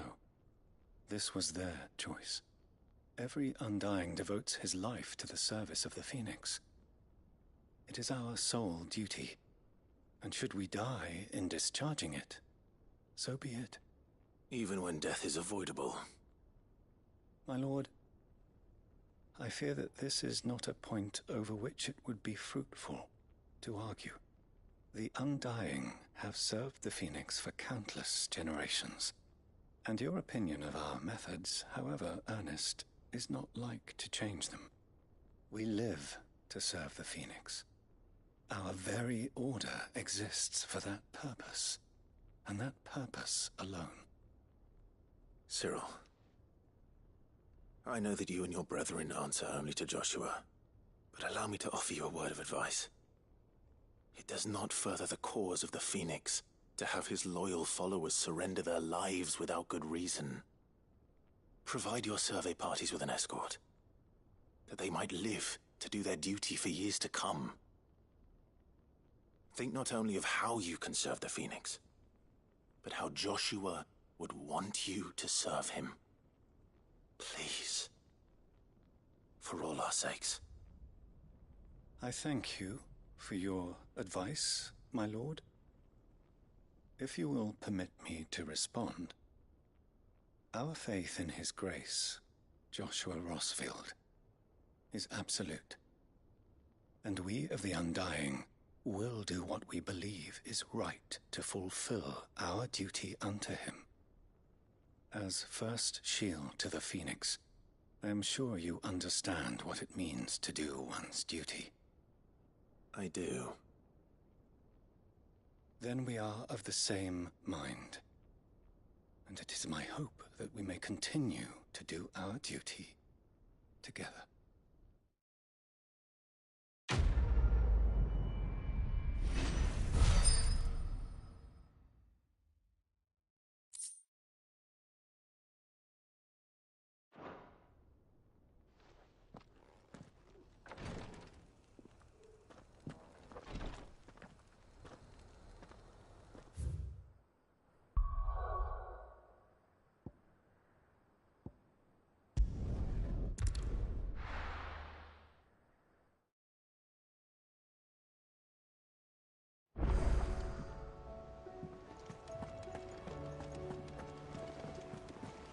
covered in nicks and lumps.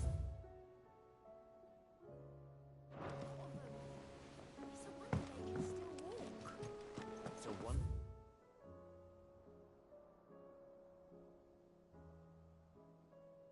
No, they made it back at all. I heard Odin. Come back.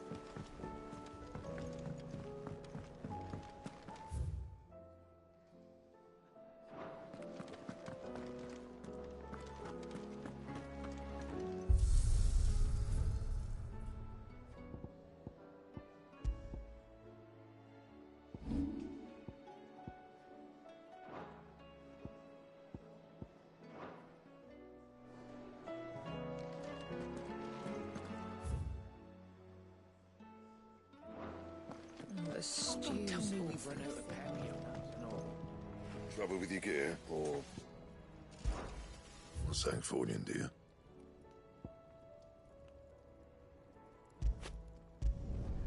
Should last you a good while.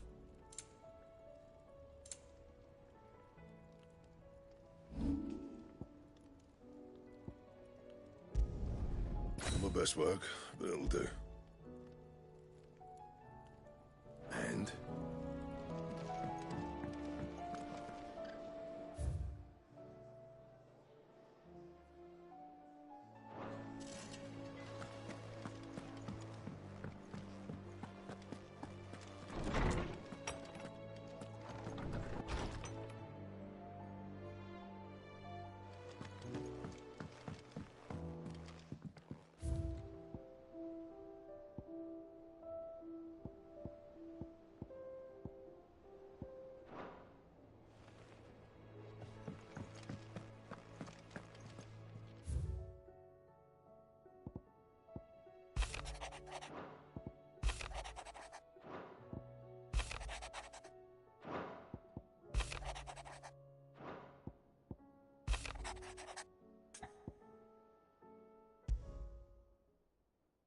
There's no way of knowing if Doris will confide in me, but I can speak to her at least.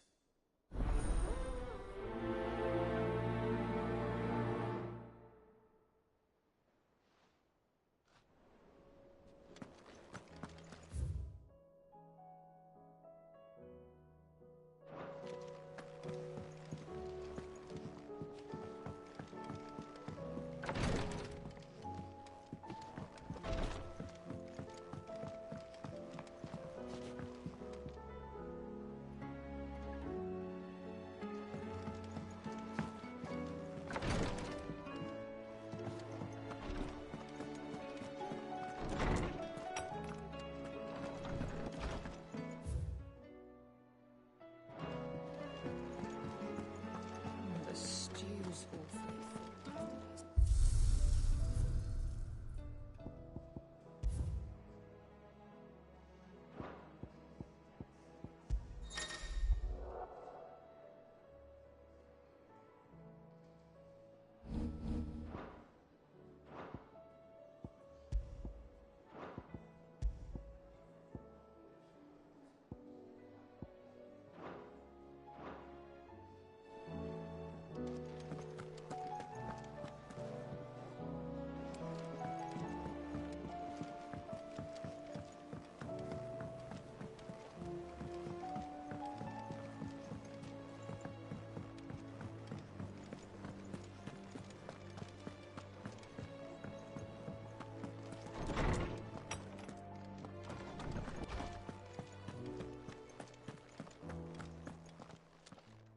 Knowledge hoarded is knowledge lost. I have compiled some new entries, if you would like to see them.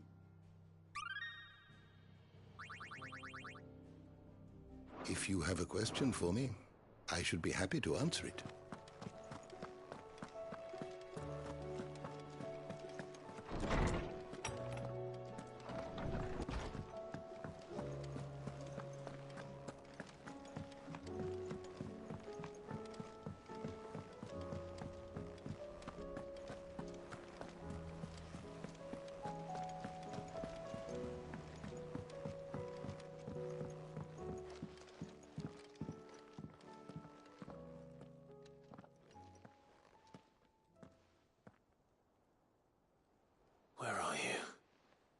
Can I help you, Sid?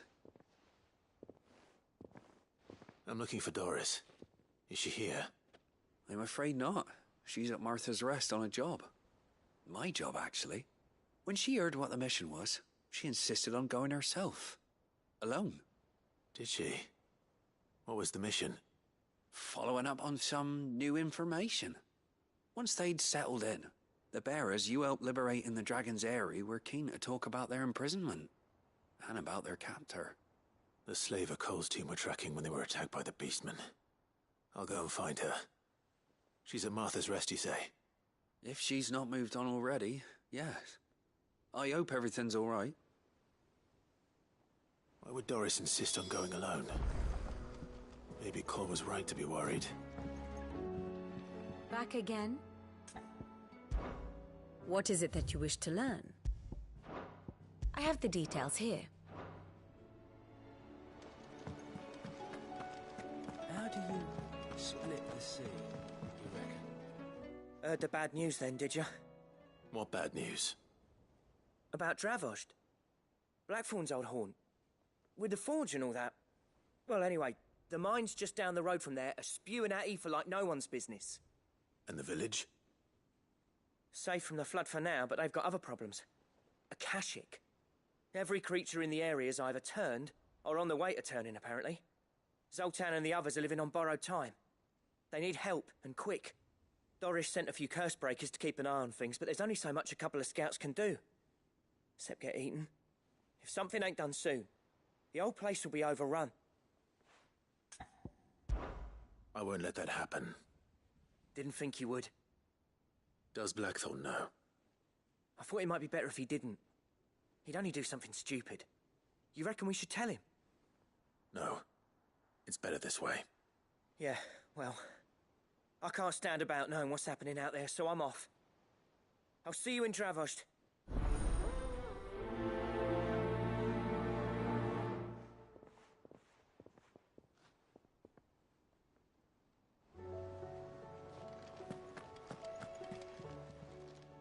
How may I help you today, Clive? Come to claim your just desserts?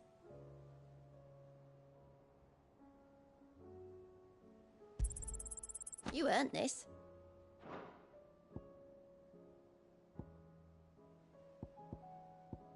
All done?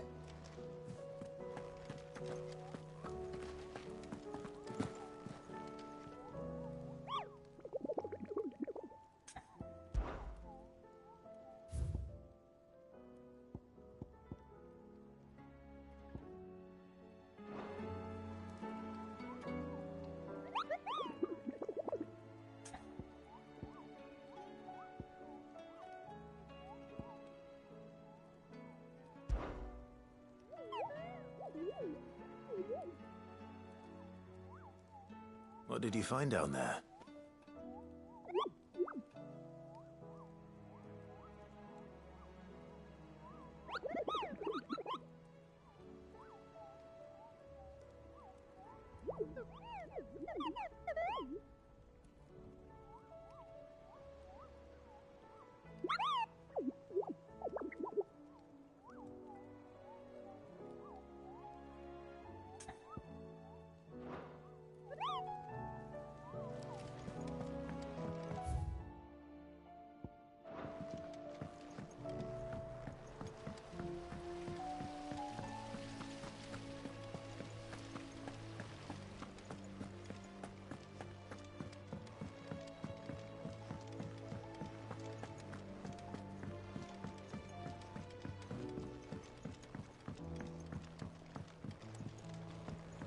With Canva in the hands of Akashic.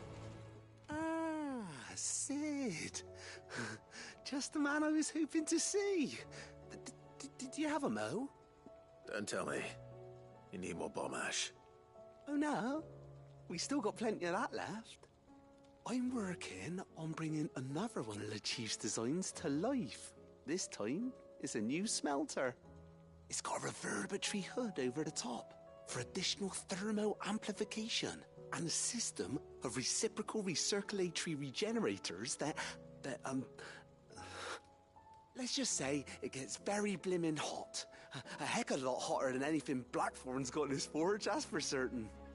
Only Mithril engines get hotter, and you can't chuck ore in one of them and get metal out the other end.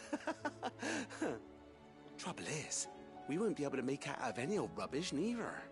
We need the good stuff. And I hear you once helped Helena get her hands on exactly that. Any chance you could help me too? If it's for the good of the hideaway, I'd be happy to. Oh, it is. I promise you. So, what exactly is this good stuff you need me to find? We've got a couple of examples here. Spherical echoes, we call them. More fallen materials. So this smelter is similar to the Mithril engine in more ways than one. That's right. They're a bit like the thermal helms. Fallen ceramics deal with heat like nothing else, see? And what's more, they're directional, transferring heat from the inside to the outside. But these things, they're all outside. If we line the hood with them, they'll reflect the heat right back into the furnace. We've collected as many as we can, and I know where we can get the rest. Trouble is, they're all watched over by their bigger, uglier cousins. So you want me to visit some ruins, destroy some echoes, and bring back the spheres they're guarding? That's it in a nutshell, yeah. We're only 3 short, mind, and we know exactly where they are. There's one up Amber Way, in that ruin that they call Lost Plume, and another in the Silent South, over in Dalmekia. Last one is in the ruins of Advent, which is in the Empire. All right then. Wish me luck. Will do. I'll be keeping all my fingers and toes crossed.